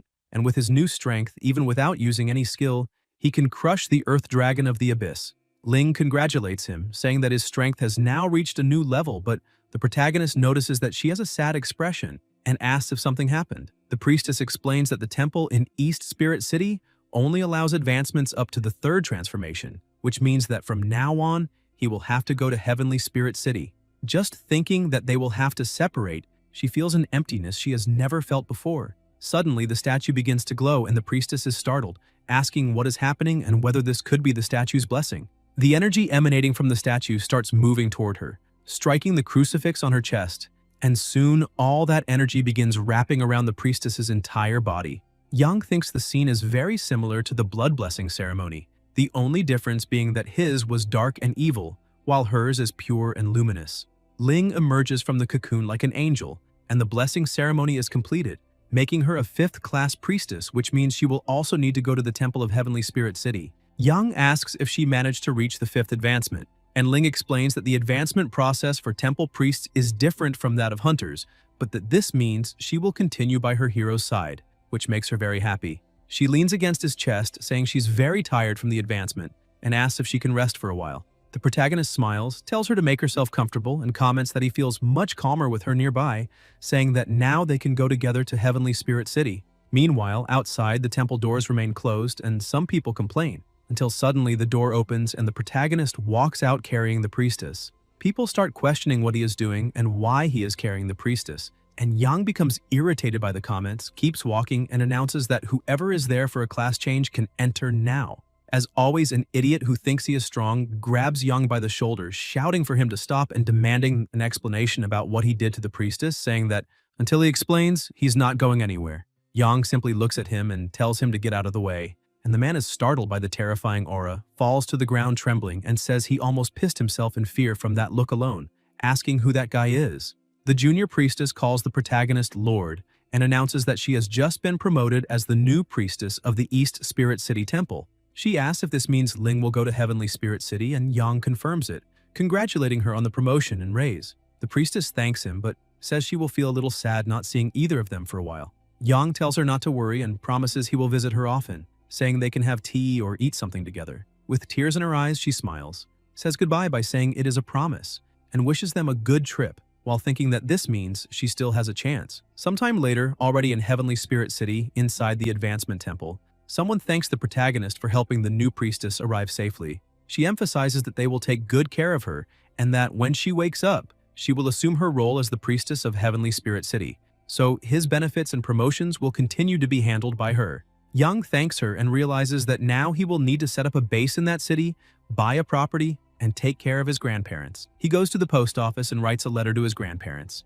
explaining that he had to go to Heavenly Spirit City for work, but that things are going very well. Along with the letter, he sends some money, saying that he wants them and his siblings to have a better life, and that he will return to visit them whenever possible. With everything settled, he starts visiting some houses, and the salesman shows him a mansion with an ocean view, fully equipped with every facility for only $9.98 million, where he can move in the very same day. Yang looks over the house and comments that it is very beautiful, but too big for him. The salesman tells him not to worry and explains that for $1 million more, he will have a dedicated team to take care of everything, so he will not need to worry about anything else. All the women on the team welcome their new master, and the protagonist gets excited, smiling and saying it is time to sign the papers. A short while later, he's already living like a king, lying on the bed, feeling fulfilled and thinking about how great it is to have money, remembering that not long ago he could barely imagine a life like this. Relaxed, he realizes it is already time to sleep, because the next morning he needs to go check on Ling. Meanwhile, in a room inside the temple, Ling starts waking up and asks where she is. The senior priestess is happy to see her awake and says she prepared an herbal soup to help with her recovery. Ling starts eating, thanks her, and says she is already feeling a little better. The senior priestess comments that the statue had not reacted in a very long time, and that now it is time to reveal the new hero, showing curiosity and asking what he is like. Ling replies that this new hero is capable of performing miracles, besides being incredibly brave, very strong, and the owner of a kind and resilient heart, saying that she believes he can bring hope to the whole world. The senior priestess says Ling has always had good judgment, so she feels at ease leaving Heavenly Spirit City in her hands. Then she looks out the window and comments that the blood moon has already lasted for many days, which means that event is approaching and that they need to be careful. Ling is surprised, wonders how she managed to forget about that, and starts running. The senior priestess asks where she is going, and Ling shouts that the protagonist still does not know about the blood moon invasion, and that, because of that, she needs to warn him immediately. Meanwhile, as this happens, she says her prayers asking for him to be safe. The senior priestess observes the scene, notices how worried Ling is, and wonders if she has really fallen in love with that boy. At the same time, in his new house, Yang sleeps peacefully like an angel until he suddenly hears a scream. He runs outside asking what is happening, and sees one of his maids collapsed on the floor, trembling in fear and screaming that there is a monster there. The system indicates that a rare event has been activated called the Blood Moon Invasion, and that he needs to defeat an invading monster. The monster is called the Giant Executioner. Its level is unknown, it belongs to the Demon Clan, and it is a boss. The creature stares at the protagonist and says he is the chosen one and must be eliminated. Yang begins releasing his power with a serious expression, and comments that being woken up in the middle of the night is a very bad thing, since he has a serious problem with being in a bad mood when he wakes up. So he intends to finish this quickly and go back to sleep. Suddenly, he senses someone else's presence, and Linger appears, saying that it seems the protagonist is the target of that night's blood moon invasion. Yang asks why she is there again, but Linger, with a look of contempt, tells him to step aside, saying he has no chance against that monster, and that she will handle the blood moon invasion. Yang, still stressed, asks what the hell this blood moon invasion is and what it means, but Linger ignores him, saying she has no obligation to answer anything, and that if he wants to know, he should ask someone else.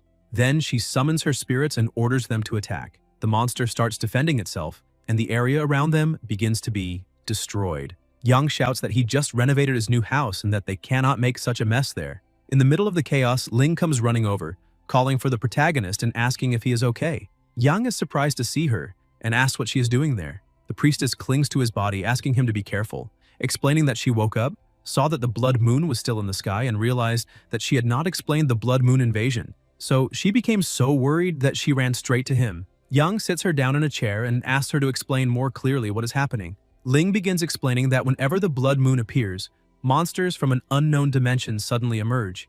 They're called the Scarlet Decay and attack any hunter who has already gone through 3 transformations, with the sole purpose of killing them. This event is known as the blood moon invasion, and a hunter killed by these monsters cannot be resurrected. According to the temple records, all invasions only occur after a hunter reaches the 3rd advancement, which is why she should have explained everything after he evolved. The protagonist says he understands, but he is still confused because if it is a specific event that happens after the 3rd advancement, then why is that monster so strong? Ling agrees, saying the creature's strength goes beyond imagination, and that Linger's goal is probably the blood moon crystal core to match her own strength. Apparently, the monsters of the Scarlet Decay this time have a specific characteristic. Yang starts thinking that normally a monster of the 3rd transformation could not suddenly evolve into the 5th, unless its level and strength were not fixed but changed dynamically. The fight escalates to an even greater level, destroying even more of the area. Linger begins feeling pressured because she did not imagine that a monster at the 3rd transformation could have so much power,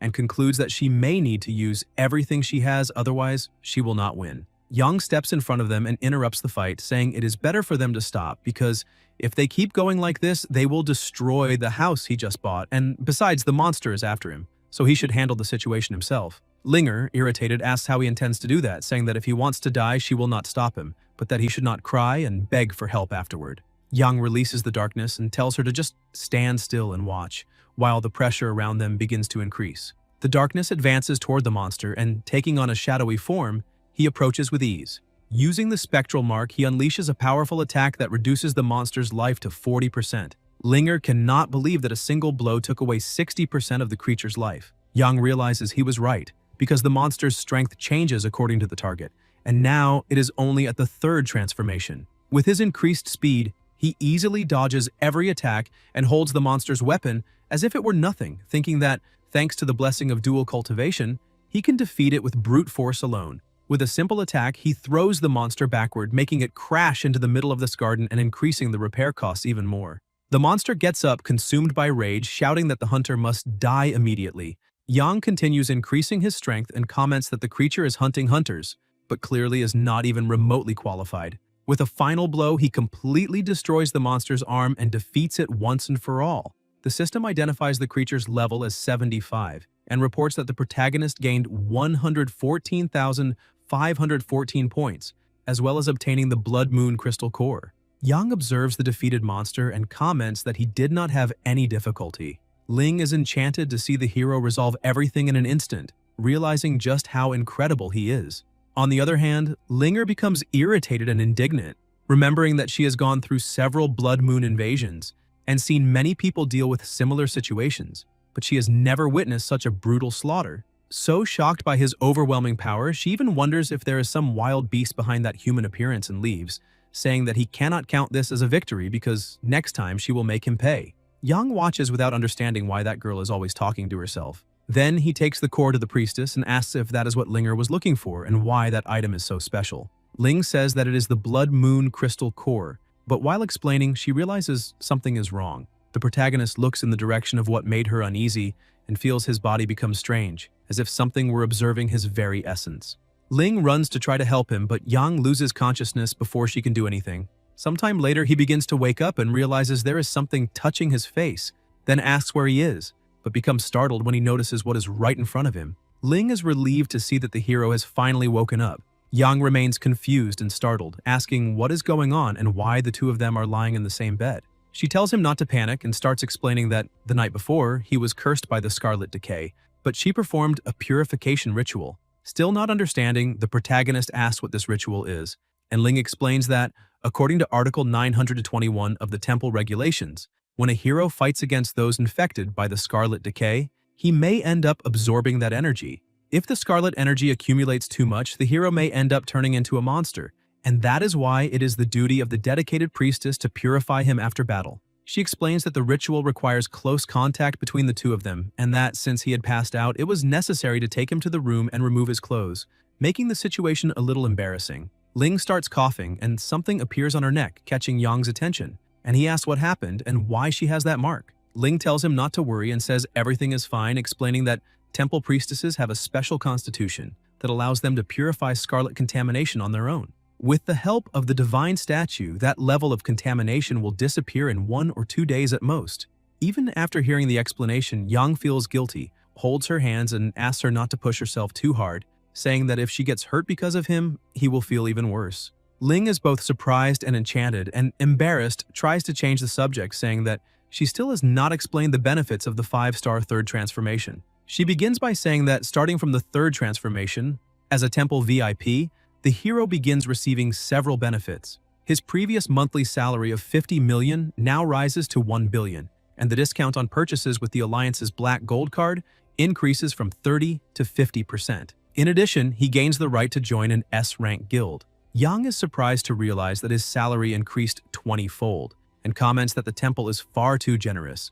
As for joining an S-rank guild, he thinks that perhaps it is still not the ideal time because advancing too quickly may attract unnecessary attention. Ling continues explaining and says that the most important thing is that the exchange shop for Blood Moon crystal cores has been opened. Yang asks what that shop is about, and Ling explains that it was created by the temple to allow Blood Moon crystal cores to be exchanged for extremely rare items, such as equipment, divine artifacts, and even forbidden spells.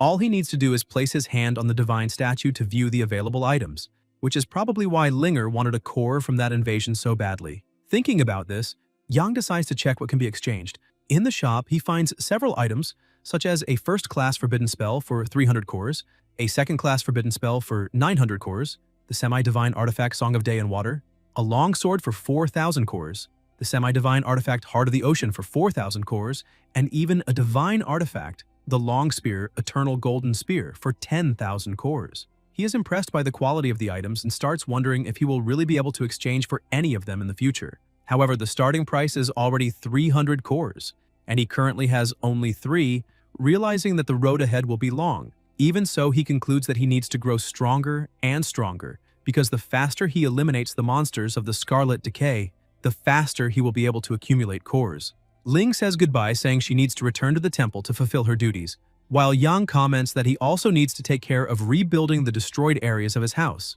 Before leaving, Ling remembers to warn him that she heard a foreign envoy will soon visit Heavenly Spirit City. Somewhere else in the city, in the country of Longxia, a small portal opens and several people cross through. A young woman observes the city with curiosity and admiration. Her name is Asuri Makiko, a level 125 beast tamer from the country of Sakura and the daughter of the Asuri family. The people accompanying her comment that, this time, the master spared no effort so she would have the chance to tame a dragon. Since there are no dragon dungeons in the country of Sakura, and the capitalists of the Eagle Federation are far too greedy, they had no choice but to come to Heavenly Spirit City. An elderly man called Mr. Lee welcomes the group, introducing himself as the city's diplomatic consul. The visitors thank him for the reception, and Lee comments that he heard Miss Makiko intends to challenge the fiercest and most brutal of the Black Dragons, asking if they are confident. The woman accompanying Makiko smiles and tells him not to worry, saying they are very confident in their abilities, because not even the prodigy tamer Linger would be a match for her. The old man laughs, saying they are young and very energetic, while the woman replies that there is no need for flattery. Makiko interrupts the two, saying it seems Mr. Lee and Woozi got along far too quickly, since they are already talking like old acquaintances on their first meeting. She adds that they have just arrived and do not know the place yet, asking him to show them around the city a little. Lee wonders how the Asura family managed to raise such an innocent girl, so different from that grumpy old man accompanying her. He then explains that the black dragon they are looking for is located outside Heavenly Spirit City in Yangfeng, and that the teleportation point is just ahead. They only need to follow it on their own to reach their destination, because he still has official matters to handle and cannot accompany them. Makiko thanks him for the information, but her companions are not happy, saying that the old man is not being very kind, because they have just arrived in that city and are already being sent straight to another city without even receiving a proper welcome. They comment that this happens because Longxia is far too powerful and does not care about small countries like Sakura.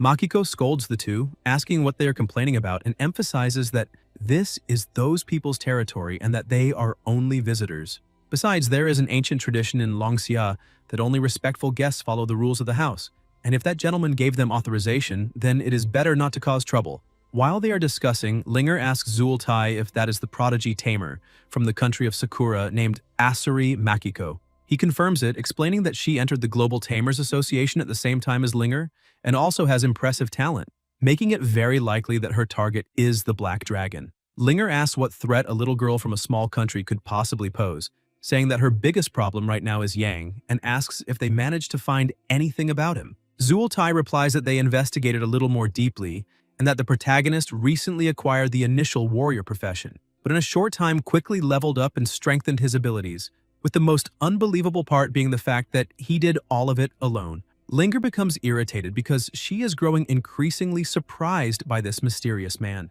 who always manages to do the unexpected even at a lower level, and perhaps he really might be able to tame the Black Dragon. This is so intriguing that she starts wondering if she is truly afraid of someone who has only just reached the third transformation. Makiko starts leaving, and Linger comments that they also need to go prepare because they will depart the next morning. Makiko stops in front of the portal, turns around, and with a smile on her face, greets Linger, who is very surprised to realize she was discovered even while using a stealth artifact, understanding that she underestimated Makiko and that she may also be a major threat. Irritated by the situation, Linger changes her mind and asks Zultai to gather everyone at the entrance of the Black Dragon's lair in a half an hour because they need to prepare to enter the dungeon. Meanwhile, inside his house, Yang is coordinating the cleaning and reconstruction when the system announces that invaders have been detected challenging the dungeon and asks if he wishes to connect. He confirms the connection while his subordinates ask where he is going since the renovation is not finished yet, and he apologizes, saying that an urgent matter has come up and asking them to take care of the house. As soon as the connection is made, the system informs him that the challenging guild is S rank, with an exploration group of 24 people. Yang uses the mirror to see who the leader is and realizes it is Linger, who shouts that if they manage to tame the Black Dragon, everyone will be very well rewarded. Yang starts laughing, thinking that now she will pay all the repair costs and previous troubles with interest. He realizes that the exploration group this time is better prepared, with more members and top-tier equipment, which will not be easy to deal with. The Black Dragon's servants tell him not to worry and to leave the intruders to them. Yang finds it strange, since he has never seen them before, until Lilith asks if he remembers the day he lost control and injured himself, explaining that afterward those two licked the spilled blood and ended up transforming. Yang is impressed to discover that directly consuming dragon blood also has an effect, but the princess emphasizes that only those two managed to transform, although there are still others behind them. He realizes that two monsters underwent different mutations, and concludes that an improvised army made with dragon blood will not work very well. Even if those two are not as strong as he is now, they may be on the same level as the wings of black flames before evolution, so they should not be underestimated, and he orders them to intercept the enemies. He notices that the elf seems a little bothered and asks if something happened, but she only turns her face away, saying it is nothing, while thinking with a sad expression that this time, the hero team is incredibly strong and might really be able to defeat the Black Dragon. Meanwhile, the heroes advance cautiously. Zultai asks everyone to stay fully alert, but Linger says they are too tense, because even if the Black Dragon has evolved to the stellar stage, the monsters around it are still the same. Zultai remains cautious, believing that it is better to be safe than sorry. The protagonist's two envoys finally appear, and the group warns that elite bosses have been spotted. Zultai comments that this is exactly why he was staying alert, but Linger remains arrogant, saying they are only two elite monsters and that they need to defeat them quickly. The exploration group organizes itself to attack and with good coordination, manages to control the situation. One of the wounded dragons stands up, shouting that for the glory of his lord he must kill the intruders, becoming even stronger. The adventurers are impressed to see that the power increase is even greater than Berserk mode, and they realize that both of them are summoning reinforcements. Linger calls her fleet, asks them not to panic, and says they only need to follow the plan by draining the enemy's life, because no matter how many minions appear, they are still weak. She orders the tanker to draw the minions' attention while the rest focus on the boss, allowing her spirit beast to enter the fight. The group becomes motivated again, saying that with her help, there is no way they can lose. They attack once more, and with the support of the beast, the situation changes. Before the final blow, Linger asks them to leave one of them with low health, because she intends to try taming it since even in humanoid form, it is still a dragon. Upon realizing he was being controlled, the dragon shouts that those humans are trying to control him and that he will never allow it. Linger keeps trying, telling him to become part of her power. Quickly, the dragon begins losing part of his consciousness and asks who he is, and she replies that now he is his mistress's loyal servant. Still confused, the dragon asks if that is true, while his brother tries to wake him up, telling him not to be deceived by that woman. The protagonist, watching everything through the mirror, thinks this is absurd, because that woman invaded his territory and is even trying to take his subordinates. Even though, from a player's perspective, capturing pets is normal, as the boss, he cannot let her do whatever she wants inside the dungeon. He looks at the rotten meat in his inventory and thinks that the formation of that group is very strong and that he will not be able to win, even at the stellar level, perhaps having to eat it to advance. Lilith looks at the rotten meat, says it is disgusting, and asks if he is really going to eat that. Yang realizes he has no choice and that if he wants to win, this is the only way. So without hesitation, he throws the piece of meat into his mouth and swallows it. Lilith, unable to believe it, asks what it tastes like, and the protagonist, trembling, replies that it is disgusting, sticky, and smells like sewage. Soon the effect appears, and a glow begins to emanate from inside his heart, creating a pillar of energy that stretches from the ground to the sky. Even from a distance, the adventurers can see it. The dragon that had not yet been enchanted realizes that golden light belongs to his lord, while the other, who had almost been dominated, understands that his true king is not that woman. Linger feels the pressure and realizes that a powerful force is coming from the fortress, but she does not know what is happening, becoming shocked when she sees the black dragon. The dungeon informs the adventurers that an unknown factor has been detected, causing the dungeon boss, Wings of Black Flames, the dragon Athos, to undergo a mutation. According to the evaluation, the boss Wings of Black Flames, the black dragon Athos, has had his power raised to the Radiant Moon level, reaching level 150, and the dungeon has been updated to the Radiant Moon level. Yang thinks the evolution was successful and that the next step is to crush the invaders. The entire group is in shock, shouting whether this is some kind of joke because the dragon evolved as if no rules existed. Zuul Tai tries to calm his companions, saying he understands the shock, but they need to stay calm. The group asks Linger what they should do, because a Radiant Moon-level boss is far beyond what they can face.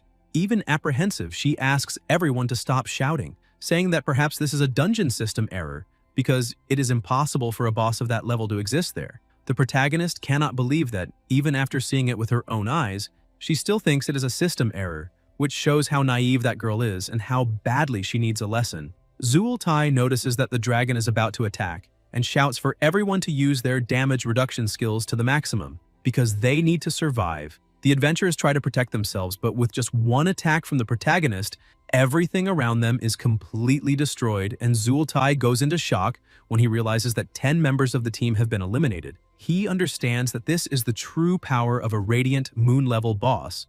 Even so, they were prepared, and Zuul Tai activates the Emerald Ring of Life, which revives the players and restores their health to maximum, but can only be used once. Those who had been defeated begin to stand up again to fight. Yang realizes they even used a resurrection item, making it clear that they invested heavily this time. Linger summons all her beasts, shouting that the boss has just used a massive skill and will be vulnerable for a while, saying that now is the time to attack with everything they have. Everyone begins attacking with everything they have, even throwing stones from the ground. Yang remains still, receiving all the attacks. Linger realizes that they are not causing any damage at all, and Zuul Tai explains that the boss already possesses the dragon heart, and that the initial plan was to weaken him little by little. Liu Ti warns that this strategy only works against normal bosses, because this is a Radiant Moon-level boss, and his aura alone already weakens everyone around him. The protagonist prepares to attack again, thinking that before absolute power, cheap tricks do not work. The adventurers start to panic because Their damage reduction has not regenerated yet, and they will not be able to defend themselves. Yang uses Dragon Impact, destroying the ground and leaving most of the adventurers gravely injured, while some still try to help their companions. Liu Ti asks them to give up, saying there is no way for them to save themselves and that it is better to accept death. Linger finally realizes the mistake she made because they were almost annihilated with just one blow, something she cannot comprehend. Zultai gathers the survivors and shouts for the young lady to flee while they try to hold him back as long as possible. She refuses at first, asking if he's really telling her to run after everything they prepared. Zultai replies that ever since the Black Dragon evolved, they lost any chance of victory, and that the best thing now is to minimize their losses, begging her to survive and report everything to the master. Even reluctant, Linger realizes there is no chance of winning and accepts the idea, saying she will withdraw for now. However, the protagonist thinks she cannot escape because she is the main course of the banquet. The adventurers who stay behind try to draw the boss's attention, saying he cannot go after the young lady because his opponents are there.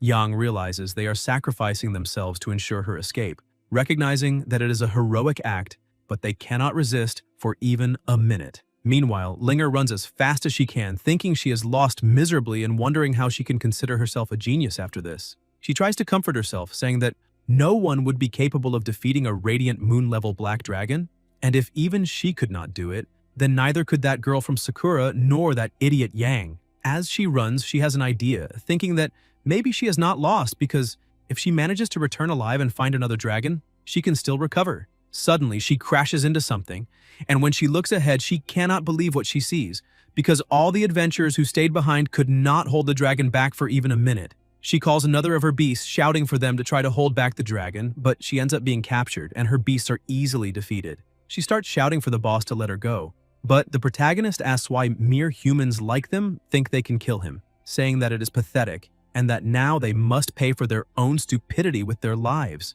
He prepares to devour her, and in a moment of despair, she starts crying very loudly, which surprises Yang. Linger begins venting, saying she did not want to lose to the protagonist, much less to that girl from another country, and that she did not want to disappoint her father either, because she only wanted to prove that she is the best tamer and not be left behind or devoured. The protagonist stares at her, unable to believe that deep down she is so simple and fragile. Even though he understands that she is only competitive, he decides not to let her go for free, but also chooses not to devour her. He says he will give her a quick and painless death, launching fire at her face, because in the end, humans and monsters are natural enemies, and she can consider herself unlucky for having crossed his path. After defeating all the invaders, a glow begins to emerge from inside his body and once again surrounds his entire being. He thinks this was the largest amount of experience he has gained so far, several times greater than when he defeated the elf mage. He lets out a terrifying roar because, with the bonus from the dragon blood essence, it feels as if an immense power is about to explode inside him. Even so, almost 32 million experience points only gave him 7 levels, showing that the further one advances, the more exponential the amount needed to evolve becomes. He realizes that to keep leveling up, he will need to face even stronger monsters and hunters. Looking at the items left behind, he notices several pieces of platinum and diamond level equipment, but they no longer make much of a difference to him. However, there is still something valuable left behind by Linger. A ring forms, and the system informs him that it is a radiant moon-level equipment called the Ring of Spiritual Rescue. The ring has unlimited space for gems and can be used at any level, as long as the user has 1,000 points in base attributes. It is a relic left behind by a great spiritual master after death, who became so immersed in spiritual resonance that he still whispers during meditation. The ring grants 600 spirit points and 40% spiritual resistance.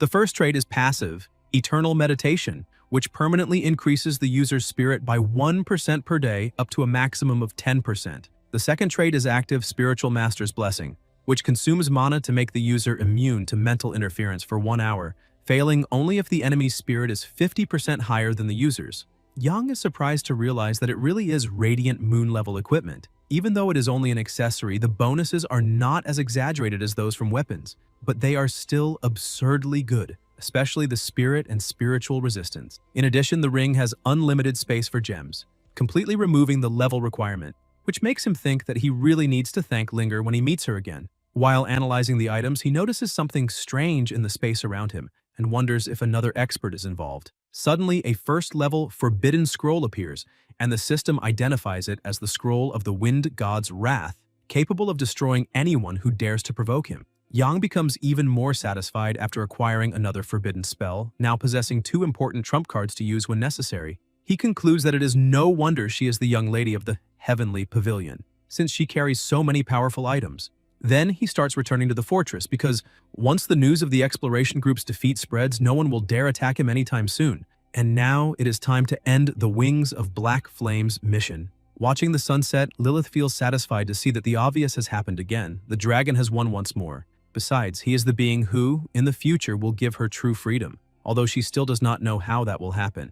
After ending the connection, Yang returns home, goes to the wall and notices that everything has already been repaired. One of his subordinates comments that since he paid double, the craftsmen gave it their absolute best. He throws himself onto the sofa saying he is exhausted and asks all of them to give him a full massage so he can relax. Meanwhile, outside the Black Dragon's dungeon, the exploration group is completely devastated, questioning what kind of absurdity this is, because every time they try to face that demon, he seems to become even stronger. Zultai shouts for them to stop complaining and asks if anyone saw the young lady, but no one has seen her since the retreat, raising the fear that the same thing may have happened as the other time with the necromancer.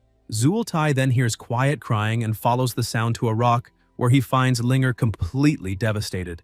With tearful eyes, she says she lost, that she was prepared to tame the Black Dragon, but was defeated shamefully, and that she no longer has the right to call herself a great beast tamer. He coughs to get her attention, startling her, and says he came to report the losses. Linger asks him to tell Jia Yue all of that when they return, because she does not want to hear it.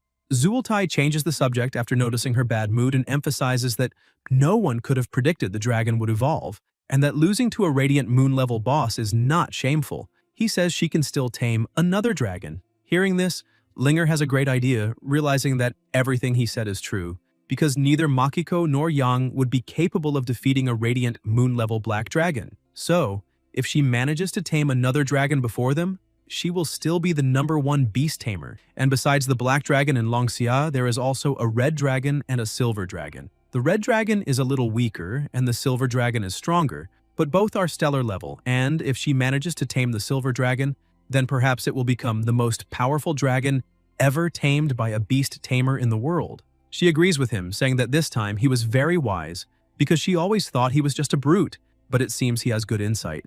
Excited, she shouts for the entire group to report all losses to Zultai because the Heavenly Pavilion will cover all the damages. But Makiko appears there, asking who they are and whether she is Linger. Linger says that she is and asks if they are also there to tame the Black Dragon. Makiko, all excited, says yes and introduces herself, but Linger simply ignores her, wishes her good luck, and walks away. Woozy starts getting irritated, saying that woman is very rude and that, as the young lady of the Heavenly Pavilion, she should be a little more polite, while mockingly saying that girl must have failed to tame the Black Dragon and is now just taking her frustration out on others, and that it serves her right. Makiko hits her, saying that girl is already irritated, so she needs to stop talking nonsense and go straight to the dungeon. Woozy gets a little upset and goes to the entrance to start the dungeon, but she is surprised to see that the dungeon's level is Radiant Moon. The subordinates become irritated, asking if it was not supposed to be stellar level, because if it really is Radiant Moon, there is no way they can fight that thing, and perhaps Longxia is making fools of them. Woozy, also not understanding what was happening, asked them to contact Mr. Lee immediately. Lee answers the phone, says he is already aware of the situation, and sincerely apologizes for the sudden change, asking them to rest in Heavenly Spirit City and saying that, as a courtesy, he will send someone to take them to an inn so they can settle in. After they have a little more information, they will discuss the details again. Woozy thanks him for his kindness and hangs up. But Mr. Lee still finds the whole thing very strange, since the Black Dragon evolved from Diamond level to Radiant Moon all at once, and that has never happened before, so perhaps something is manipulating that dungeon. The next day, at the dungeon entrance, the protagonist begins approaching, and compared to the day before, it is now much calmer, but that was already expected after even the strongest group in Heavenly Spirit City was wiped out.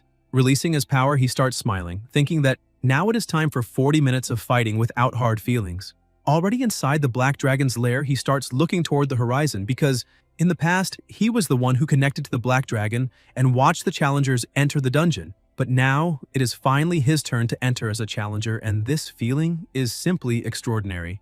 The first monsters begin to approach, and he realizes that the grand reception has arrived, because this scene feels very familiar. He starts laughing and tells the beast to open their eyes and see who is really standing before them. His aura begins to spread, creating terrifying pressure, and the monsters start asking if that is Lord Athos's aura. Like a true demon, he begins to smile while looking at his opponents, and the monsters wonder how a mere human can have Lord Athos's aura, but the flames around him leave no doubt those are the flames of the king. Speaking in the language of dragons, he orders all of them to disappear immediately, because the battle against the black dragon is about to begin, and he has no time to deal with insignificant creatures. The smaller monsters become frightened and immediately retreat. He calls the lunar wolves and asks them to stand guard, releasing radiant moon-level pressure to drive the creatures away, and with his confidence at its peak, he begins the mission. Meanwhile, in the fortress, the dragon stands up, and the elf princess asks if he has already woken up, saying that this time the challenger came very early. The black dragon flies at high speed after the invader, and she watches to see who the unlucky ones are who are about to become sacrifices for the black dragon this time, because it is always an overwhelming victory, and that is why she has already given up on freedom, since no one should trust the word of a monster. At the dungeon entrance, the two wolves were standing guard when suddenly the dragon lands in front of them. One looks at the other, asking how they are supposed to fight because there is no way to defeat that dragon. But then they realize that the huge black creature has their master's scent and wonder if it is possible that the dragon devoured him. But they quickly discard the idea since it makes no sense, because if that were the case, they would have turned to dust. Suddenly, the black dragon attacks himself, and the wolves think the dragon has gone insane. The protagonist, who was behind all of this, remembers that last time he managed to injure himself while he was the black dragon because the damage reduction skill did not work. However, if he injures himself down to half health, that should be enough, since if he goes beyond that, it could greatly affect the item drop rate. He lowers the dragon's health to 50% and, still controlling the dragon, orders him to follow his commands, telling him to stand still without moving. In addition, he needs to suppress his regeneration as much as possible and order all the monsters in the dungeon to stop moving. After giving the orders, he disconnects and appears in front of the dragon. The wolves are happy to see that their master is still alive, and he walks toward the dragon, thanking him. It was thanks to the black dragon that he was able to turn things around after starting from a weak class, so it is impossible not to feel emotional in this situation. But now, a new path has opened, and he needs to move forward. He releases all of his power, shouting for the dragon to die and then be reborn as a servant, because together they will conquer even greater towers, and the name of Lord Athos will echo throughout the world. 2 hours later, one of the wolves says he is about to faint. Yang is completely exhausted and can barely feel his hands anymore from attacking so much. And even so, it still is not over, because the Lord's health is still at 19%. After taking a potion, he says that now he can understand what challengers feel, because if it were not for his absurd attributes, combined with the 900% damage increase from the spectral mark and dual cultivation, he would not even be able to break through Athos's defense. He prepares for the second round, saying he just needs to hold on a little longer to end this. In the fortress, the elf princess was sleeping, but a deafening noise echoes and she wakes up startled, asking if that is the roar of the black dragon. The clouds begin to scatter, the mist rises, and all the servants begin to disappear, calling out to their king. The princess starts running, worried, and realizes that the black dragon's aura has disappeared. Yang looks at his longtime companion and says that this is the end, as the feared black dragon begins to die. The system announces that he defeated the radiant moon-level boss, Wings of Black Flames Athos, and gained 103.21 million experience. The dungeon boss was eliminated, and all monsters died automatically, granting another 8.02 million experience. His level rises from 79 to 80, with 40% of the experience converted, leaving 53.96 million remaining. He realizes that this is an absurd amount of experience, 3 times greater than what he gained from killing dozens of 5th transformation hunters from Linger's group, and this was only expected from a radiant moon-level boss. A giant golden sword appears before him, shrinks in size, and Yang holds it, feeling something strange, as if a wild power is exploding inside him. The system informs him that it is a unique item, the Dragonbone Greatsword Athos, the Devourer, which bears the name of Athos, the offspring of the ancient Devourer who fell into the tomb of death.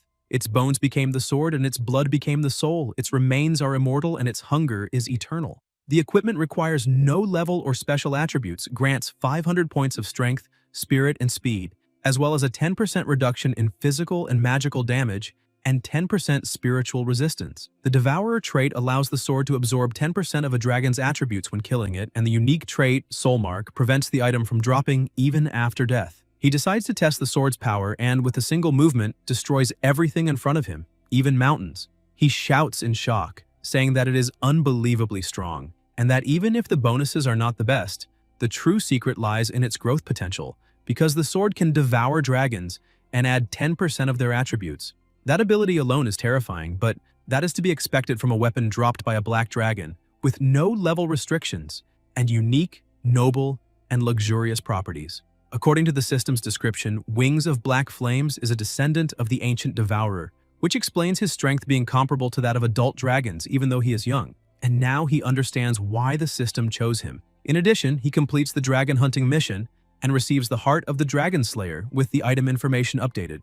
The hero, blessed by the goddess, decapitated the dragon. The heart was torn out and forged in the proof of the fall while the nameless hero rested there, leaving only this proof of the slaughter. The item grants 50% more spirit and 100% more strength, ignores the talents of the dragon race, increases damage against dragons by 500%, and has a single charge that summons the souls of heroes from the past. The protagonist realizes that he is becoming so strong that the status bonuses seem unreal, and calling him a walking humanoid boss would not be an exaggeration. However, the final reward arrives, as the system detects the boss's death and generates a boss minion. Wings of Black Flames. Athos will serve as a minion and fight alongside his master. Yang approaches the dragon, caresses him, and says they have met again like old friends, knowing that erasing his memories was cruel, but perhaps this is either a blessing or a curse. With no time for sentimentality, he climbs onto the dragon and orders him to go straight to the fortress, and the dragon begins to fly. Meanwhile, the elf princess wanders alone, notices that the dragons have disappeared, and realizes that the black dragon has been defeated without knowing who was capable of doing it. When she looks up at the sky, she sees the dragon approaching and screams in shock because his aura had disappeared, until she is stunned to see the protagonist extend his hand and call her princess, saying that he has come to rescue her. Lilith still cannot understand why there is a human riding the black dragon. Guys, if you enjoyed the video, leave a like, comment, and subscribe to the channel so you don't miss new content. Thank you.